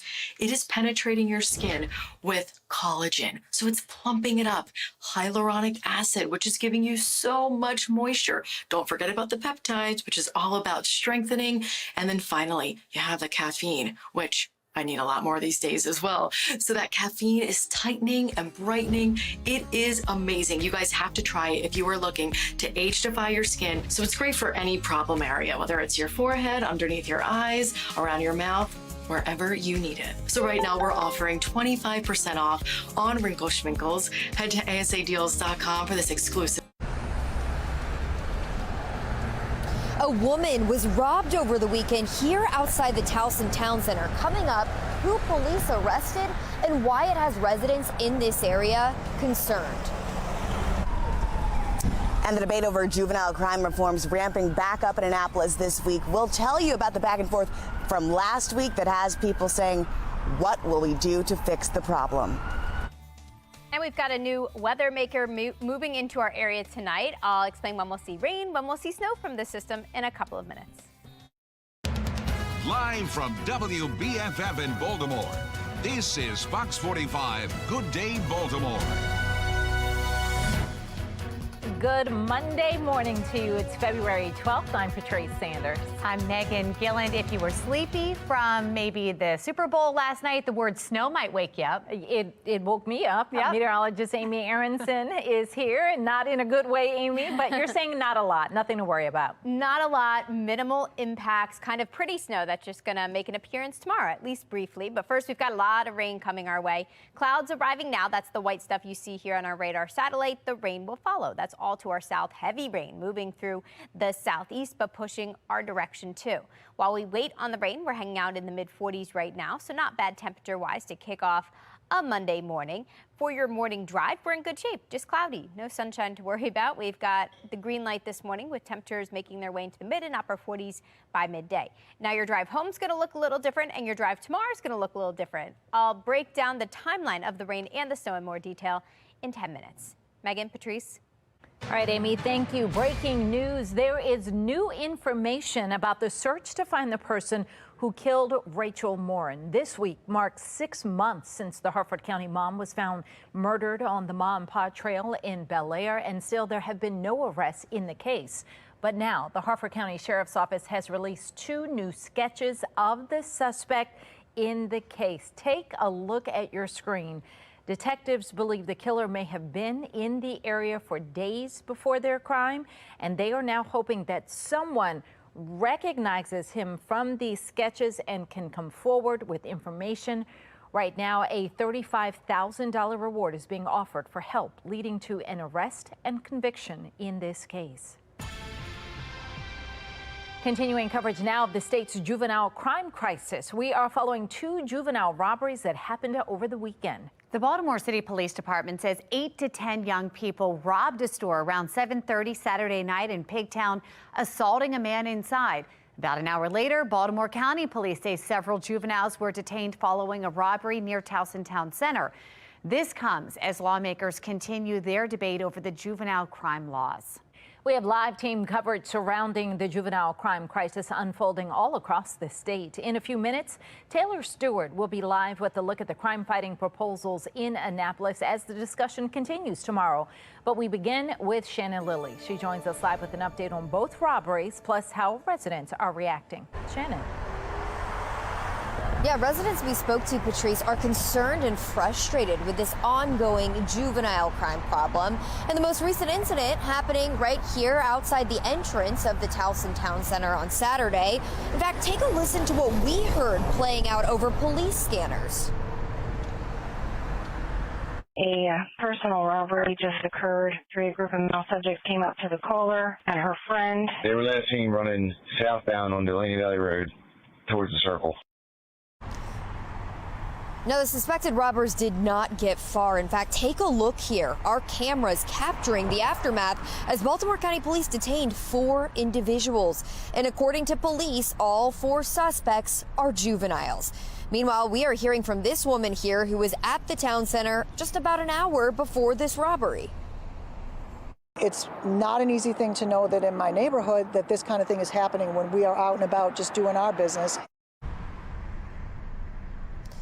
And less than an hour before that Towson robbery, another robbery by at least 8 juveniles in Pigtown. A man was inside a store on Washington Boulevard when he was approached. Baltimore police arresting 3 teens, a 13-year-old and 2 16-year-olds in this case, but the others are still on the loose. And according to police, the youngest suspect is just 10 years old. This all while changes to current juvenile crime laws are being proposed in Annapolis to hold kids more accountable. Of course, we'll continue to track those bills as this session continues. Reporting live in Towson, I'm Shannon Lilly, Fox 45 News. Good day, Baltimore. State lawmakers will continue their debate on the Democratic plan this week, which includes 3 main pillars. They want to change a portion of the state's current crime code. Right now, children under 13 can't be charged with certain crimes like firearm offenses, sexual assault, and car thefts, according to some. Democrats also looking for changes within the Department of Juvenile Services, including shorter deadlines for intake decisions and more staff within the ACL monitoring unit. And the plan also strives to extend probation for young offenders. Well, for months, we've heard from prosecutors across Maryland who say the current juvenile justice laws keep their hands tied and something needs to change. Maryland lawmakers will convene tomorrow for a Senate Judicial Committee meeting on several proposed changes to the state's juvenile crime code. We have Taylor Stewart joining us live this morning with more on the upcoming hearing, which comes on the heels of a heated exchange on the committee floor last week. Taylor. That's right, Megan, it does. And last week, lawmakers got to hear state prosecutors really voice those concerns that we've heard time and time again. The current juvenile justice laws do not allow them to hold young people accountable when they commit crimes. Now, Senate Bill 744 is what the Democrats introduced. It's a workaround to try to make sure that young people are held accountable. At this point, we know children 13 and under cannot be prosecuted for any charges, but this seeks to make certain crimes available for prosecution, like firearm offenses, vehicle theft, and animal abuse. The 12-year-old who walks into an Anne Arundel County school with a loaded gun, and all of a sudden we look at the law and we're like, oh, we can't do anything. Why would we ever want to limit the length of time they're on probation if we're trying to help them? I want them to be helped so that when they commit the crime as a juvenile, I don't have to see them as an adult. It It would also allow probation to be extended from the current 6-month span to 1 year for juveniles. But opponents say this bill is misguided. It fails to provide the services that are desperately needed for offenders. And they also say there are concerns that it doesn't go far enough. But we're here outside the Department of Juvenile Services. Notably, Vincent Schiraldi, the Secretary of the Department, was absent from this hearing. We'll see if he's at the next this upcoming Tuesday and keep you updated. Taylor Stewart, Fox 45 News. All right, Taylor, thank you. And that does bring us to our question of the day. Do you think lawmakers should hold juveniles accountable for violent crime? So far, looking at the reaction, 98% of those who have voted say yes. You can make your voice heard at foxbaltimore.com/vote. We are following new developments this morning in the deadly shooting at one of the country's largest Christian mega churches, pastored by Joel Osteen in Texas. Let's get right over to Tom Rogers in our live center with what we know. Tom. Yeah, we're taking you live to Houston this morning, where this deadly shooting unfolded at Lakewood Church. That's just as the afternoon service was about to begin yesterday. A woman entering the church with a rifle, wearing a backpack, a trench coat, and with her, a small child, 5 years old, little boy. She claimed she had a bomb before she began shooting, and off-duty officers at the scene returned fire, killing her. Now, we are getting updates this morning that the child that was with her was injured in the attack, remains in critical condition right now. His relations to the shooter still unclear. A 57-year-old man was also heard after being shot in his leg. Thankfully, both of those victims are expected to survive. But at this hour, the shooter has not been identified. They are not giving us any updates as to her condition or why she was maybe even had a motive. But she's described as a 30 to 35-year-old woman. And she was also, the question, was she speaking Spanish, since the afternoon service was for Spanish speakers? She ended up coming into that church just minutes before the 2 o'clock service was supposed to start. Church's website now posting a similar message to what Lakewood Church pastor Joel Osteen said about the attack. We've been here 65 years and have somebody shooting in your church, but you know, we don't understand why these things happen, but we know God's in control, and we're going to pray for that little 5-year-old boy and pray for the lady that was deceased, her family and all, and the other gentleman. Well, Texas Governor Greg Abbott offering some support in a statement. Places of worship are sacred. I've been in contact with Mayor Whitmire and offered the full support of resources of the state of Texas, including the Department of Public Safety officers and Texas Rangers, to help this community and help bring swift justice to the criminal who committed this heinous crime. Well, we are also learning the shooter was taken down by an off-duty officers who were hired as security for the church. And you can see right here their official statement on their website is they have another service beginning here in just about 11 hours. They posted that to the website. That's the latest from our live center. Patrice. All right, Tom, thank you. Former Governor Hogan announces his run for U.S. Senate, saying he is tired of politics in Washington. In our next half hour, how he wants to bring change to Capitol Hill.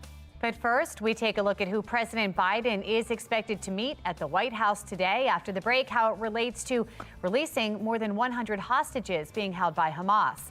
It's 9:10 now on Fox 45. Good day, Baltimore.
9:13 now, developing this morning in Washington. President Biden is preparing to meet Jordan's King Abdullah at the White House today.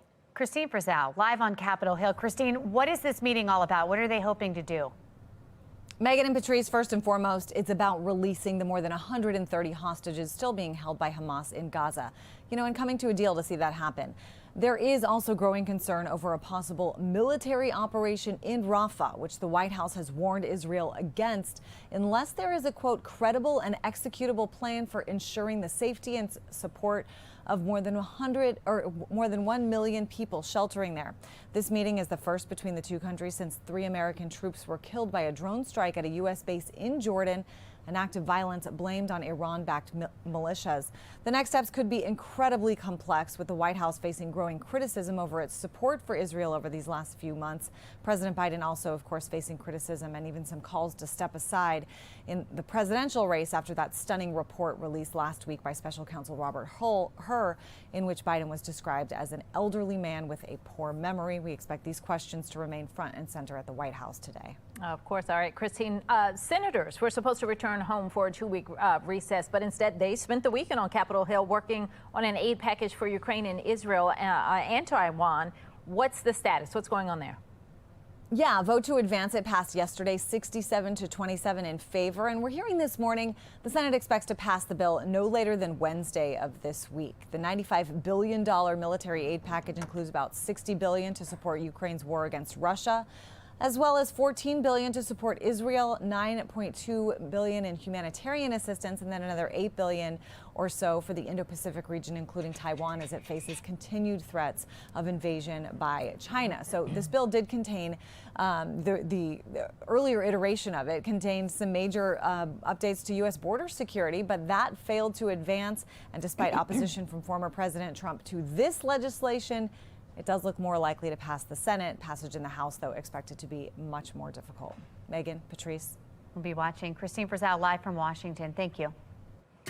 Well, today we are tracking the next weather maker that is moving into the region with our Weather Authority HD radar. You see that there on the left, and on your right, live look over the harbor and over Towson. We're all is calm right now. No sun out there. It's kind of bleak day. Tonight through tomorrow morning, though, we're expecting to see a rain-snow mix. Snow. Meteorologist Amy Aronson letting us know what that snow is going to look like. How much of it to expect, Amy? Yeah, I'm just sneaking that into the end of this forecast here at the end of this weather maker. We're starting off with rain, though. Heavy rain overnight tonight, but now it looks pretty likely that we'll end with a rain-snow mix tomorrow morning. Right now, it also looks unlikely that we'll see any accumulations from it, and that's because temperatures will remain above freezing. So we are looking at a cloudy day out there currently. Not much happening right now, just cloudy and comfortable to start. Mid-40s, upper 40s to near 50 to begin. But as the day continues, this weather maker is going to get closer and closer to us. It's a big system. It's coming in with a lot of moisture. It's going to be mostly a rainmaker for us as it arrives. We'll start off with some showers this evening for your commute home right around 6 o'clock. And then the heavier stuff overspreads our region overnight while most of us are actually sleeping. If you're an early riser, heavy rain to start tomorrow, followed by this, a brief period of wet snow. Now remember, temperatures are going to be above freezing, both air and road temperatures, so it's going to have trouble sticking to the roadways, but I think we could see some accumulations on grassy surfaces up through midday tomorrow. After that, turning blustery and much colder behind it for Valentine's Day. Here's a look at how much rain this system's going to drop. It's actually a good amount, about an inch in most locations. That's what all our major forecast models are predicting.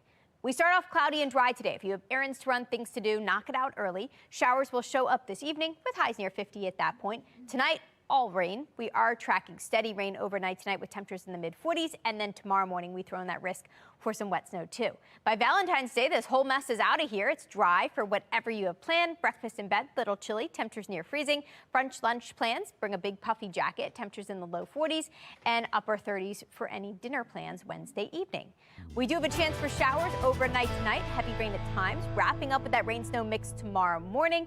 After that, we're dry for the rest of the week. I did throw another chance for some rain and some snow showers in there on Saturday. As of now, that system also looks like a pretty weak one. Megan, Patrice? Well, we are celebrating Black History Month here at Fox 45. And this morning, we want to recognize the University of Maryland College Park. They are the only Power 5 school in the country with a black president, athletic director, and a head football coach. Well, today a rally is happening in support of fully funding the blueprint for Maryland's future. Still to come this morning, the debate surrounding education spending and what we can expect to come from the rally.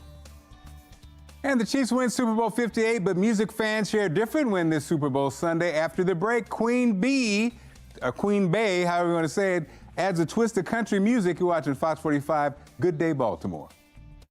Fox 45 News, winner of 16 2022 Regional Emmy Awards, more than all other Baltimore news stations combined.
New this morning, Maryland ranks among the most educated state in America. Wallet Hub just released the polls this morning. Massachusetts ranks first, Vermont second. Wallet Hub compared all 50 states across 18 metrics like educational attainment, school quality, and achievement gaps between gender and races.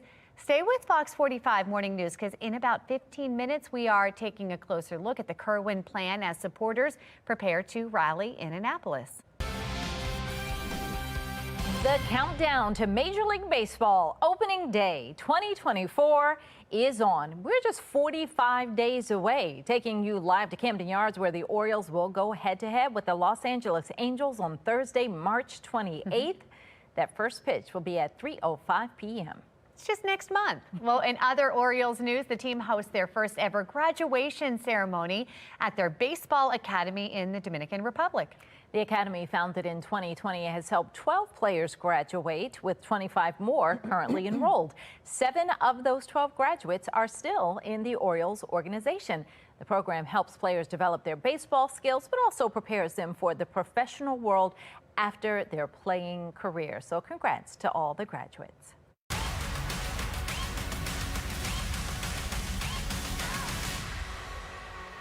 Mahomes flings it. It's there! Hartman!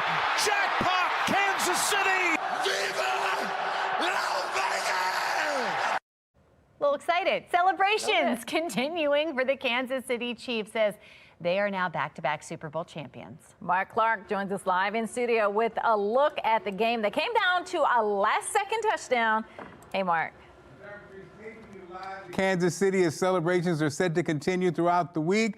Now a live look from Allegiant Stadium in Las Vegas, where the Chiefs claim victory over the San Francisco 49ers with only 10 seconds left in overtime. Now, before this major celebration on the field, quarterback Mahomes threw the ball to wide receiver Hardman for the 3-yard game-winning touchdown. Final score 25-22. This win marked the second straight title victory for the Chiefs. Not only did the Super Bowl bring us a nail-biter game, but also new music from Beyonce. The artist announced new music on her social media and website after teasing some of the songs in her Super Bowl Verizon ad. The new country-themed era, referred to as Act 2, follows her 2022 Renaissance album. To celebrate, Beyonce dropped 2 songs titled Texas Hold'em and 16 Carriages on all streaming platforms. The full Act 2 album will be released on March 29th. Now back to Missouri as Kansas City prepares for the parade and the celebrations, which are slated for Wednesday, February 14th. Of course, that's the same day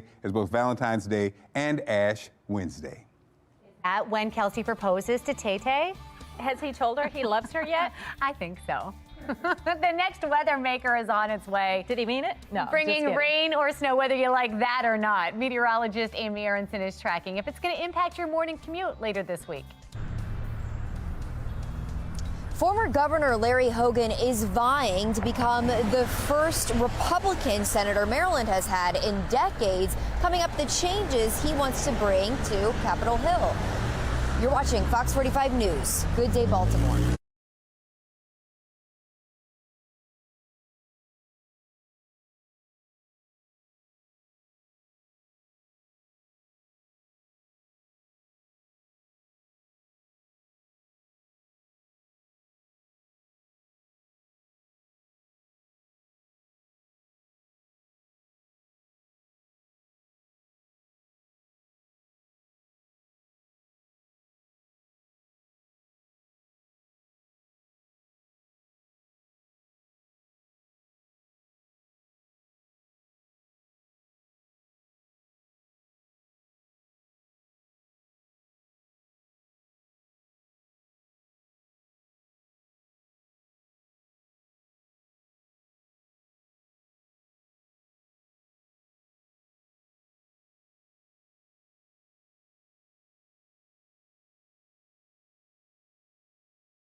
Live from WBFF in Baltimore, this is Fox 45 Good Day Baltimore.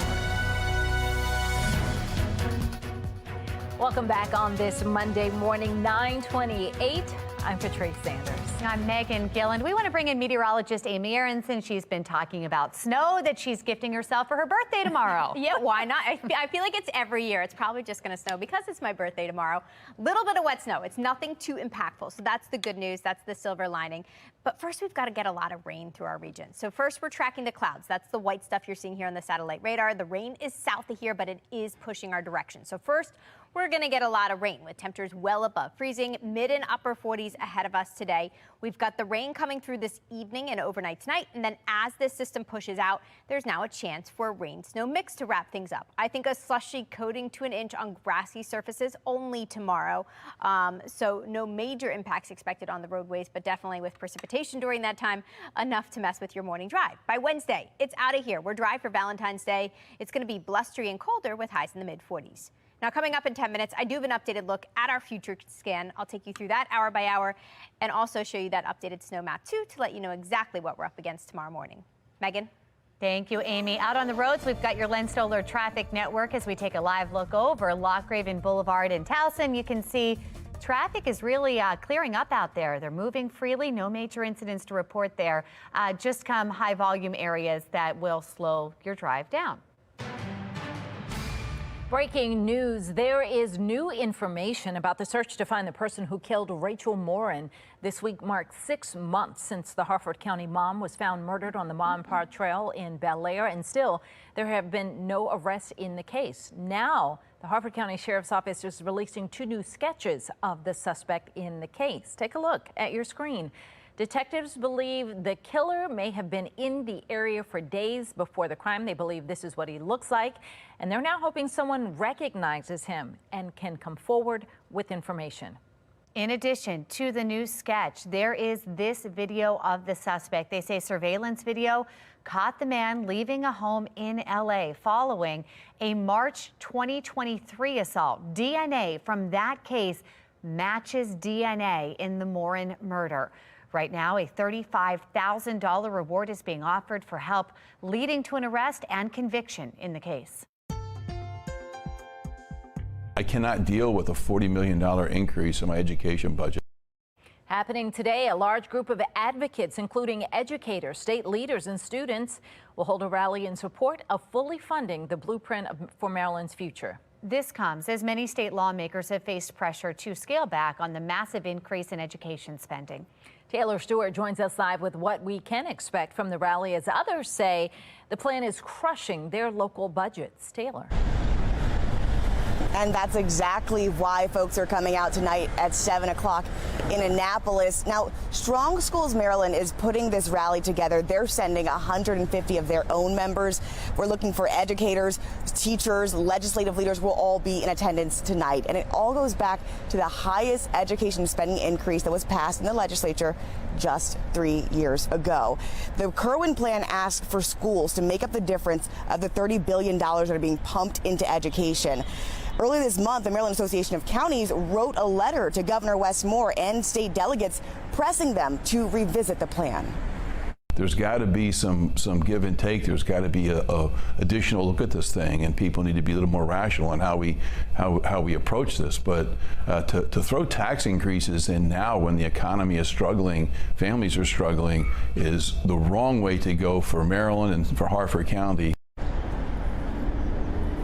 But not just Harford County. Mayor Brandon Scott calling it a gut punch. And we've heard from district leaders across the state who say they don't know where this funding is going to come from. When this was passed, there was no conversation about how exactly it would be funded. It just falls back on the school systems. But we'll follow this update as that rally gets underway tonight. They've invited the governor. We'll see if he makes it out there. We'll keep you updated. Taylor Stewart, Fox 45 News. Good day, Baltimore.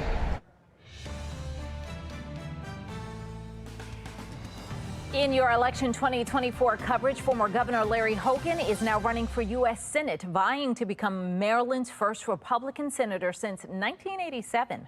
During Hogan's time as governor, he pushed for 2 tough on crime bills multiple years in a row. The first one is the Judicial Transparency Act, and that bill would publish sentencing data, including the judges' names. A watered-down version of that bill did pass in 2022, although critics say the changes did not provide the transparency the original bill intended to create. The other, the Violent Firearms Offender Act, aimed to implement mandatory minimums for felonies committed using guns and impose stricter penalties on repeat violent offenders. It passed the Senate twice, but stalled in the House. When he left office, Hogan called that his biggest frustration during his time in the State House. We had legislation that we thought was critically important, and every single year, all of the city leaders and all of the city legislators killed those bills. That's my biggest frustration of being governor, that we couldn't get that fixed. But it wasn't for a lack of trying, it was for a lack of cooperation. Now, Hogan says he is tired of politics in Washington and wants to bring change to Capitol Hill. We have Shannon Lilly joining us live with a closer look at this. Shannon. Well, the former governor, Megan, is telling voters that he wants to get back to work with solutions to fix what he is calling the nation's broken politics. He says he wants to fight for Maryland. In fact, take a look at his brand new campaign video that was just released on Friday. That's exactly what I did as your governor, and it's exactly how I'll serve you in the United States Senate. Let's get back to work. Now, this decision marks a surprise turnaround for Hogan. You'll remember he's a moderate who had originally considered a presidential bid. In fact, he sat down with Fox 45 News back in March when he said after some soul searching, he had decided that he would not seek the GOP nomination, but said he wasn't ready at that time to walk away from politics. He also added, though, that the Senate was out of the question. Political analyst John Deedy is now weighing in on what may have changed his mind here. I think because the Republican National Committee really twisted his arm in many ways to suggest we're willing to financially help you and support you any way you can because Republicans want to get a control majority of the Senate. And Deedy adds that Hogan's Senate race could lead to a major shakeup here in a blue state. Reporting live, I'm Shannon Lilly, Fox 45 News. Good day, Baltimore. Democrats David Trone and Angela Alsop-Brooks are battling for their party's nomination, with recent polling from Trone's camp saying that he is leading in the race. Both candidates are reacting to Hogan's announcement. Trone called Hogan a career politician who makes empty promises, and a vote for him is a vote for abortion bans, voter suppression, and massive tax cuts for the wealthiest Americans. Meantime, also Brooks is promising that she is going to beat Trone in the primary and then take down Hogan in November and protect abortion rights when she becomes a member of the Democratic majority. Fox 45 News is your home for complete coverage of the 2024 election. Stay with us on air and on foxbaltimore.com as we continue to follow the most important races here in Maryland and at the national level. Developing this morning, a shed fire in Cecil County is now under investigation, and it displaced 10 people. Officials say the fire began in a backyard in Elkton before then spreading to 3 townhomes yesterday. No one was hurt. One home suffered extensive damages.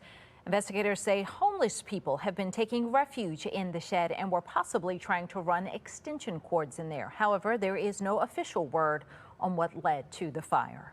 Investigators say a dryer caught fire at a laundromat in Salisbury. This happened yesterday morning.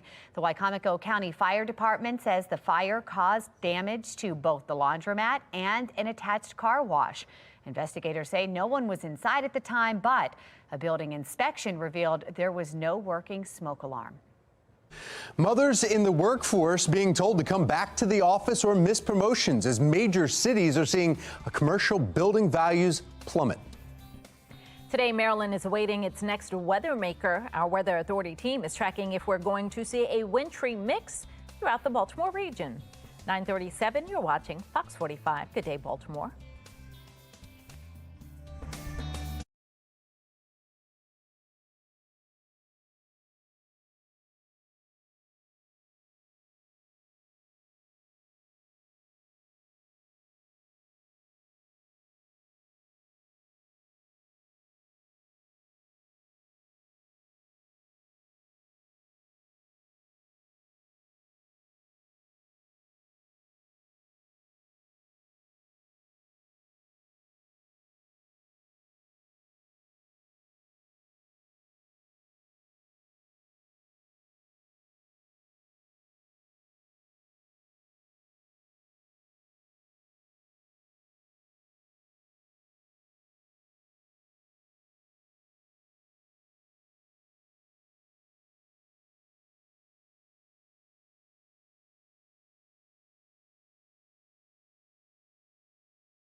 Problem.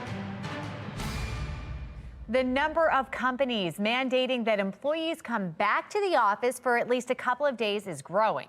Tom Rogers is in our live center this morning with how this trade-off may be costly for some workers. Tom. Yeah, for many. In fact, taking a live look at New York City, where major cities are feeling this, they say employees that stay home, the trade-off may be income or opportunity. The average employee returning to the office spends $561 per month when you add in transportation, child, and also pet care. That is comparable to the average grocery bill in a two-person household, according to Fortune.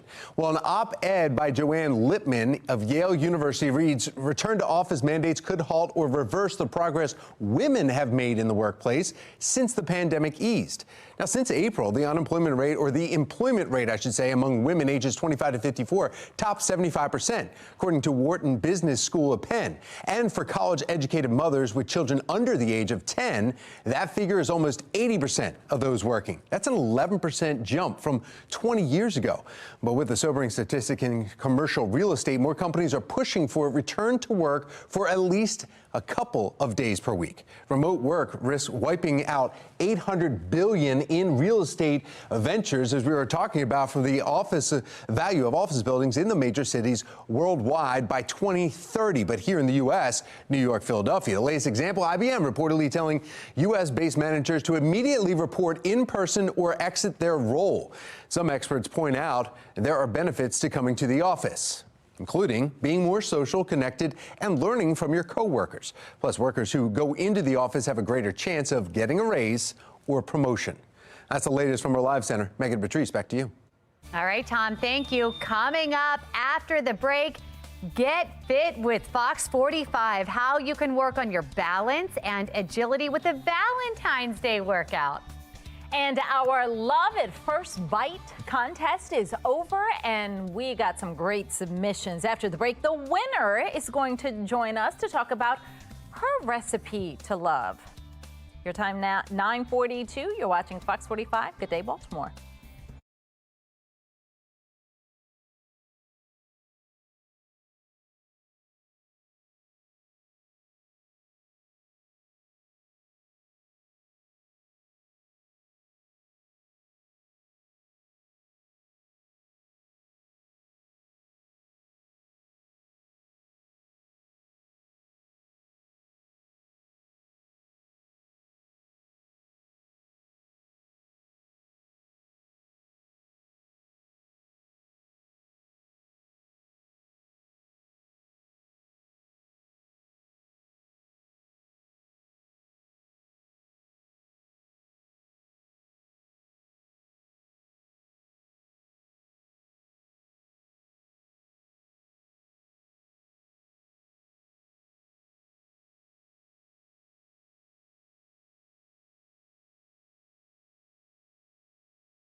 9:45, Valentine's Day is Wednesday, and it is time to grab your bae and your tennis shoes for this high-energy partner workout. National Lead Trainer for Planet Fitness, Teddy Savage, along with his bae, Jessica Savage. They're joining us to show off the couples workout. That's right. I mean, that's a good way to stay motivated, get it done. Couples that work together, stay together, have fun together, live longer. And there you go. That's right. So what we're going to do is, I got Jess here, my wonderful wife. We're going to do some bae, balance, agility, energy. Okay. Bae day. All right. So the first thing for the B is balance. We're going to do a single leg hip hinge to a high five. All right. So we're going to hold each other's hands. We'll hinge at the hip and then high five. You go, babe. You go. Babe, high five. That's going to work on that balance, right? As in life, as in love, you got to have balance in your fitness too. Okay. The next one is a back-to-back pistol squat. So let's go back-to-back, babe. Okay. All right, so now we're going to go a single leg squat as we go down, really working on that lower stability, mobility through the hips, ankles, and knees. She wanted to do it extra with my babe. She's ready, because she's like, I'm all cuddled up with my man. Let's go do that again. I love it. So now we're going to be agile. We're going to move left to right? Just like in a relationship, you got to move. All right, so here we go. We're going to go 1, 2, 3 lateral high knees. Let's go, babe. 1, 2, 3, then we're going to hop back. Boom. We're going to go 1, 2, 3, and then hop back. Let's go one more time. 1, 2, 3, and hop back. Patrice, let me tell you, when we're at the house, Jess likes to move around, hopping around obstacles, because we got 4 kids, so we got to move around those toys. The next one is an X hop to a squat, okay? So we'll start with our feet about hip width apart, and then we'll go in, out, in, squat.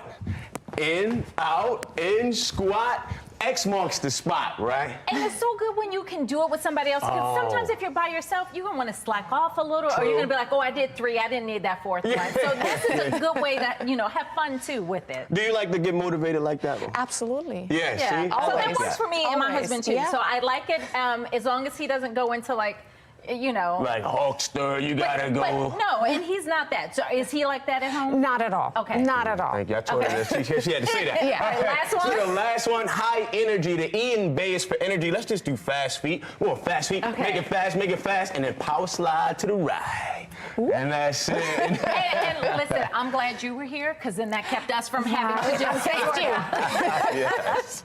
All right, good job, you guys. Thank you. Valentine's Day, it's a perfect way to spend it. Let's get over to meteorologist Amy Aronson, especially if we're talking about rain and snow, Amy. Yeah, exactly. And an update for everyone. We're officially going weather alert now tomorrow because of that snow pushing into our region. First, we've got to get the rain through, though. Heavy rain coming through our region tonight, and then a rain-snow mix to start off your Tuesday morning, right in time for your morning drive. So because of that, weather alert tomorrow. We've got a weather maker to our south. Heavy rain associated with that pushing northward, heading our direction. No official alerts for us. Western Maryland included in that winter weather advisory. We've got a winter storm watch well north of here. Locally, nothing formally in place. That being said, we're still tracking some wet weather headed our direction. First rain and then eventually snow. Cloudy skies for much of your Monday. Temperatures in the 40s, upper 40s to near 50. We do have showers rushing in this evening. Rain to start. All rain tonight. Temperatures above freezing. So it will stay rain through a majority of this system. Actually, really heavy rain around 4 a.m. But then look at what happens. Cold air rushes in behind it, catches up with the moisture, and we see that changeover, at least briefly here, to the dark blue. That would be a burst of wet snow by the end of your morning drive. So I'm stopping the clock here at 10 a.m. As the morning drive is coming to a close, actually right around this time tomorrow, we should see snow actively falling. And that wraps up right around lunchtime. So it's only a couple of hours, and accumulation should be confined to grassy surfaces with these temperatures staying above freezing. Here's a look at how much rain we're expecting from this system. A lot, about an inch in most locations. So a lot of rain and then a little bit of snow on top of that. Here's our updated look at how much snow we're expecting, calling for a coating to about an inch on grassy surfaces, Baltimore on northward. If you're south of the city, most likely just stays rain there. If you're north of Baltimore, more snow expected. Quick look at what our neighbors in Pennsylvania are expecting from this system. They could see up to a half a foot of snow before the system actually clears out of here. Temperatures will be close to normal today. Feel like temperatures in the upper 40s, feel like temperatures in the 30s tomorrow as that system actually gets out of here. Quick look at the next 7 days shows the weather alert for Tuesday, so be prepared for that tomorrow morning. Keep that in mind for your morning drive. And then another chance for rain and snow showers by Saturday. We'll have your 10-day forecast in just a couple of minutes. All right, Amy, thank you. Trending now. In a large bowl of life, combine 2 hearts, finely tuned to each other's rhythm. That is just a glimpse of Audrey Washington's winning submission to the Love at First Bite contest. She is joining us live to talk about that beautiful submission. Congratulations. Thank you. Thank you. What made you enter this contest? Well, I don't know. It was just something listening to you all on the news, and I was like, let me see if I can submit an entry and think I could win, you know, and lo and behold, I received the call and said, you're a winner. I said, a winner of what? Your submission, your words were so beautiful. You were telling me in commercial you've been married 10 years. Yes. As you sat down to write, were you thinking about your relationship, or where did those words come from? Well, I was thinking about my relationship and like a friend of mine, her relationship, because she's been looking for a relationship for the last couple of years. And I just think about the things that I still want out of love in a relationship, even with my husband. So I created the recipe of love, and the way I thought about it was, I love to cook. So, you know, I enjoy making sweet potato pies, peach cobbler, and apple pie. So I thought about those ingredients. And with those ingredients, I tried to incorporate a recipe for love. And that's how I came about. And life lessons. I mean, you write, slowly pour in trust, let it bind the ingredients together. I mean, are you a writer? Do you have a writing background? You just let the words come out. No, I'm not. To be honest, you know, I used to sleep with a pad and pen next to me because songs would come to me in my sleep, and I would write them down. And when I wake up in the morning, words all over the paper, and I would have to figure them out. Maybe I do. I just don't realize it. What'd your husband say when you told him that you won? He started laughing, saying, "Get out of here!" See, and that's the humor. Weren't you supposed to stir in some sense of humor in that as well? We've got a little bit of your entry right here, so people can look in at that. But now, I mean, you're a winner. You've won something. Have you won competitions or contests before? I won Beyonce tickets one time. Are you serious? Yeah. Well, I'll tell you what, this is 2 now for you. Yes. So what's next for you and your husband? Well, I don't know. I really don't know. We just take one day at a time. Have you thought about Valentine's Day 2 days away? Well, we think about that every year, and what we normally do, either celebrate before or after, because he runs a business, and that day is a very big day for his business. So I think that's smart for all couples. Yeah. Well, again, congratulations. Thank you for being part of this and for your beautiful words. Thank you. Thank you so much. Thank you for having me. Of course. Well, remember to watch new seasons of Next Level Chef with Gordon Ramsay and Farmer Once a Wife Thursday starting at 8, right here on Fox 45. Well, the next weather maker, you heard Amy talking about it. It is on its way to the Baltimore region. After the break, meteorologist Amy Aronson is backtracking how it could impact that 10-day forecast. It's 9:53 on Fox 45. Good day, Baltimore.